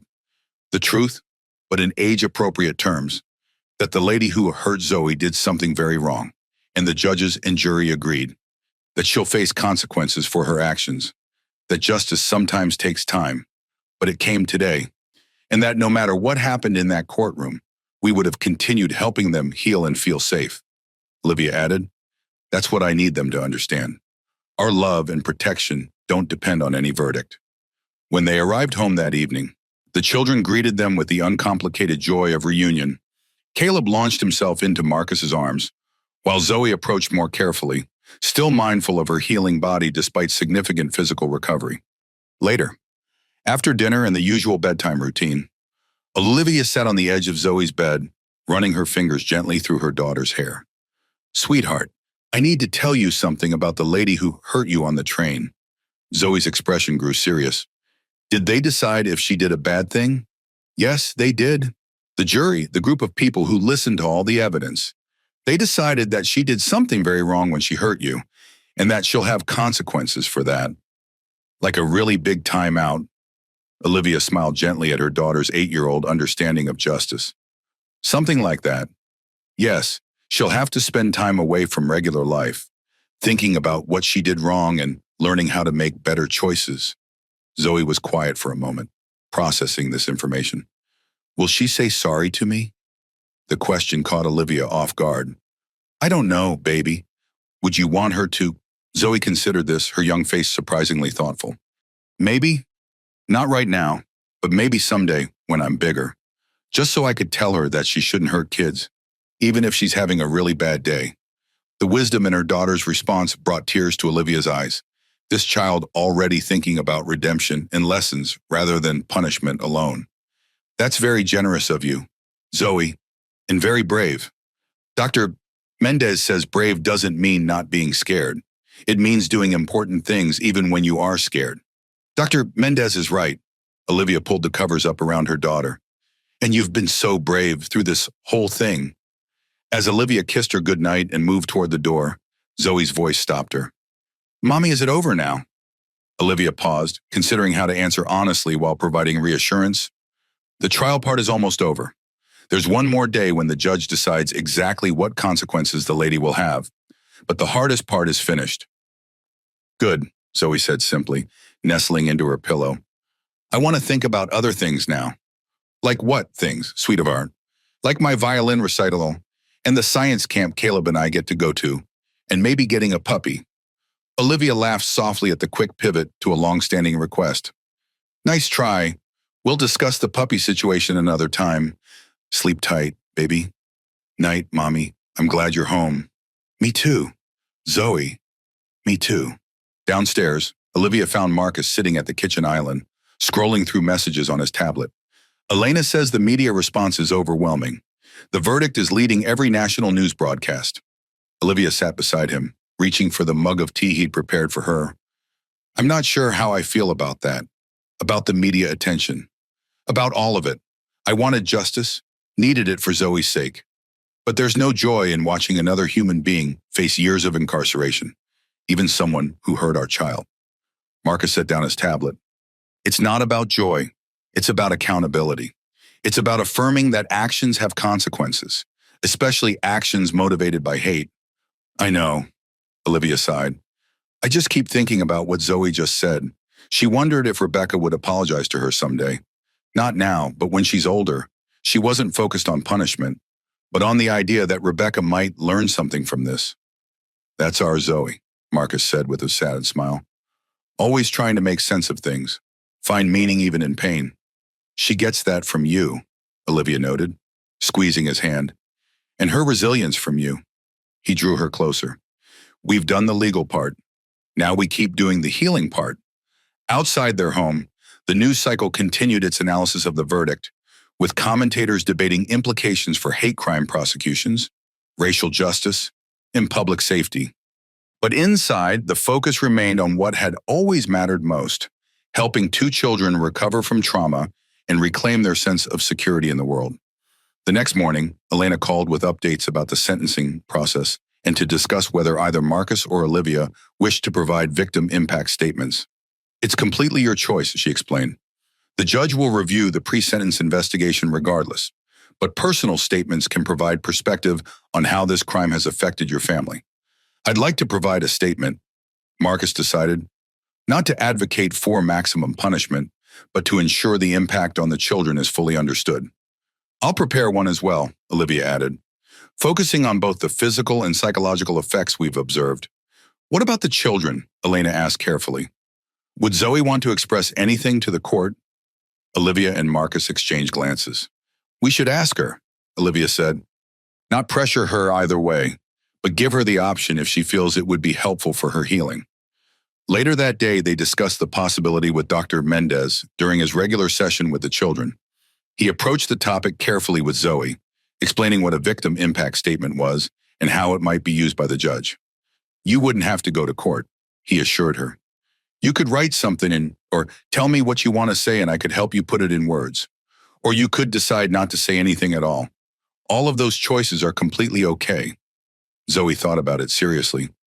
Could I think about it and decide tomorrow? Of course, Dr. Mendez assured her.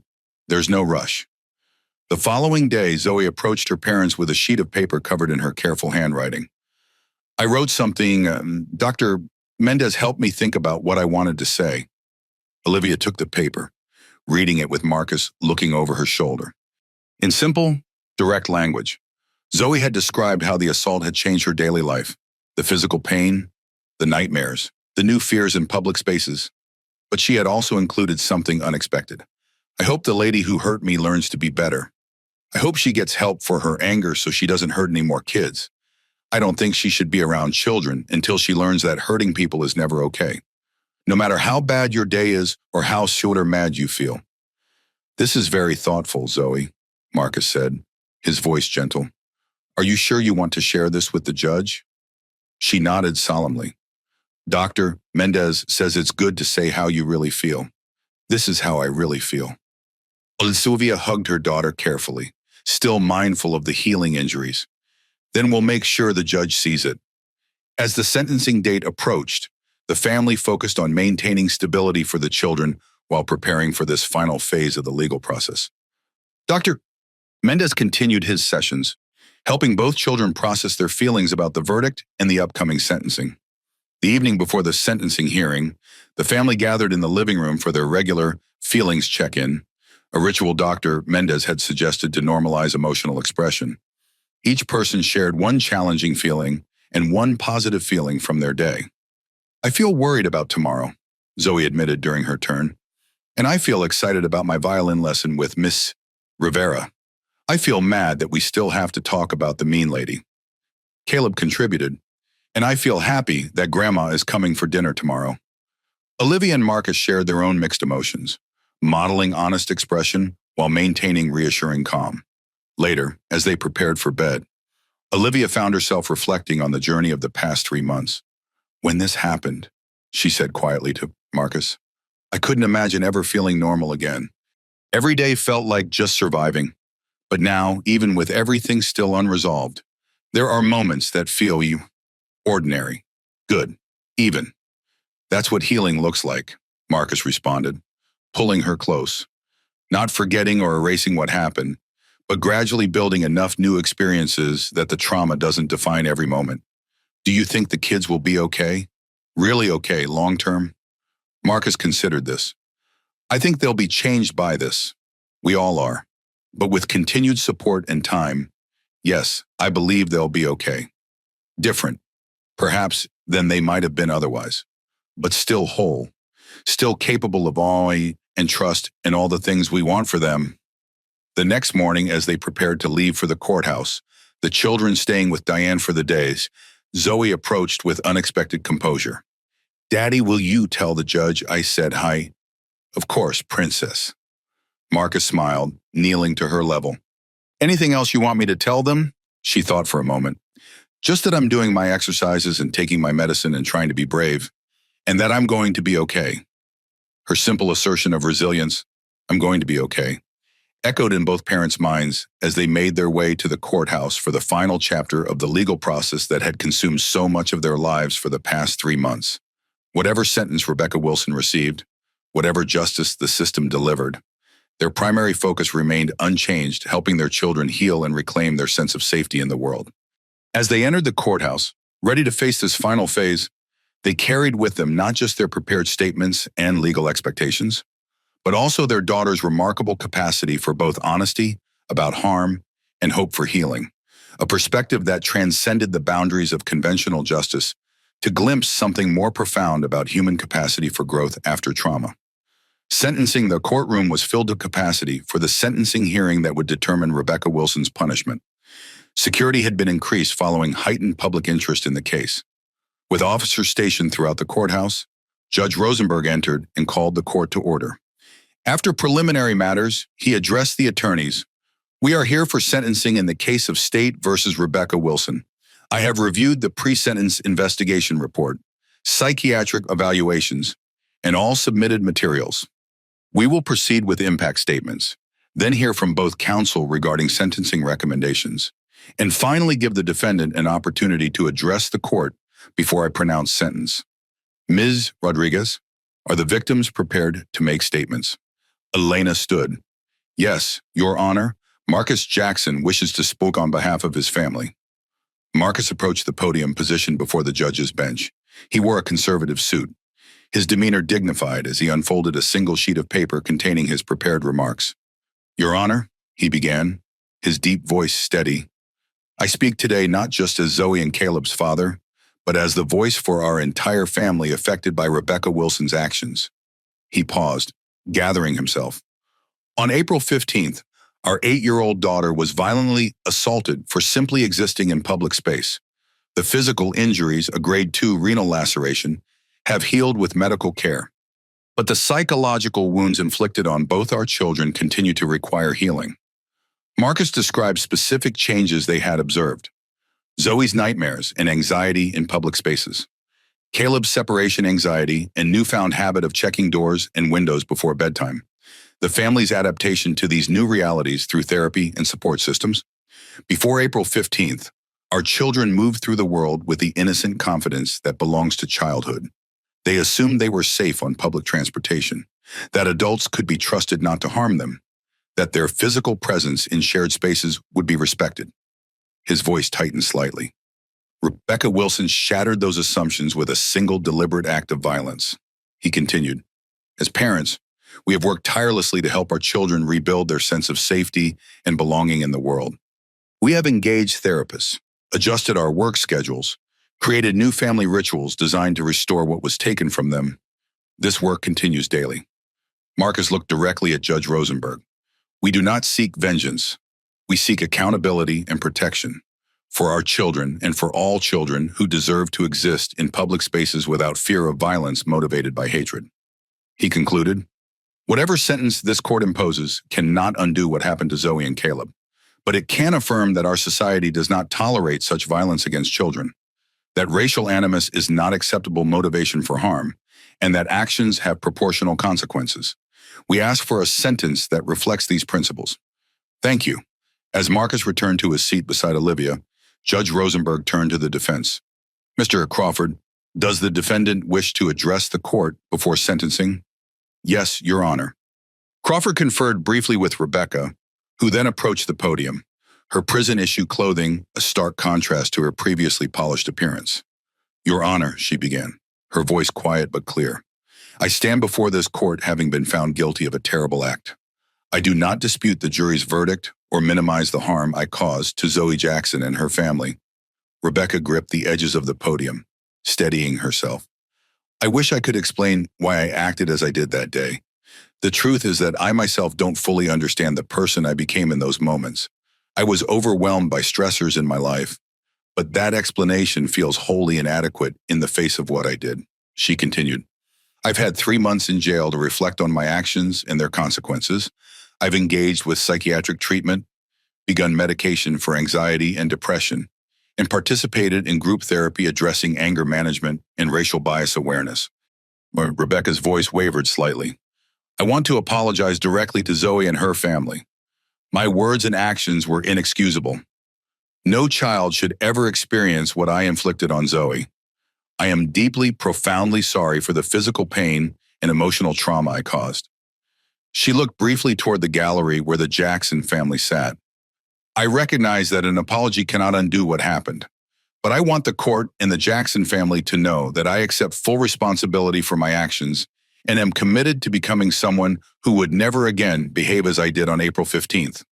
Rebecca concluded, I ask for a sentence that includes continued mental health treatment alongside whatever punishment the court deems appropriate. Thank you, Your Honor. Judge Rosenberg then heard sentencing recommendations from both attorneys. Elena advocated for a sentence near the maximum, 8 years for the assault with an additional 2 years for the hate crime enhancement, citing the severity of the harm and the need for clear societal messages about such behavior. Crawford requested 5 years with eligibility for parole after 3, emphasizing rehabilitation potential and the role of mental health factors. After both sides concluded, Judge Rosenberg took a moment to review his notes before addressing the courtroom. Rebecca Wilson, you have been found guilty by a jury of your peers of assault on a minor with bodily injury, with the hate crime enhancement proven beyond reasonable doubt. It is now my responsibility to impose a sentence that reflects the gravity of your offense while considering all relevant factors. He looked directly at Rebecca. Let me be clear, what you did was reprehensible. You assaulted an 8-year-old child with enough force to cause internal organ damage. You did so after an escalating series of aggressive actions, culminating in a kick delivered with substantial force. Your words before and after this assault clearly indicated racial animus as a motivating factor. Judge Rosenberg continued, I have considered the pre-sentence investigation report, which details your lack of prior criminal history.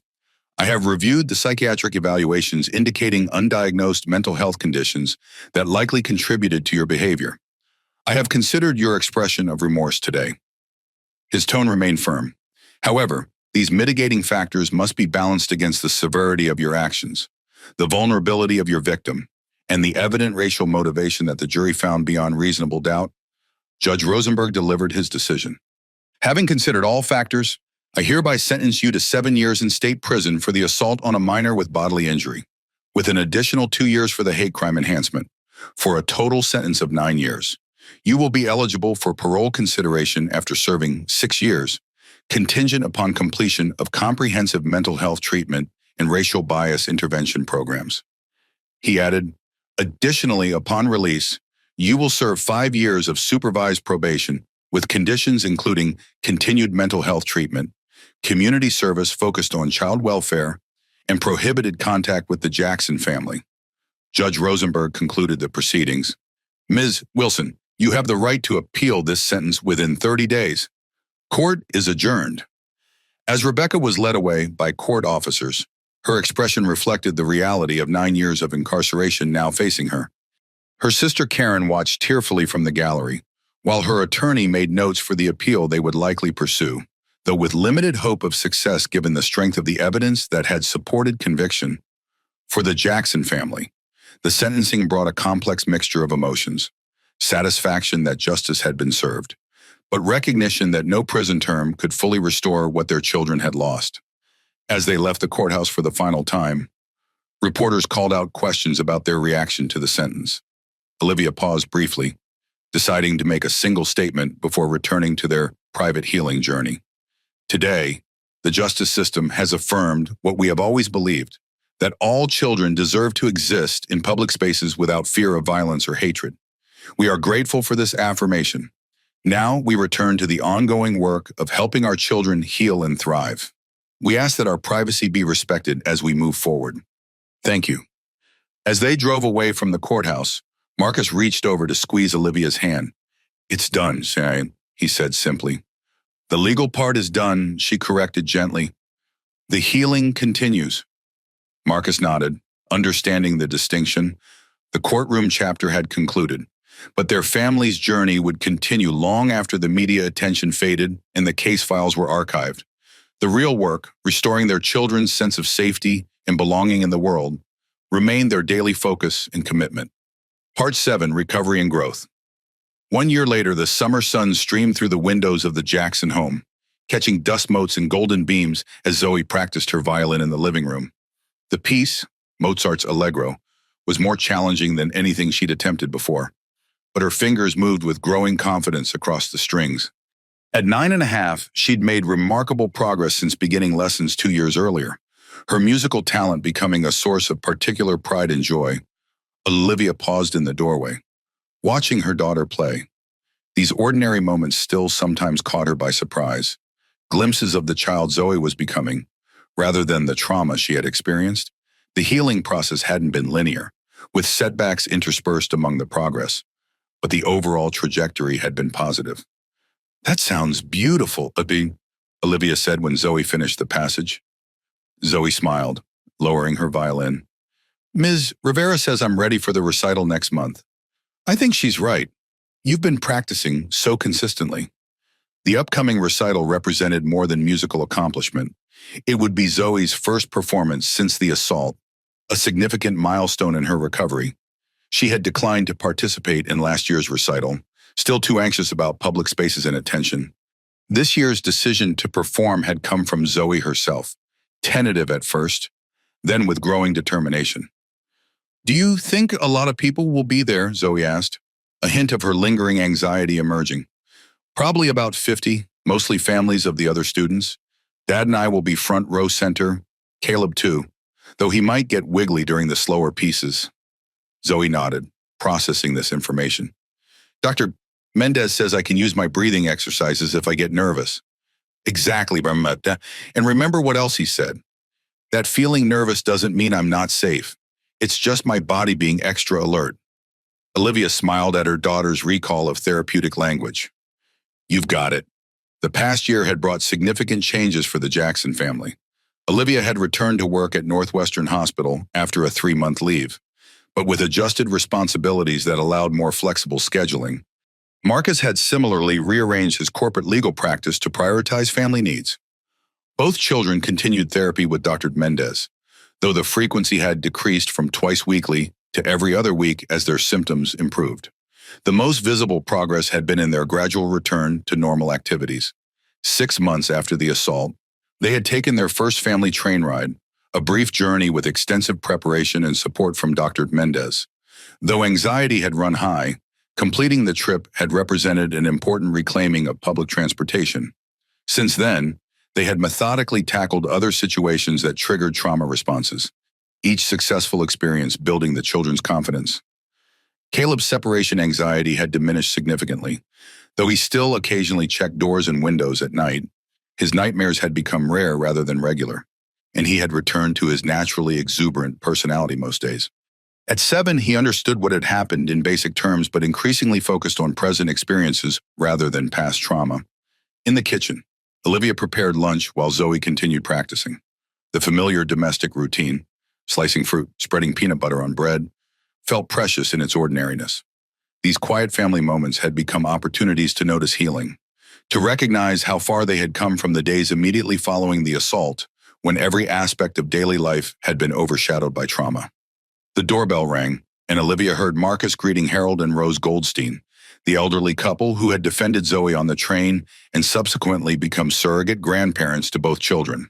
Their weekly visits had begun as a therapeutic recommendation, connecting the children with positive figures from the traumatic event, but had evolved into genuine family friendship. "There's our musician." Harold's warm voice carried from the living room as he and Rose joined Zoe. "Might we hear a bit of what you're practicing?" As Zoe launched into another passage of Mozart, Caleb bounded down the stairs to greet the visitors, his latest science project in hand. "Mr. Harold, I made an ecosystem in a bottle want to see." The afternoon unfolded with the comfortable rhythm they had established over months.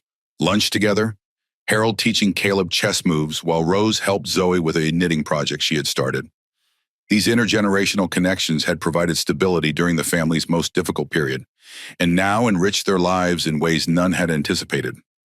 After the Goldsteins departed, Marcus found Olivia in their home office reviewing medical journals. "Good visit?" she asked, looking up from her tablet. "Really good. Rose brought those cookies Caleb loves, and Harold had some new chess puzzles that kept him occupied for an hour." He sat in the adjacent chair. "How are you doing with tomorrow?" Tomorrow marked 1 year since the trial verdict. While the children weren't tracking this anniversary, both Marcus and Olivia had found themselves reflecting on the legal process and its aftermath. "I'm okay," Olivia said thoughtfully. "It feels both recent and long ago. If that makes sense.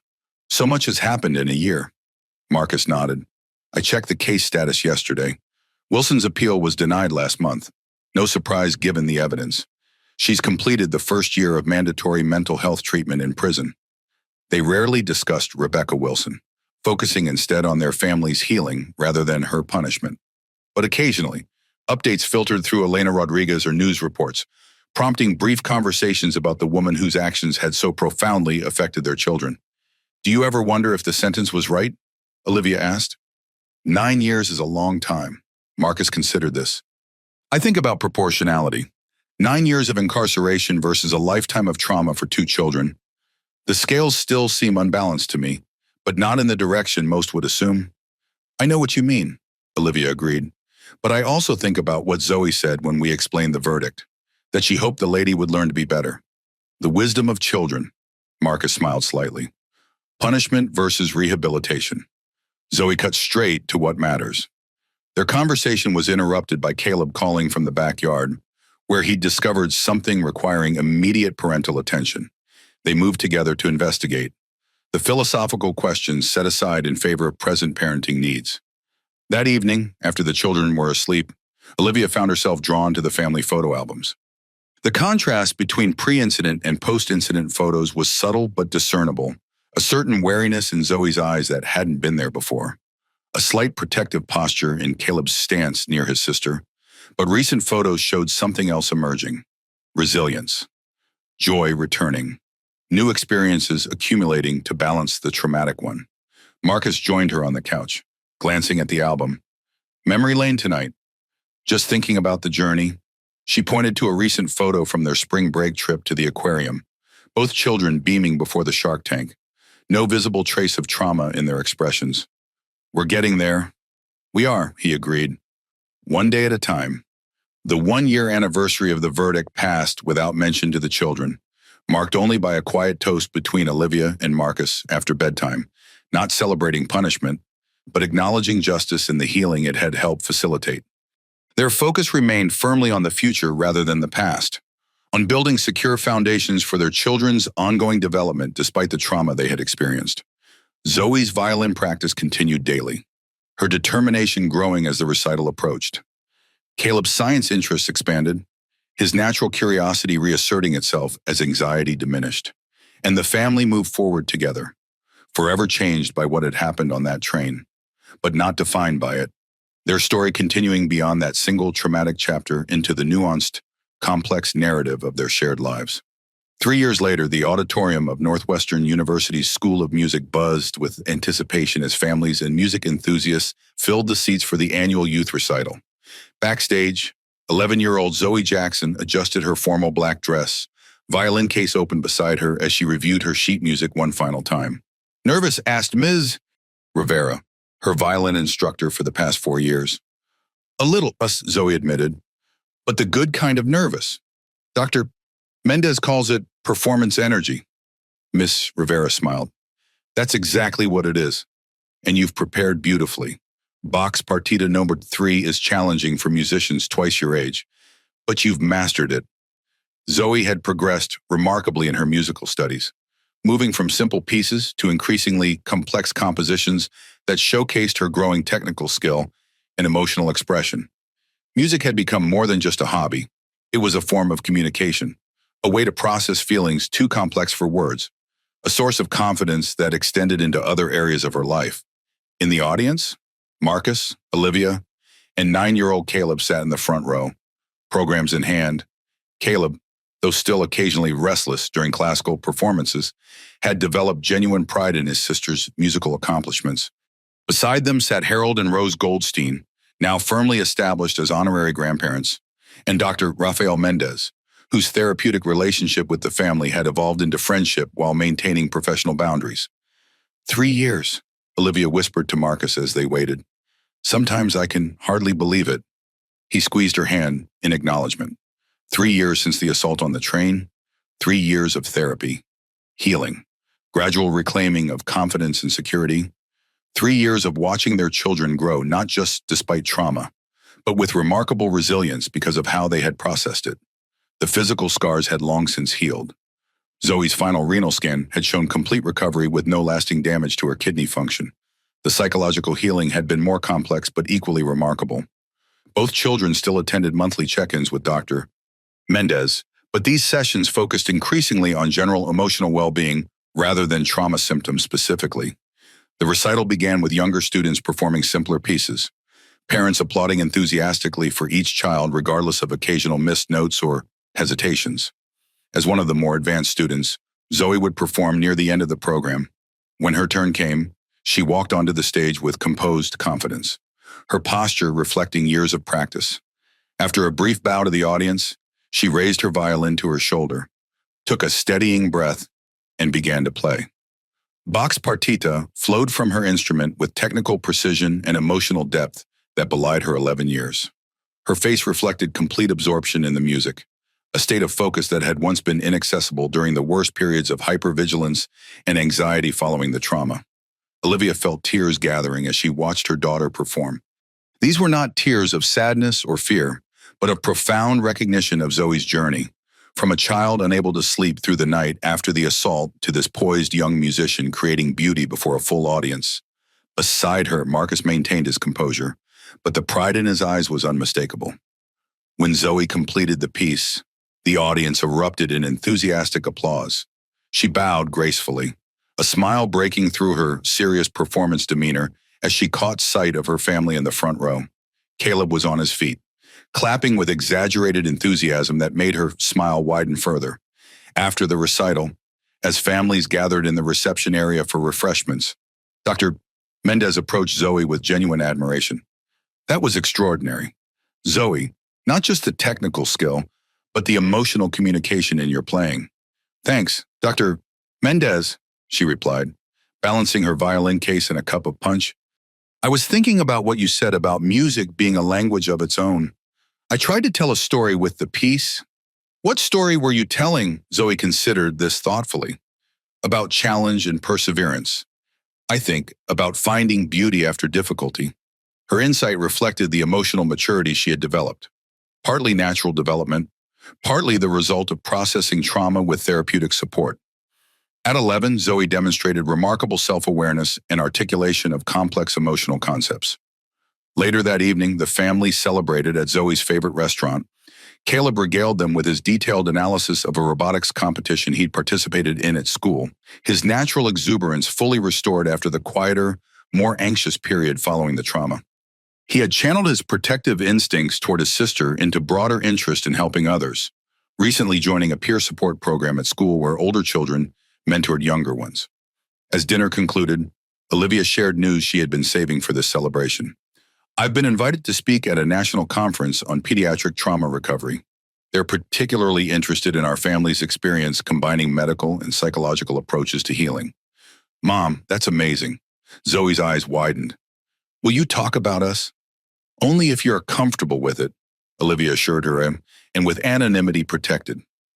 Zoe and Caleb exchanged glances, seeming to communicate silently before Zoe responded. "I think it's good if our experience helps other kids, but maybe we could help decide what parts you share."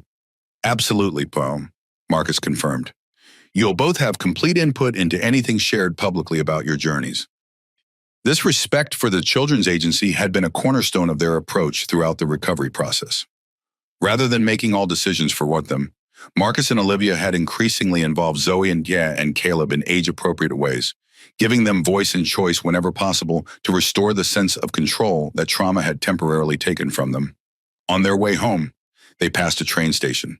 Neither child showed the anxiety such sights had once triggered, another marker of healing. While the family still preferred driving for most travel, they had successfully taken train trips for special occasions, each journey further reclaiming public transportation as a safe experience. The legal aftermath of the case continued to unfold in ways that rarely intersected directly with their daily lives. Rebecca Wilson remained in prison, having served 3 years of her 9-year sentence.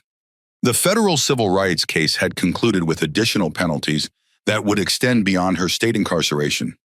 Occasionally, Elena Rodriguez provided updates when significant developments occurred, but the Jacksons had chosen not to focus on punishment, concentrating instead on their family's healing. More meaningful to them was the legislative impact that had emerged from the case. Zoe's law had been passed in their state and subsequently adopted by 12 others, enhancing penalties for bias-motivated crimes against children and mandating improved training for transportation personnel regarding intervention in potential assault situations. Amtrak had implemented comprehensive security protocols that had measurably reduced incidents across their system. These broader changes represented the constructive legacy of a traumatic experience. Tangible improvements in child safety emerging from their family's willingness to pursue justice despite the difficulties of the legal process. That night, as Olivia checked on the children before bed, she found Zoe reading with her bedside lamp, a habit formed during the period when sleep had been difficult after the trauma. "Today was pretty special," Olivia said, sitting on the edge of the bed. "It felt good," Zoe agreed, setting her book aside. "Like I was completely me up there, not thinking about anything else." That's exactly what it looked like from the audience. Pure Zoe, in your element. Zoe was quiet for a moment before asking, "Do you think I'll always be the girl who got hurt on the train? Like, is that always going to be part of my story?" The question reflected the developmental milestone Zoe was approaching, early adolescence bringing more complex understanding of identity and how experiences shape it. "It will always be part of your story," Olivia acknowledged honestly, "but just one part among many others. And what matters most isn't what happened to you, but how you've grown through it." Zoe considered this. "Like how the hardest parts of a piece of Mawik can become the most beautiful if you practice them enough." "Exactly like that." Olivia smiled at her daughter's metaphor. "The difficult passages don't disappear, but they become integrated into the whole composition in a way that adds depth rather than disruption." This understanding that trauma could be integrated rather than erased, that healing didn't mean forgetting but contextualizing within a larger life narrative, represented perhaps the most significant growth of the past 3 years. The assault would always be part of their family's history, but it no longer dominated their present or defined their future. As Olivia kissed Zoe goodnight and moved to check on Caleb already asleep, his science fair project materials spread across his desk. She reflected on the journey their family had traveled, not just surviving trauma, but growing through it, finding strength and connection they might never have discovered without the challenge of healing together. The road hadn't been straight or simple.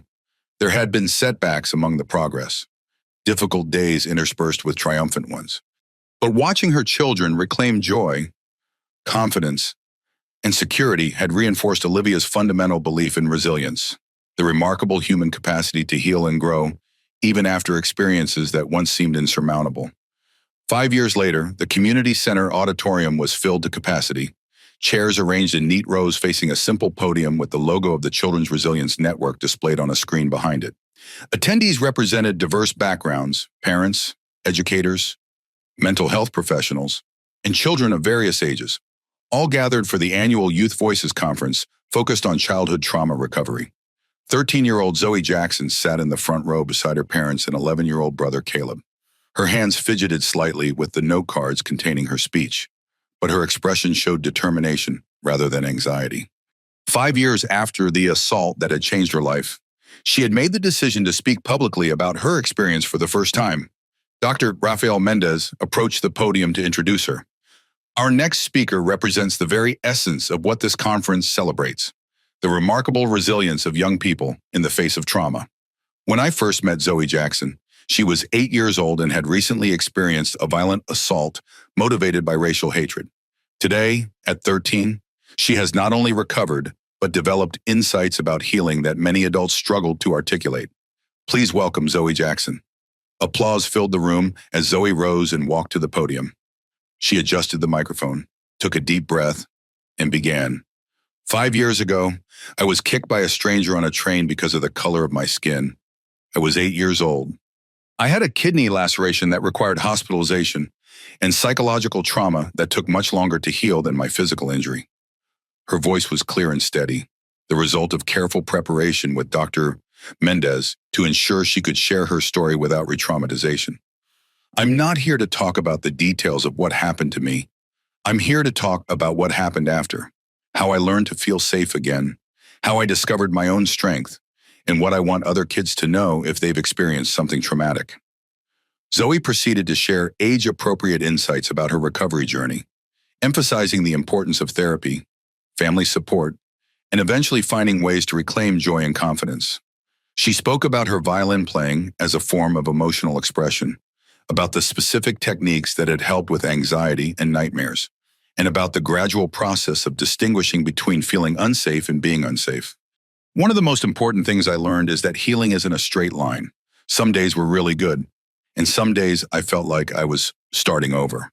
But over time, the good days started to outnumber the hard ones. From the audience, Olivia watched her daughter with a mixture of pride and amazement. The poised young person speaking with such clarity and insight seemed light years from the traumatized child who had once struggled to sleep through the night. Yet the connection between them was clear. This strength had developed through processing that very trauma.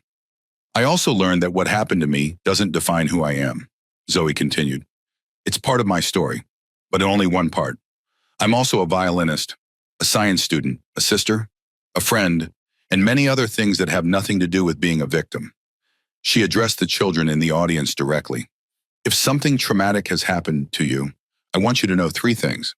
First, it wasn't your fault, no matter what anyone says. Second, healing is possible, even when it seems impossible. And third, you're not alone. Even when you feel completely alone, Zoe concluded by addressing the adults. For parents, teachers, and professionals working with traumatized children, please listen to us. Sometimes we need to talk, and sometimes we need silence. Sometimes we need protection, and sometimes we need independence. There's no single path through trauma, but having patient guides who believe in our strength makes all the difference. As she returned to her seat amid enthusiastic applause, Caleb gave his sister a fist bump, his own quiet acknowledgement of her courage. Marcus squeezed her shoulder, and Olivia simply held her daughter's hand, words unnecessary between them. The 5 years since the assault had transformed not just the children, but the entire family.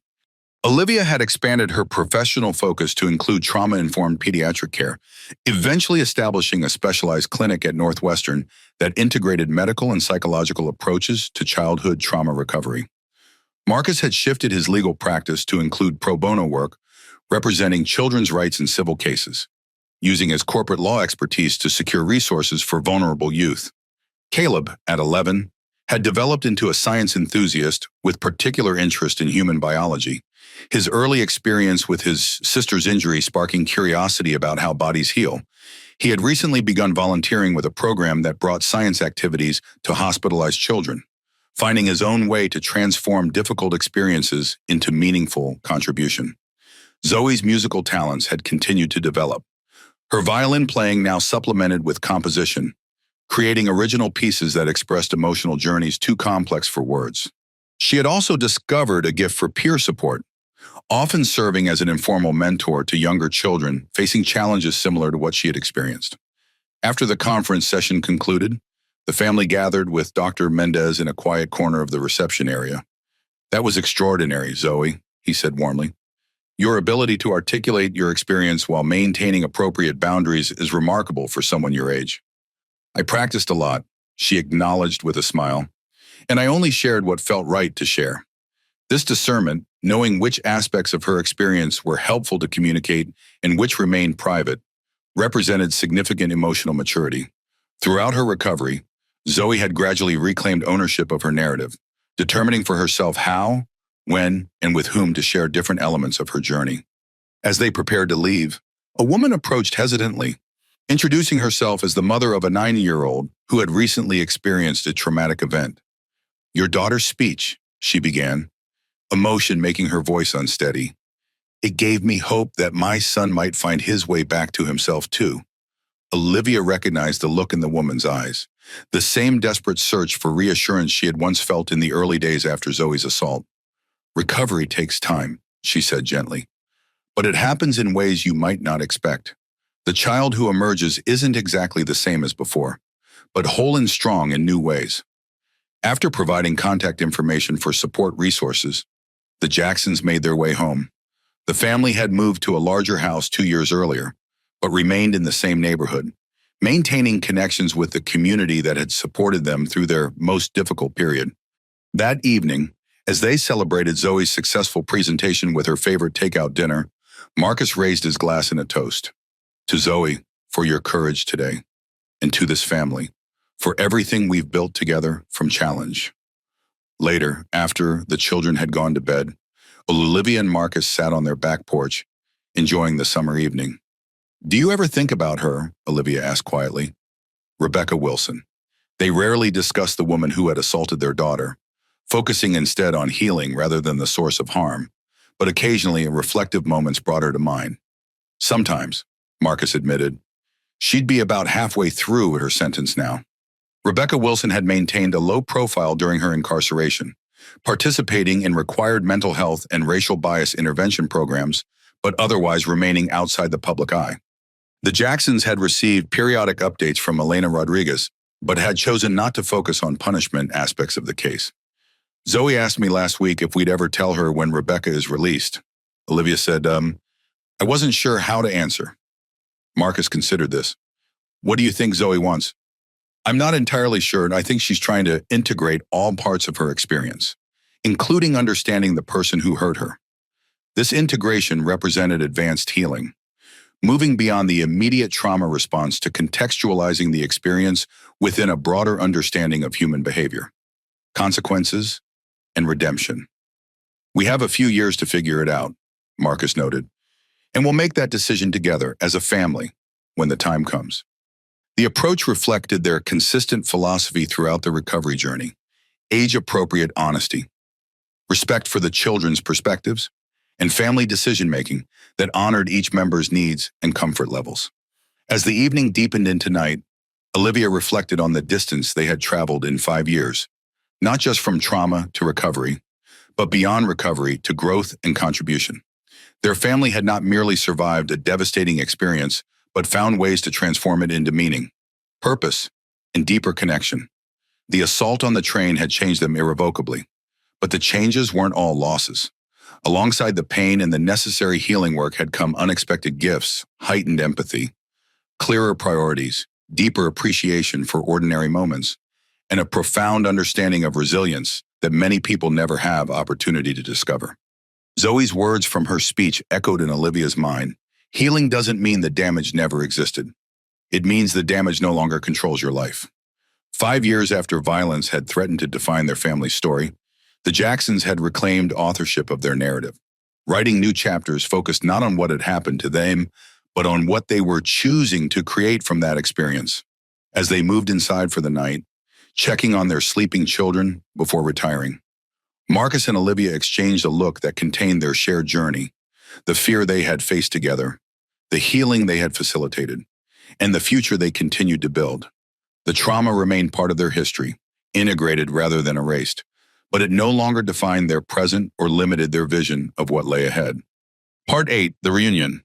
The envelope bearing the official seal of the State Department of Corrections arrived on a Tuesday morning, mixed among bills and advertisements in the Jackson family's mailbox. Marcus retrieved it on his way home from an early meeting, recognizing its significance immediately from the return address. He placed it on the kitchen counter, deciding to wait for Olivia before opening it. When she returned from her hospital shift that afternoon, he gestured toward the envelope. It came. Olivia stared at it for a moment before picking it up. Earlier than we expected. Probably notification of the parole hearing date, Marcus said. Elena mentioned it would likely be scheduled soon. 7 years had passed since Rebecca Wilson's conviction for assaulting Zoe. Under the terms of her 9-year sentence, she became eligible for parole consideration after serving 6 years, contingent upon completion of required mental health treatment and racial bias intervention programs. According to updates from Elena Rodriguez, Wilson had fulfilled these requirements and applied for parole earlier that year. Olivia opened the envelope carefully, scanning the official letter inside. The hearing is scheduled for July 15th.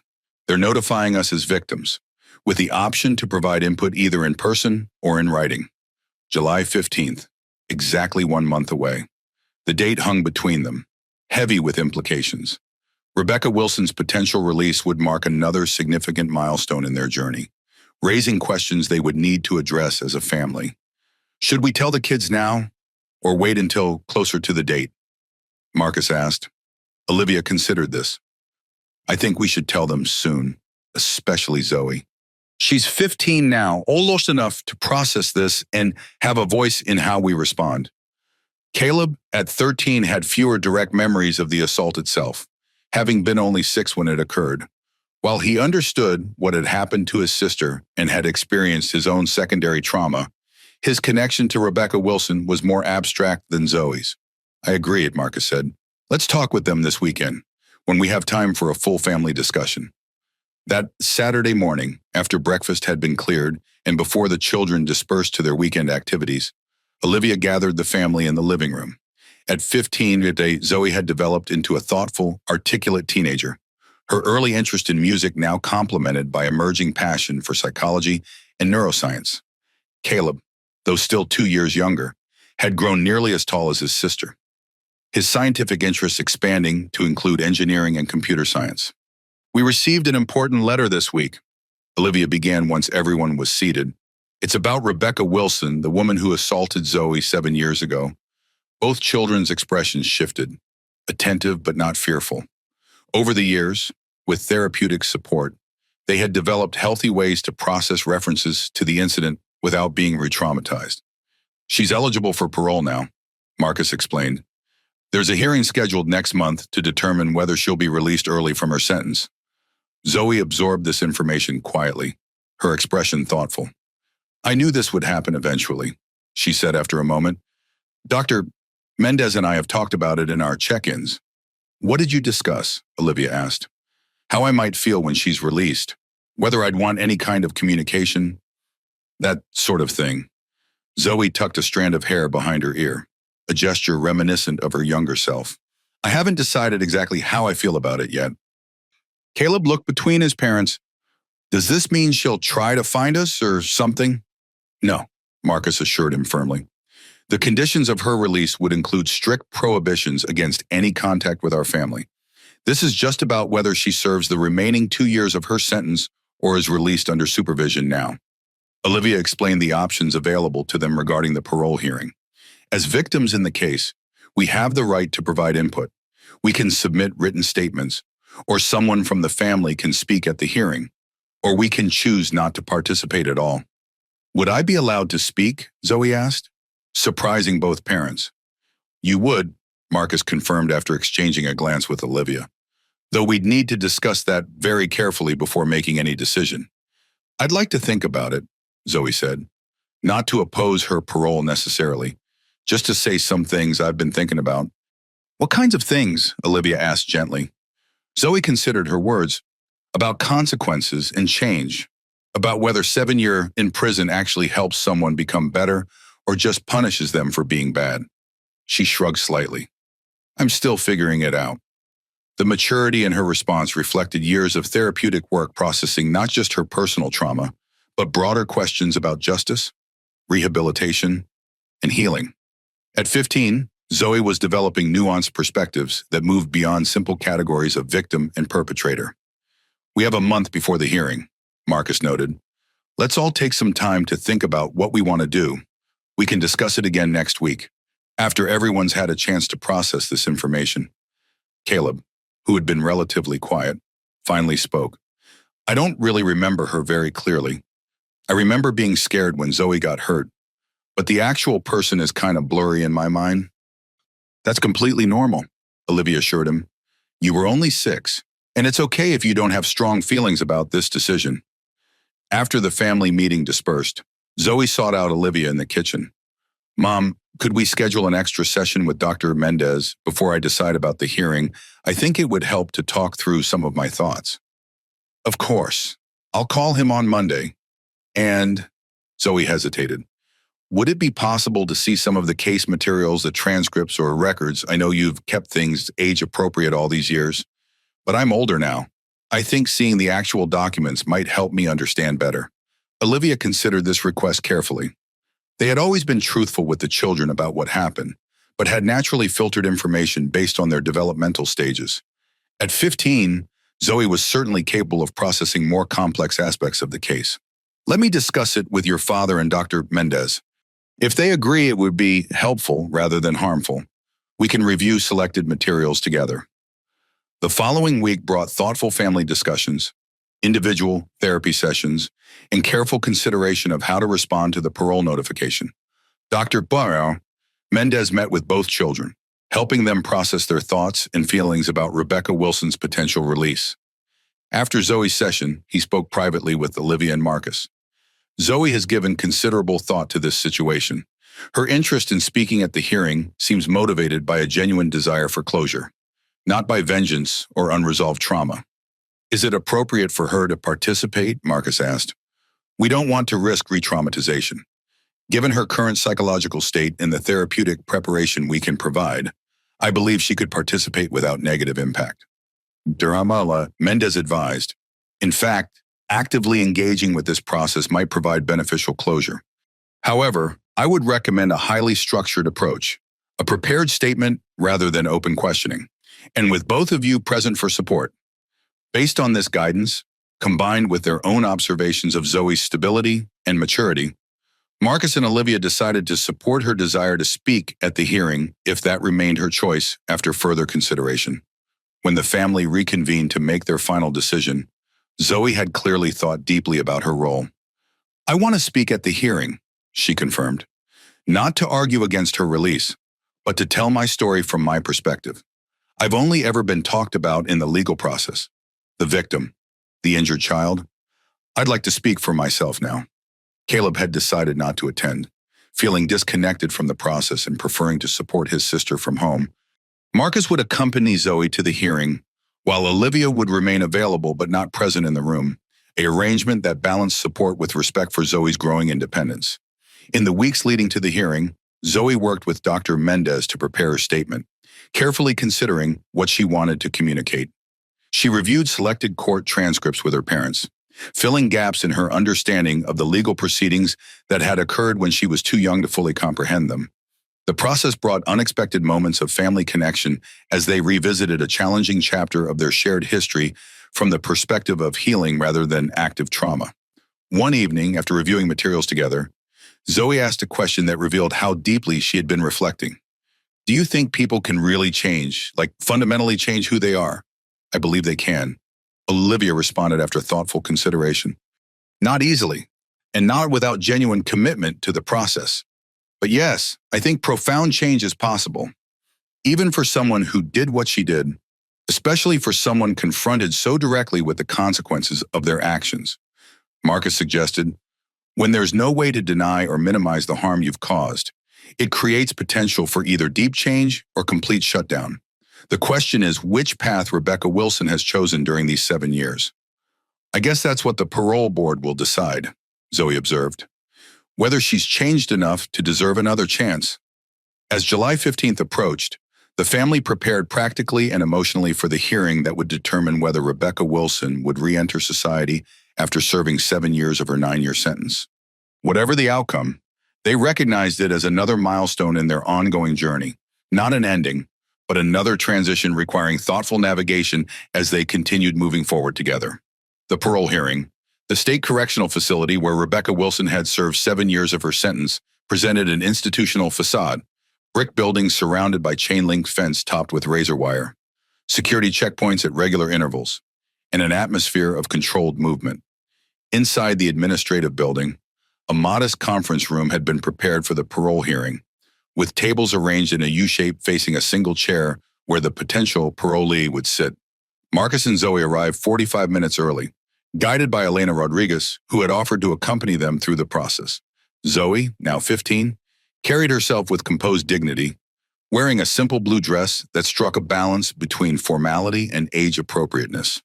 The statement she had prepared is folded neatly in her hands, reviewed and refined through several sessions with Dr. Mendez to ensure it represented her authentic voice while remaining emotionally manageable to deliver.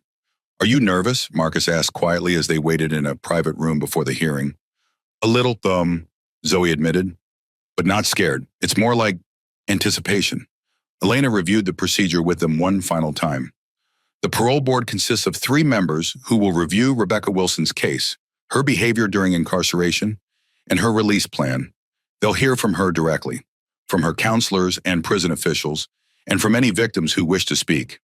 "Zoe, you will be called after the official reports, but before Rebecca speaks, you'll have up to 5 minutes for your statement." Zoe nodded, her expression serious but composed. Over the past 7 years, she had developed remarkable emotional regulation skills, partly through therapy and partly through her own determination to process her trauma constructively. The terrified 8-year-old who had struggled to breathe on a train floor had grown into a thoughtful young person, capable of articulating complex feelings about justice, accountability, and healing. At precisely 10 o'clock a.m., they were escorted into the hearing room. The 3 parole board members, 2 women and 1 man, all with backgrounds in criminal justice, were already seated, reviewing files. Several correctional officers stood at discrete intervals around the room. A prison counselor and a victim advocate completed the small assembly. The hearing began with formal introductions and procedural explanations. Then the parole board chairperson, Dr. Angela Foster, introduced the case. "We are considering the parole application of Rebecca Wilson, currently serving a 9-year sentence for assault on a minor with bodily injury, with a hate crime enhancement. Ms. Wilson became eligible for parole consideration after serving 6 years, having completed required mental health treatment and racial bias intervention programs." The initial portion of the hearing involved testimony from prison officials regarding Rebecca's behavior during incarceration, her participation in therapeutic programs, her disciplinary record, which contained only 2 minor infractions early in her sentence, and her general adjustment to prison life. Her counselor, Dr. James Barrett, provided a detailed assessment of her progress through various intervention programs. Ms. Wilson initially presented with significant denial regarding the racial component of her offense, Dr. Barrett explained. However, over time, she engaged meaningfully with the racial bias intervention curriculum, eventually acknowledging patterns of thought that contributed to her actions. Her participation in group therapy has been consistently thoughtful, and she has developed genuine insight into the harm she caused. Following these reports, Dr. Foster turned towards Zoe and Marcus. "We understand that Ms. Jackson wishes to make a victim impact statement. We appreciate your presence today and your willingness to share your perspective." Zoe approached the small podium positioned to address both the parole board and, when she arrived, Rebecca Wilson, Marcus remained seated nearby, a supportive presence without intervening in his daughter's chosen role. "Thank you for allowing me to speak today," Zoe began, her voice clear despite the emotional weight of the moment. 7 years ago, when I was 8 years old, Rebecca Wilson assaulted me on a train because of the color of my skin. That event changed my life in ways that are still unfolding. Today, I'd like to share some thoughts about that experience and its aftermath. She paused, gathering herself before continuing. The physical injuries healed relatively quickly, within months. My kidney had repaired itself. The psychological wounds took longer. For years, I struggled with nightmares, anxiety in public spaces, and a deep fear that violence might find me again simply because of who I am. Zoe described her healing journey in thoughtfully selected details. The therapy that had helped her process trauma, the family support that had provided security during her most vulnerable periods, the gradual reclaiming of confidence and joy that had allowed her to develop into the person she now was.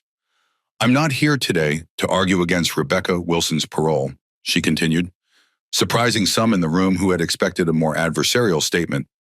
I'm here because I believe in the importance of truth-telling as part of healing, both my healing and, potentially, hers.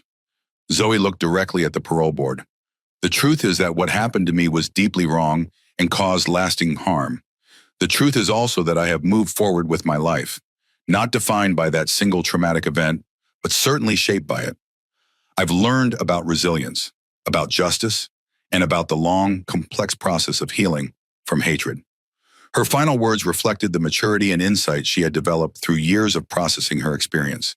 I don't know if Rebecca Wilson has changed during these 7 years. I hope she has, for her sake and for the safety of others. What I do know is that I have changed, from a frightened victim to someone who understands that my worth was never diminished by her actions, that my dignity remained intact even when my body was injured. Whatever you decide today, that truth remains. As Zoe returned to her seat beside Marcus, the room remained silent for a moment, the impact of her words settling over those present. Dr. Foster thanked her with evident respect, acknowledging the courage it took to address the hearing. After a brief recess, Rebecca Wilson was brought into the room. 7 years of incarceration had transformed her physically.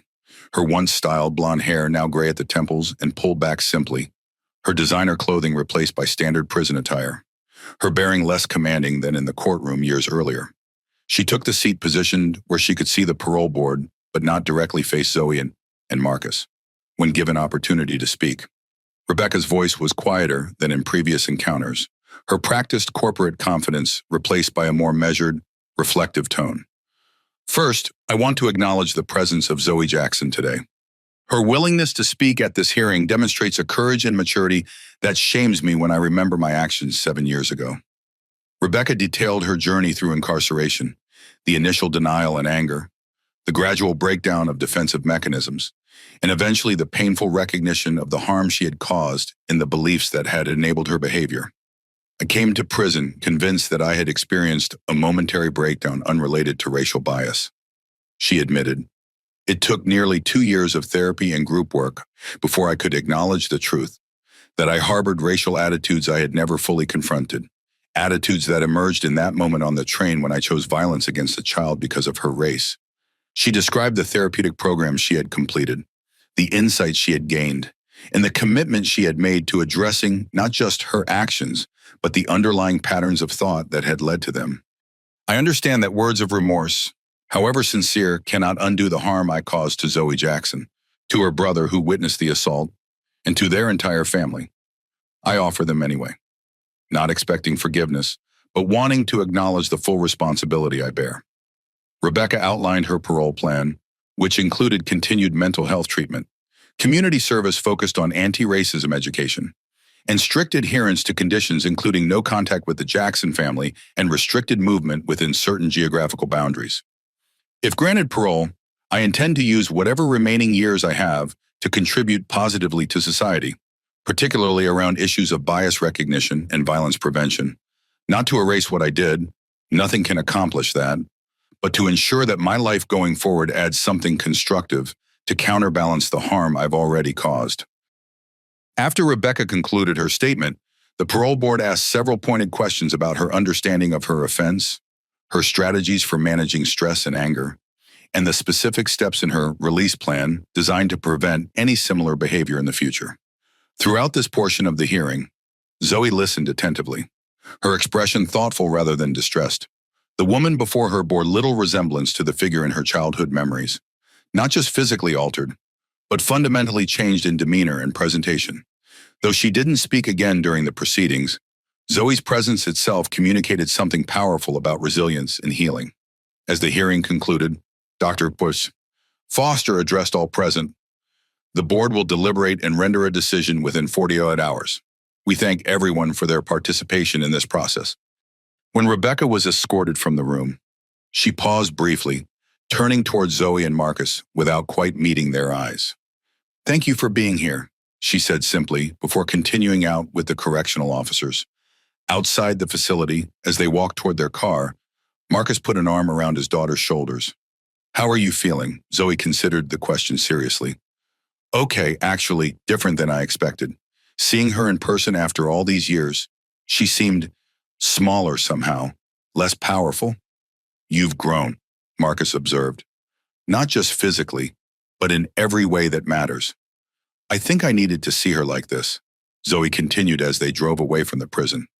"Not as the scary person from my nightmares, but just as a regular, flawed human who did something terrible and has had to face consequences." This perspective, seeing Rebecca Wilson as human rather than as a monstrous figure, represented significant psychological progress.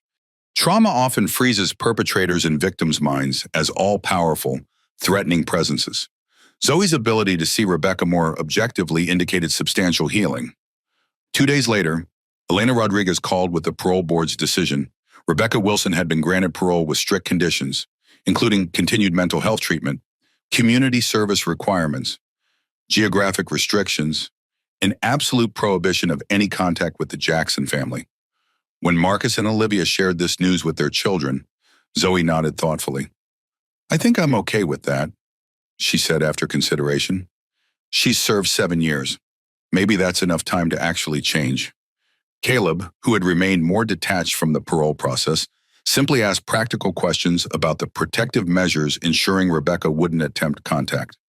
Once reassured, he returned to his normal activities, this chapter having less emotional significance for him than for his sister. That evening, as the family prepared dinner together, a normal ritual that had taken on heightened meaning after significant developments, Olivia noticed Zoe working on something at the counter. "What are you writing?" she asked. "Just some thoughts about today," Zoe replied. Dr. Mendez suggested keeping a record of how I feel at different points in this process. Later, in the privacy of her room, Zoe completed her journal entry. "Today we learned that Rebecca Wilson will be released on parole.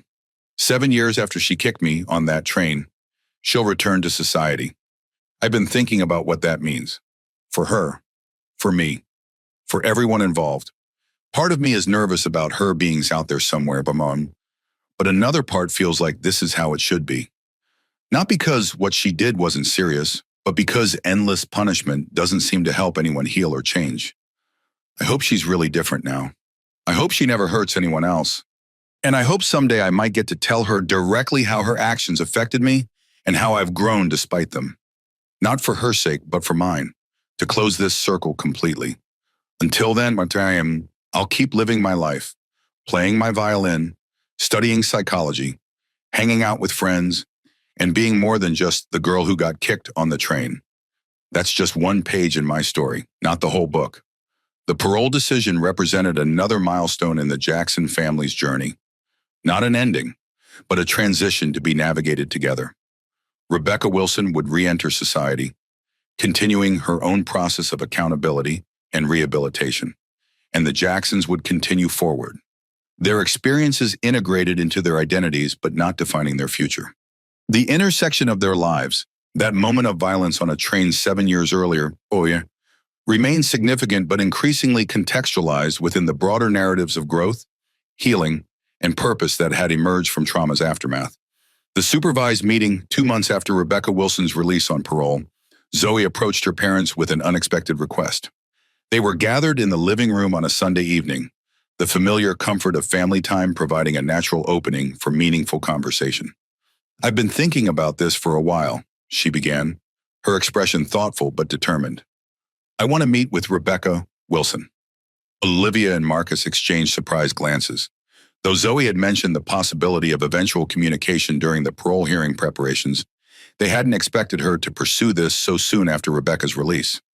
"Can you tell us more about why you want this?" Olivia asked carefully.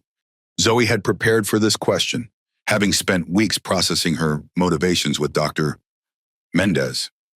"I have questions that only she can answer, and things I want to say directly to her, not through lawyers or statements. I think it might help me fully close this chapter." "What kind of questions?" Marcus inquired. "About why she did what she did, about whether she's really changed, about what she thinks when she remembers what happened." Zoe tucked her feet beneath her on the couch. "Dr. Mendez says sometimes direct communication can be healing if it's done in a controlled, safe environment." The maturity in her reasoning reflected the thoughtful 15-year-old she had become, someone capable of recognizing her own emotional needs and articulating them clearly. Still, her parents had natural concerns about any contact with the woman who had assaulted their daughter, regardless of how controlled the environment might be. "We'd need to discuss this extensively with Dr. Mendez," Olivia noted, "and there would be significant legal considerations since her parole conditions prohibit contact with our family." "I know," Zoe acknowledged. "Dr. Mendez said it would require special permission from her parole officer and probably the court, but he thinks it could be arranged as a therapeutic intervention if everyone agrees it's appropriate." Over the following weeks, a careful process unfolded. Dr. Mendez conducted several sessions with Zoe to ensure her requests stemmed from genuine healing motivations rather than unresolved trauma responses. He then consulted with Olivia and Marcus about the potential benefits and risks of such a meeting. "Zoe has processed her trauma remarkably well," he explained during a parent consultation.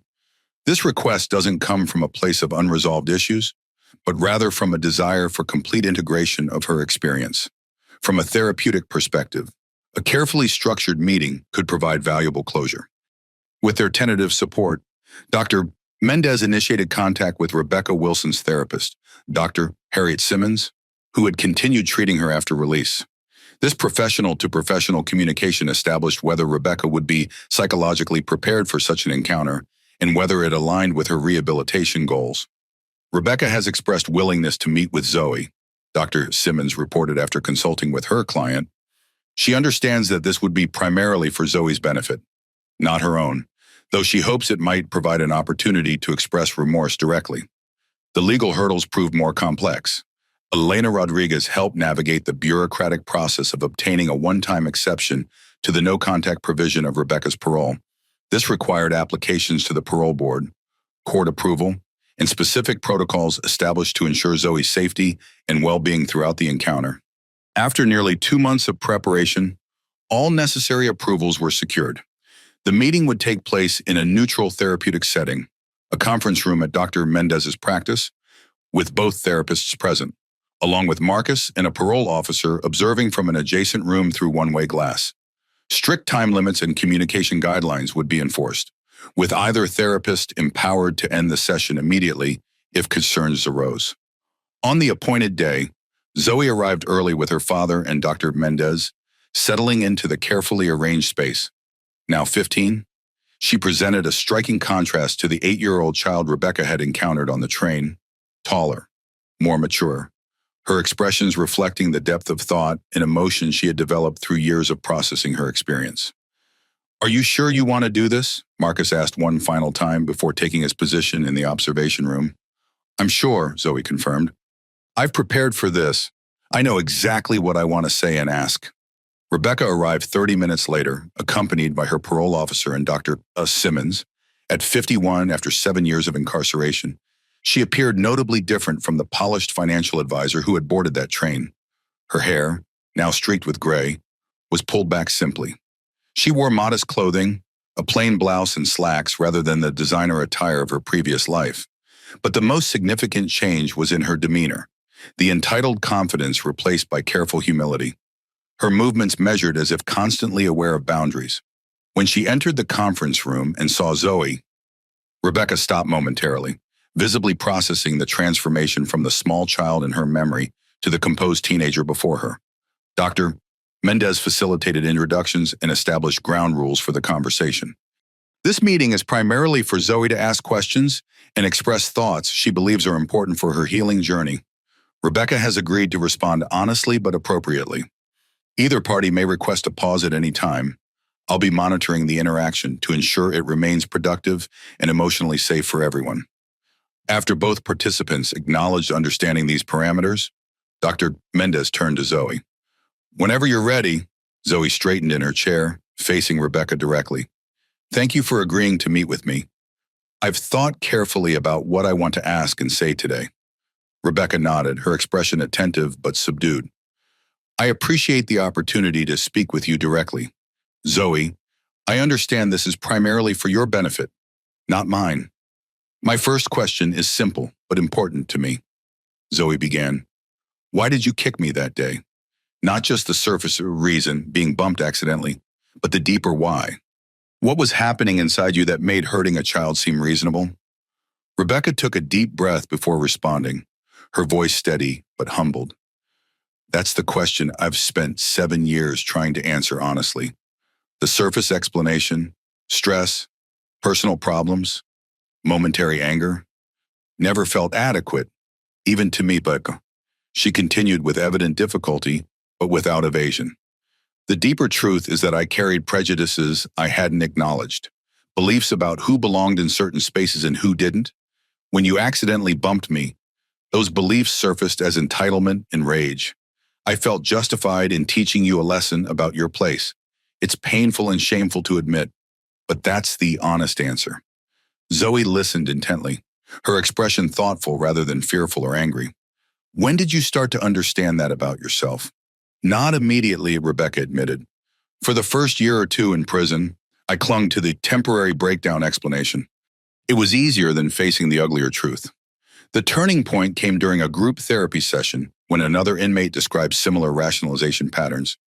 I suddenly recognized myself in her excuses, and that recognition broke through my denial. Throughout the conversation, Dr. Mendez observed carefully, noting Zoe's composed engagement and Rebecca's apparent sincerity. Neither showed signs of distress requiring intervention. Zoe proceeded with her prepared questions, addressing topics ranging from Rebecca's prison experience to her current understanding of the harm she had caused. Each exchange revealed both Zoe's remarkable emotional maturity and Rebecca's journey toward genuine accountability. I want to tell you something about what happened after, Zoe said, shifting from questions to statements. For months after the assault, I had nightmares about trains. I was afraid of public spaces, especially around strangers who resembled you. My brother developed anxiety about being separated from our parents. Our whole family life changed because of what happened in those few minutes. Rebecca maintained eye contact despite obvious discomfort with hearing these impacts described directly. I'm truly sorry, Zoe. Those consequences never factored into my thinking that day, but they're real and significant. But that's not the whole story, Zoe continued. I also learned things I might never have discovered otherwise. I learned about resilience, how to rebuild a sense of safety after it's been shattered. I developed deeper empathy for others who've experienced trauma. My interest in psychology grew directly from processing my experience. These aren't justifications for what you did. Nothing could justify that. But they're part of my truth about what happened afterward. The conversation continued for nearly an hour, carefully moderated by Dr. Mendez to ensure it remained productive for Zoe's healing journey. As the scheduled time neared conclusion, Zoe addressed a final, unexpected question. Do you think people can really change? Not just their behavior, but their core beliefs and attitudes. Rebecca considered this thoughtfully. I believe change is possible, but it's neither easy nor automatic. It requires confronting painful truths about yourself, accepting full responsibility without excuses, and committing to ongoing work. Prison itself doesn't change people. Many leave more hardened than when they entered. What changes people is the internal reckoning that sometimes, but not always, happens there. She continued with careful honesty. I believe I've changed fundamentally, but I don't expect you to take that on faith. Change is proven through consistent behavior over time. I can only hope that my actions going forward will demonstrate the transformation I believe has occurred within me. As Dr. Mendez signaled that their time was concluding, Zoe made a final statement. I didn't come here seeking apologies or expecting closure from you. I came because I needed to see you as a real, flawed person rather than the monster from my childhood memories. I needed to ask my questions directly and say my truth to your face. I've done that now. She stood, her posture reflecting the strength she had developed through years of healing work. I don't forgive you, that's not what this is about. But I'm not defined by what you did to me. My life continues beyond that moment, full of meaning and purpose and joy. I hope you use your freedom to ensure no one else ever experiences what I did because of your actions. Rebecca remained seated as Zoe prepared to leave. Thank you for your courage in speaking with me today, she said simply. It's more than I deserved. After Zoe exited with Dr. Mendez, Rebecca remained in the conference room with Dr. Simmons, visibly processing the emotional weight of the encounter. In the adjacent observation room, Marcus embraced his daughter. I'm incredibly proud of you, he said, his voice thick with emotion. That took extraordinary courage and maturity. It feels right, Zoe replied, like I've finally closed a circle that's been open for 7 years. In the days following the meeting, Zoe worked with Dr. Mendez to process the experience. Rather than creating new trauma or reopening old wounds, the encounter had provided exactly what she had hoped, an opportunity to see Rebecca Wilson as a human being rather than an all-powerful threat, to ask her questions directly, and to express her own truth about the impact of that long-ago assault. For the Jackson family, the meeting represented another milestone in their journey, not an ending, but a transition to a new phase where the trauma remained acknowledged but increasingly integrated into their broader life narrative. The assault on the train would always be part of their history, but its power to define their present and future had diminished with each step in their healing process. Rebecca Wilson returned to her restricted life on parole, continuing therapy and community service work focused on bias recognition and violence prevention. Whether her expressed remorse and commitment to change would translate into lasting transformation remained to be proven through her actions in the years ahead. But for Zoe, the question of Rebecca's ultimate redemption had become less central to her own story. She had reclaimed her narrative, faced her former assailant from a position of strength rather than vulnerability, and demonstrated to herself and others the remarkable resilience she had developed through years of healing work. Whatever path Rebecca's life took from this point forward, Zoe's journey would continue on its own trajectory, shaped by but not defined by the trauma she had experienced and overcome. 10 years had passed since that April morning on the Amtrak train, a decade of healing, growth, and transformation for the Jackson family. What had begun as a moment of senseless violence had evolved into a complex journey of recovery and resilience, with ripple effects extending far beyond their immediate family circle. Zoe Jackson, now 18, stood at the podium in her high school auditorium, delivering the valedictorian address to her graduating class. The poised, articulate young woman before the assembled families bore little resemblance to the traumatized 8-year-old who had once struggled to sleep through the night. Her academic achievements, particularly in psychology, neuroscience, and music, had earned her admission to several prestigious universities, with plans to pursue a double major in psychology and music therapy at Northwestern in the fall. Our experiences shape us, but they don't define us, she told her classmates, her voice confident and clear. Each of us carries stories of challenge, of difficulty, of moments when the path forward seemed unclear. What matters isn't what happened to us, but what we choose to create from those experiences. Though she didn't explicitly reference the assault in her speech, those who knew her history recognized the personal truth behind her words. The journey from trauma to triumph had informed her perspective on resilience and purpose, messages she now shared with others approaching their own life transitions. From the audience, Olivia and Marcus watched with pride that transcended ordinary parental satisfaction. They had witnessed their daughter's remarkable evolution from victim to advocate, from wounded child to empowered young adult. Beside them sat 16-year-old Caleb, now taller than his father and developing his own impressive path focused on biomedical engineering.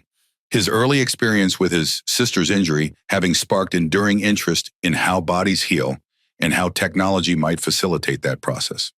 The Jackson family's healing journey had influenced not just their personal development, but broader systemic change.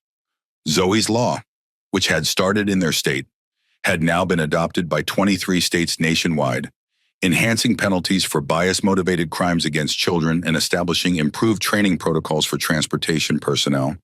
Federal transportation regulations had incorporated security measures directly influenced by the case, with measurable impacts on passenger safety statistics, a 37% decrease in reported incidents across the Amtrak system over the past decade. Olivia's professional work had evolved to include national leadership in trauma-informed pediatric care. The specialized clinic she had established at Northwestern Hospital now served as a model for integrated medical and psychological approaches to childhood trauma recovery. With programs replicated in 17 hospitals across the country, her research on physical and emotional healing integration had been published in leading medical journals, influencing treatment protocols beyond her direct practice. Marcus had similarly expanded his legal focus, establishing a foundation providing pro bono representation for child victims of hate crimes. Through strategic litigation and advocacy, the foundation had secured policy changes in multiple jurisdictions, creating stronger protections for vulnerable young people in public spaces. His corporate expertise provided sustainable funding models that allowed expansion of these services to communities with limited resources.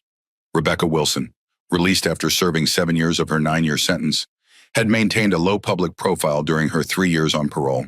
Following the completion of her supervised release, she had relocated to a small town in another state, where she worked with a nonprofit organization focused on bias recognition and violence prevention. Her single meeting with 15-year-old Zoe had apparently impacted her significantly, according to occasional updates from Elena Rodriguez. Rebecca had developed educational programs specifically addressing intervention in public discrimination scenarios. The ripple effects continued beyond those directly involved in the case. Lucia Martinez, whose quick recording had provided crucial evidence, had completed law school and now specialized in civil rights cases, her early experience documenting injustice having shaped her professional path. Thomas Rivera, the Amtrak conductor who had responded to the emergency, had been promoted to implement the enhanced security training program developed in response to the incident. The Goldsteins, Harold and Rose, remained cherished honorary grandparents to the Jackson children, their intervention on that train having evolved into enduring family friendship that enriched all their lives. Dr. Rafael Mendez had incorporated insights from the Jackson family's healing journey into a widely adopted therapeutic approach for childhood trauma recovery, emphasizing resilience development alongside trauma processing. His methods now train therapists nationwide, extending the impact of lessons learned through Zoe and Caleb's recovery to countless other children facing their own healing challenges. As Zoe concluded her valedictory address, she touched on themes that reflected her unique perspective on growth through adversity. We cannot always choose what happens to us, but we can choose how we respond. We can choose to find meaning in difficulty, to transform pain into purpose, to use our own healing as a foundation for helping others heal. The standing ovation that followed celebrated not just her academic achievements, but the extraordinary journey that had brought her to this moment, the resilience that had transformed trauma into strength, fear into courage, pain into purpose. Later that evening, as the Jackson family celebrated at home with close friends and extended family, Zoe found a quiet moment with her parents on the back porch. "I got a letter yesterday," she told them, her expression thoughtful. "From Rebecca Wilson." Though they maintained no ongoing contact, Rebecca had sent a congratulatory note upon learning of Zoe's graduation and university acceptance through mutual connections in the therapeutic community. The letter, Zoe explained, expressed continued remorse for past actions alongside genuine admiration for the remarkable young woman Zoe had become. "How did that make you feel?" Olivia asked carefully. "Mostly nothing," Zoe admitted. "It was respectful, not intrusive, but she's just not that significant in my life anymore. She's a chapter in my story, not the whole narrative." This perspective, recognizing the assault's impact while refusing to grant it defining power over her identity, represented perhaps the most profound outcome of Zoe's healing journey. The traumatic event remained acknowledged but contextualized within a rich, purpose-filled life that extended far beyond that single experience. Marcus reflected on the journey they had traversed together. 10 years ago, if someone had described where we'd be today, it would have seemed impossible. Not just surviving this, but finding ways to transform it into meaning and purpose. "That's the thing about trauma," Olivia observed. "It creates a fork in the road. One path leads to getting stuck in the pain. The other leads to growth you might never have experienced otherwise. I think that's what I've learned most clearly, Zoe added. That healing doesn't mean erasing what happened. It means integrating it into who you become, finding ways to use even the most painful experience as building blocks for something meaningful. As they rejoined the graduation celebration inside, the contrast between past and present was striking. The family that had once navigated the immediate aftermath of trauma, therapy appointments, court proceedings, nightmares, and anxiety now celebrated academic achievement, creative expression, and future plans. The journey hadn't erased what happened on that train, but had transformed its meaning within their collective narrative. 10 years after Rebecca Wilson's kick on an Amtrak train, the ripples continued outward, through lives touched, systems changed, and healing methodologies developed. But the most significant impact remained within the Jackson family itself, in the resilience they had cultivated, the purpose they had discovered, and the deeper connections they had forged through navigating trauma together. What had begun as a story of hatred and violence had evolved into something more complex and ultimately more powerful, a testament to the human capacity for healing, growth, and transformation even after experiences that once seemed insurmountable. Emotional resolution. The evening breeze carried the scent of spring flowers as Zoe Jackson stood on the platform of Chicago's Union Station, violin case in hand. At 18, she possessed a quiet confidence that reflected her journey, not the fearless innocence of childhood, but something deeper and more resilient, forged through challenge and recovery. This particular train journey represented more than mere transportation. It was her first solo trip since the assault 10 years earlier, a deliberate choice to mark her transition to college life and independent adulthood, though she had gradually returned to train travel with family support over the years. This journey to visit her university roommates symbolized another milestone in reclaiming freedom from fear. As the train arrived, Zoe took a deep breath, centering herself with techniques developed through years of therapy.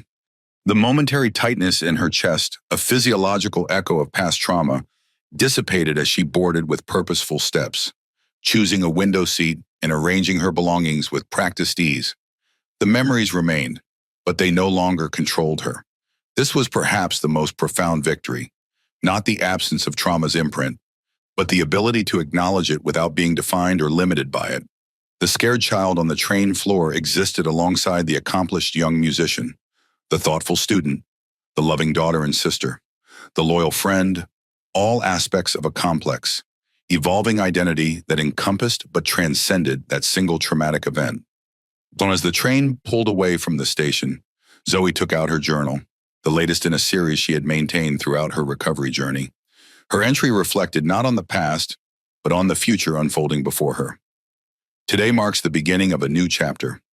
Northwestern in the fall, music therapy studies, independence. I'm not naive enough to think challenges won't come, but I've learned that difficulty doesn't equal defeat. The tools I've developed through healing will serve me throughout life, whatever comes next. What happened on that train will always be part of my story, but it's a paragraph, not the whole book. It shaped aspects of who I am, but it doesn't limit who I can become. That's the gift that emerged from something terrible, the discovery of strength I might never have known otherwise, purpose that grew from pain, and the profound understanding that while we can't control everything that happens to us, we can choose how we integrate those experiences into the lives we create. She closed the journal as the Chicago skyline receded in the distance. The journey ahead, both the literal train ride and the metaphorical passage into her future, represented not an escape from the past, but a continuation of her story, informed by but not constrained by what had come before. Call to action. This story reaches beyond fictional characters to touch on realities many face daily. Consider how you might contribute to creating safer spaces for all children. Recognize and interrupt bias when you witness it in public spaces. A simple "that's not okay" can challenge discrimination before it escalates to harm. Support organizations providing trauma recovery services to children, particularly those addressing race-based violence and its psychological impacts. Advocate for comprehensive bias recognition training in transportation, education, and public service sectors to prevent similar incidents. Most importantly, approach each child's story with the understanding that trauma can be transformative without being defining. That with appropriate support, Healing and growth remain possible even after profound harm. Remember that in our shared public spaces, every interaction carries potential to harm or heal. Choose words and actions that affirm the dignity and worth of all children, regardless of race, background, or circumstance. By standing against hatred and supporting recovery, you become part of a broader narrative, one where traumatic beginnings can lead to resilient endings through the collective commitment to justice, healing, and human dignity. If you've found this story impactful, please like, subscribe, and share this video with others who might benefit from its message of resilience and hope. Your engagement helps us continue creating content that matters and reaches those who need it most. Thank you for watching.